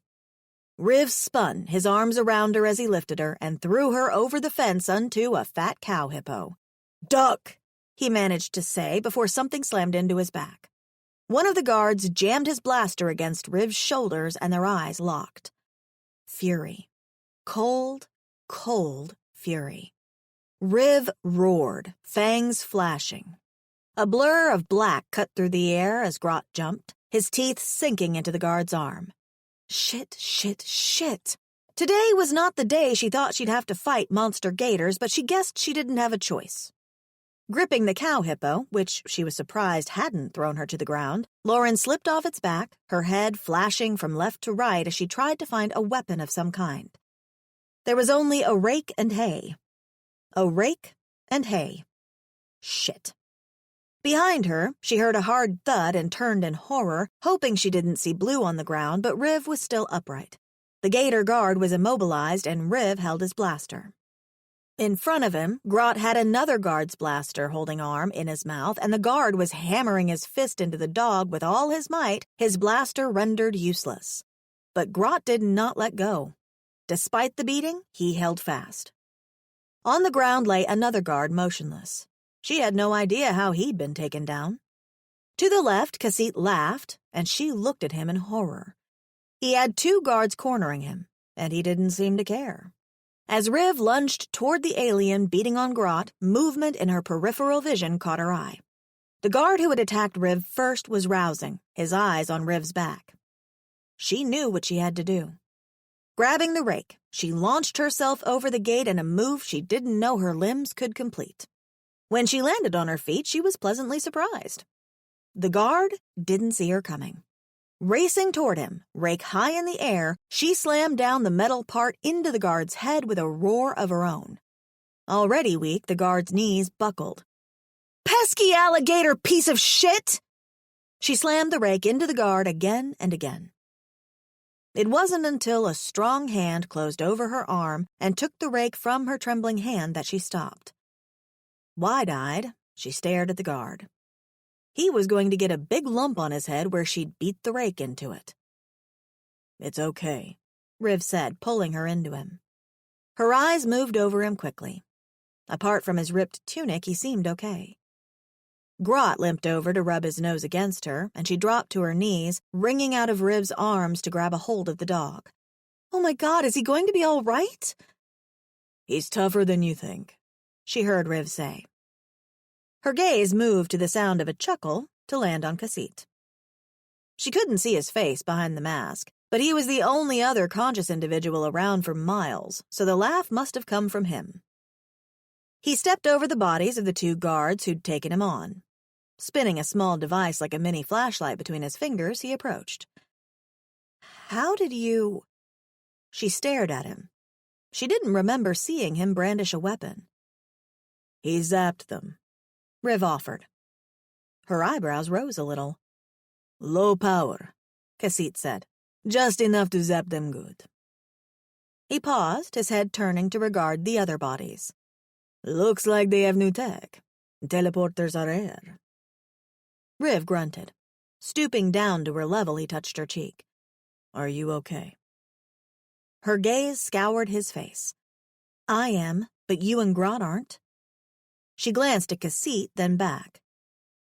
"They came because of me, didn't they?" Riv's lips formed a thin line, but he didn't respond. "Help me round them up, Cassit. We have to let them know my Lauren is off limits, now and forever." Chapter 30.5 Lauren paced, the rake still in her hand and her thumb in her mouth as she ground down the last bit of fingernail there. Riv and Cassit had set all 8 guards against the side of the hovercar, the ones that had arrived the day before and those that had teleported. She watched as they gathered the blasters and stepped back. "Ready?" Cassit asked. Riv grunted. With the press of some button in his hand, Lauren felt a soft zing across her flesh, but nothing else happened. She was about to ask what he'd done when one of the guards groaned. The guard's eyes opened and he snarled immediately. She wondered why the guard didn't attack at once, but his gaze was on Cassit, and when she looked, Cassit had a blaster trained on him. "What is the meaning of this, Mercy?" The guard's yellow-eyed gaze flashed to the men and then to her. As soon as he saw her, he snarled once more. "You harbor property of the High Tuscals." Another of the guards stirred. The first guard continued. "You will relinquish the property or face consequences." "We will do no such thing," Riv replied. The guard that she'd hit with the rake stirred, his clawed hand going directly to his head. With what looked like a wince, he turned his gaze on her. Lauren gripped the rake. She wasn't sorry about hitting him with it. She'd do it again, too. "Cracking chicken," he snarled, and made to get up when Riv's boot landed in his chest. "Take one more step, and I can't promise you'll have legs to walk with anymore." Cassit grunted and pointed the blaster at the guard's legs. The guard growled and settled back down. "You are trespassing," Riv spoke. His voice was deceptively calm, but she could see from the look in his eyes that he was trying incredibly hard to control himself. His arms were crossed casually, but he kept rolling his neck. It reminded her of the calm before the storm, when he'd suddenly lashed out at the males at the market. One of the guards laughed, its tongue churning within its mouth as it regarded Riv. "Trespassing." The other guards were stirring now, and Lauren gripped the rake tighter. With them all awake, she hoped they didn't attack again. Grot was injured, and it would be 8 against 3. "This sanctuary is protected by the Interplanetary Union undersigned by Ambassador Geblik Kakura." Lauren's eyes widened. Geblet? Geblet was an ambassador? Suddenly, him knowing what species she was when they'd first met made a whole lot of sense. One of the guards spat. "We don't care about your stupid farm. We're here for the human female you harbor illegally." "I'm not here illegally." She stepped forward, rake in hand. The guard paused before glancing at the others, and they all began to snicker. They could understand her. Of course they could. They worked for the same people who had abducted her. "You belong to our master," another guard said. "I don't belong to your master," she continued. "She belongs to me." Riv stepped beside her. "And she's a protected refugee under the Union. The Union knows she was trafficked. Maybe you want to bring your master to the High Court. Ataskal has never appeared there for any crime before." The guards glanced at each other, an unsaid conversation occurring between them. But she couldn't even focus on that. All she could hear repeating in her head was what Riv said. "She belongs to me." The guard who'd woken first regarded them with cold eyes. "You must be a fool to have sponsored a Class 4 being like this," he finally said. "Maybe, but that's none of your fecking business." Riv took a step forward. Now. His gaze traveled over the group of guards. "Get off my land." As soon as the guards teleported away, Lauren's shoulders sagged. She'd had no idea she'd been holding on to tension the entire time that she'd waited for the guards to leave. "Do you think they'll be back?" she asked as she watched Cassid examine one of the blasters they'd taken from the guards. "Most likely." Riv turned to her and pulled her toward him, holding her close. His head descended till his face was buried against her neck, and he inhaled deeply. Behind them, Cassid's shoulders sank. "Was looking forward to zapping them to oblivion," he murmured to himself before letting out a sigh. As his head turned toward them, he seemed to freeze and watch them for a few seconds. "See you in the next few months or so. Link me if they return." He didn't wait for a reply. He was hopping into his hovercar and heading toward the barrier. Lauren stiffened. Won't the barrier kill him? Riv lifted his head and watched Cassid go. "The fecker has some device that disables it." Lauren turned her eyes to him. "Shouldn't you be concerned about that?" Riv shrugged. "It's Cassid. He's harmless." Right. He sure seemed so. Glancing around the grounds, she searched for the familiar black form of Grot. As if he knew what she was looking for, Riv turned her toward him instead. "He'll cocoon for a few days. Heal. You won't know he'd been injured." Cocoon? Cocoon. Before she could ask any more questions, Riv lifted her into his arms and marched toward the house and straight to his room, sliding the door shut behind them. "All I can think about right now is you. All I can think about is the fact that they wanted to take you away from me." He turned, pressing her against the wall. "I don't want to feel that ever again. I don't want to ever be alone again." Lauren threaded her hands into his hair. "I'm not going anywhere." "All I want to do." Riv pressed farther into her, and she felt his arousal throbbing against her leg. "Is take you here, right now. I want to be reminded that you're mine, because you are mine. I'm not letting you leave." She was about to make a joke about her having never wanted to leave when Riv's mouth crashed into hers, his hands gripping her hips as he lifted her to cradle his waist. "My Lauren," he groaned as he ground himself into her. "Riv," she breathed, her body set afire by the feel of his need. Riv paused to let her slip to the ground so she could shimmy out of her trousers, and as soon as the garment fell, he spun her so she was facing the wall. A sound of surprise left her lips. She could feel the heat of his erection against her. Hard, hot, long, it pressed into her, promising her of pleasure to come. "Lauren." His fingers found her clit and she moaned in answer. "Every cell in my being is screaming that I claim you." He paused, the only sound being her breath coming in short gasps as he circled her bud with his finger. "I need to feel you clasping me with that hot cunt of yours. Need to feel you surround me." Lauren's eyes rolled back. His sheer need for her was stimulating her own desire. As his cock found her entrance, Lauren bit her lip, waiting for that sweet, sweet moment when his head popped past her resistance and he settled deep within her. She was already wet enough to take him, and she reached behind to grip onto him as she heard the clasp of his trousers release. With a strong surge forward, Riv seated himself deep, a low groan rumbling through his chest as he leaned against her, plastering her against the wall. Gripping her breasts, he took the lobe of her ear into his mouth as he withdrew, then slammed into her again. "You're mine," he whispered. "Mine to keep. Mine to take." He grunted as he thrust deep, the proclamation searing into her thoughts.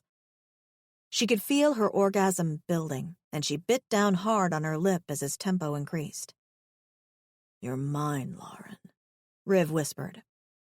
Turning her head, Lauren looked at him through glossy eyes. "And you're mine."